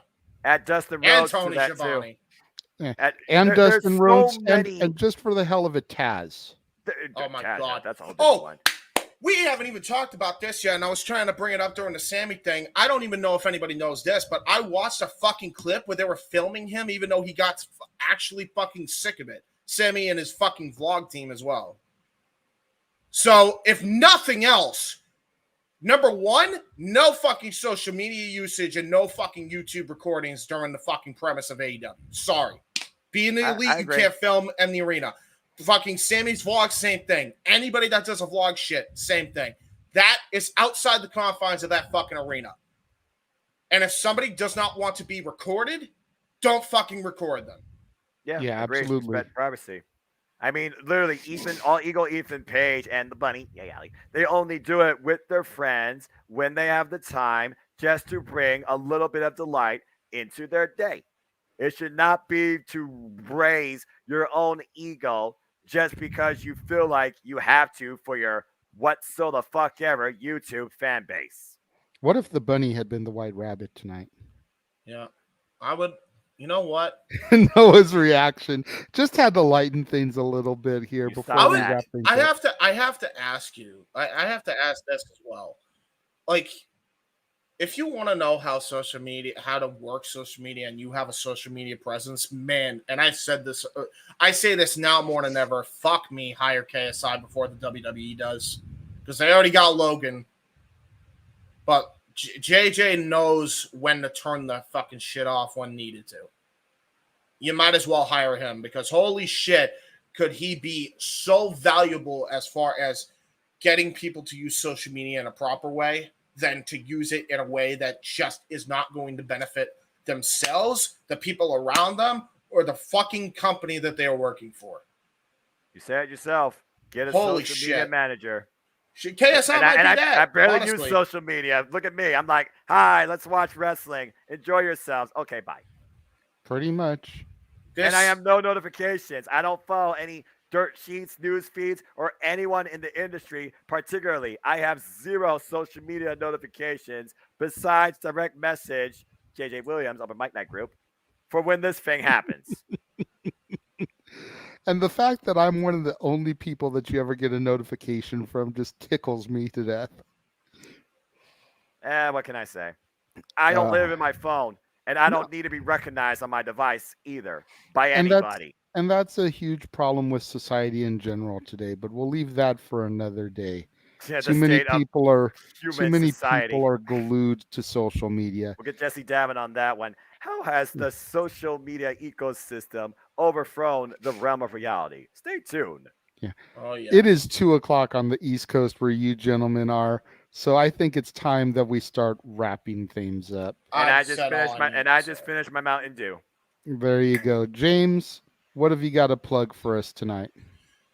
I was going to say all this on the Hebert side, but that's pretty much done and over with now, because I said everything I needed to say here. So thank God for this show, because honestly, man, I was just like, I knew that I could say what I needed to say here and people would fill in the gaps. So that's all I needed. But I will tell you what is going to be on the docket. Button Mashers on Casey's channel. There will be a few that are sprinkled in between. I will be on Mistress Audio's stream at some point. Mistress Audio was in the chat earlier. She might still be in here now. She's probably silently watching. I'll be on a stream at some point with her as well, doing games. I will soon to be a Nintendo Switch person. So if anybody wants to add me on Nintendo Switch, I'll give them my @ when it comes. Let's play Mario Kart, James. I could beat you with a blue shell. Well, the problem is I need to get Mario Kart first. I do not have Mario Kart. I plan on getting it soon, though. That's say, dude, if you get one game for your Switch for multiplayer gaming, Mario Kart. Yeah, for sure. I'll get that, but yeah, tune in to Mistress Audio. She'll be doing some gaming streams. I'll also probably be on anything that Kuzan will be doing on Twitch. Planning on doing a watch along of WWF Fully Loaded 2000 with them. Not bad show. Go check out their watch along of WrestleMania X8, which was a very funny, just them chatting shit pretty much. It was a fun time. Go check that out. That was with Michael X and him. That is on twitch.tv/FireLord Kuzan, or it might be XFireLord Kuzan X. As far as everything else is concerned, content-wise, there's going to be stuff on Owen's channel. State of the WWE address on Wrestling Fortune 44. That will be coming up on Monday. On Wednesday, AEW Spark with, it might be released on Thursday and Tuesday, these podcasts, but we're recording these shows on Monday, and on Wednesday, AEW Spark, which will be hopefully released by Thursday that day. Chris Dodd and Owen Finch cover probably all the happenings that we just covered here on the show. Go check that out if you want to hear more opinions on that. And yeah, that's pretty much everything I have to cover FTW wise and friends of FTW Productions. But yeah, most recent thing that I know is for sure at some point go on the Mistress Audio's channel, because I'll be on that channel where we will be doing some gaming and having a good time. So go check that out. All right, good deal. Good luck. Thank you, man. Well, over on my side of things, if you missed out today, go back and check out my review of the 2010 Nightmare on Elm Street reboot, as well as my new release Saturday review of Rob Zombie's The Munsters. Beginning tomorrow, we've got a huge week of content coming up. You got Addams Family Values, the entire Scream saga 1 through 5, Hocus Pocus, Hocus Pocus 2, and then beginning on Tuesday the 18th, the Halloween saga, from then all the way through the 31st. I never thought Hocus Pocus needed a sequel. I'm just going to put it out there. Believe it or not, folks, I actually did watch the very first one when I was younger. When I was once a wee lad, movies were a thing for me, believe it or not. They just aren't anymore and haven't been for years. I completely agree with you, Noah, and we'll go more in depth into that when people check out my review. Tomorrow, tune in for the War Zone, another edition of the weekly acquisition report, as I show off the latest additions to my ever-growing movie library. This week, finds from the Salvation Army. On Monday, in addition to my review, Jeff and I will be convening for another edition of The Dads, Not Always on Wrestling, as we discuss the top 10 females to never hold a WWE World Singles title. Lots of great names coming up in that one. It was originally going to be a world title general, but there were so many people that we found that even though they didn't hold WWE, they held Impact or Reign of Honor. So it just got narrowed down to the main Fed, if you will. Fair enough. Tuesday will be another edition of Stat Boy Sports Bar featuring Dory Lou. The food is hot, the beer is ice cold, and the seats are warm, so step on in for some fun professional sports talk as Stat Boy and Dory Lou cover the NFL, the NHL, baseball postseason, etc. Wednesdays is the Greg Cherry Show. I'm not sure if Jeff will be able to be on that or not. If not, look for probably either Josh Mansfield or Big G to join Greg, as they sometimes do. Thursday will be the review of episode 8 of She-Hulk Attorney at Law. There is only one more episode to go after that, episode 9. You'll have to see what happens in that one. Make sure you tune in to NoDQ.com for the Raw recap, Dynamite recap, SmackDown recaps, and of course the No DQ review over on Aaron Rift's No DQ channel. Man, there's just so much content coming up this month here on my end of things. Jeff and I are going to do the top 10 horror movie sequels. later this month. That should be fun. And then the next time all of us will be getting together for a PLE, if Noah is interested, will be not his NXT Halloween Damn it. Havoc. I'll be watching. I'll watch. Why not? I'm definitely interested in doing that one. The matches that have been announced so far are intriguing to me. Is it going to be like a PLE, like Yeah. full on PLE? Okay, Yeah, so it's not a on main full-on NXT. PLE. It's not Okay. a Tuesday night. It'll be 2 weeks from tonight. Sounds good. All right. Hey, you know what? I'll I take a like chance. celebrating Halloween. Why not? I mean, you know what? It's also Halloween seeing what spirit. actually happens now in this reincarnation of not my NXT, hashtag hybrid your NXT, no longer 2.0, where the hell they're going to go. So yes, folks, I will be on the call for Halloween Havoc. Maybe I'll even channel a bit of the spooky spirit in some sort of way too. I mean, the card is intriguing, like I said, Noah. So far, you've got Julius Creed versus Damon Kemp in an ambulance match. And if Julius loses... Who's he? What's this and the Habajabish? What? And Who are if they? Julius loses, Brutus Creed will have to leave NXT. Whoa! Okay, that's a little interesting. Creed brothers and finding out. Okay. The Creed brother. Okay. And then the former member of Diamond Mine. Diamond Mine. Thank you. Couldn't remember that for the life of me anymore. Damon Kemp, who broke Roderick Strong, apparently. He is the villain in this because I remember he was the one that screwed the Creed brothers. So I do remember you telling me that. So, all right. That's a little bit intriguing.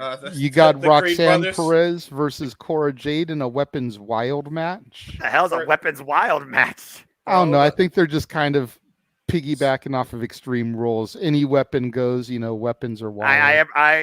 James, you and I have said this all the time, or at least I have. The former Ring of Honor Women's World Champion and one of the brightest prospects to come into this ecosystem.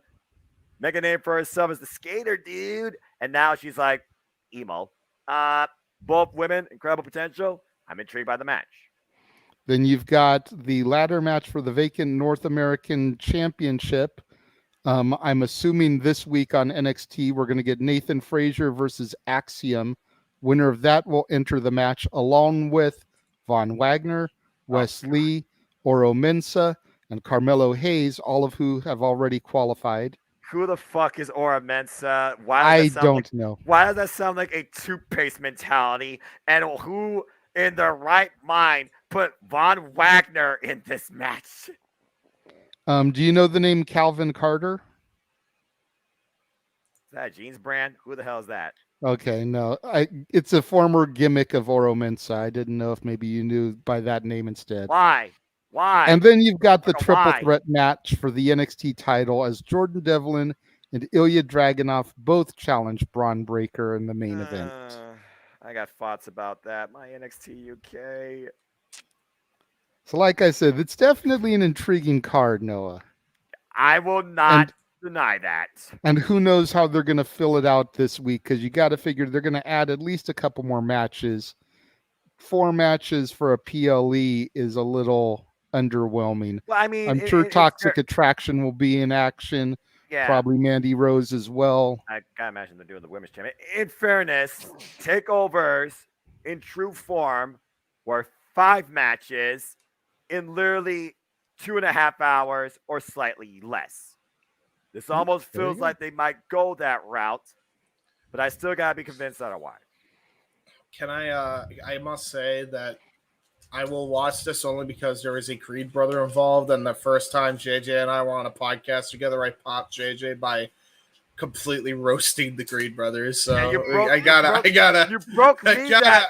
be there now. Jeff wanted me to restore Law and Order, and you freaking broke me. Bro, look at them. What are they? Why are they? I go back and we watch that clip if I need a good laugh, and I'm like, funny, man. The day that phrase was made. Damn it, James, you freaking idiot. Bro, I'll make a clip of that and post it to Twitter just for the fun, and I'll get it ready for like Halloween Havoc. I'll love it. Before I turn it over to Noah to bring us home, I want to just throw out another one of those real heroes don't wear capes type of moments. Yes. I don't have song lyrics this week, but to try to bring things up to a positive note again off of the negative AEW Andrade Sammy Guevara topic. It was real talk. That's what matters. Jim Cummings, the voice of Winnie the Pooh, often calls sick children in hospitals and talks to them in Pooh's voice. He once called a little girl in the hospital dying of cancer, and the mother of the girl told him it was the first time her daughter had smiled in 6 months. This man is a national treasure to me. I've been a huge fan of his ever since I started recognizing like voice actors. He goes all the way back to the often forgotten Dumbo's Circus show on the Disney Channel, but he's known for being Pooh and Tigger. He's the voice of Darkwing Duck. That Ray was my and the Princess. dude. Ray and the Princess and the Frog. Leatherhead and the Ninja Turtles cartoon back in the 80s, 90s. The Cajun Gator. Wow. You know, he's done a ton of voices. Google him. He's the voice of the Bat, I want to say, in Anastasia. He's been all around. He's the voice of Pete now, one of Mickey's main rivals in the Clubhouse Gang and everything. Oh.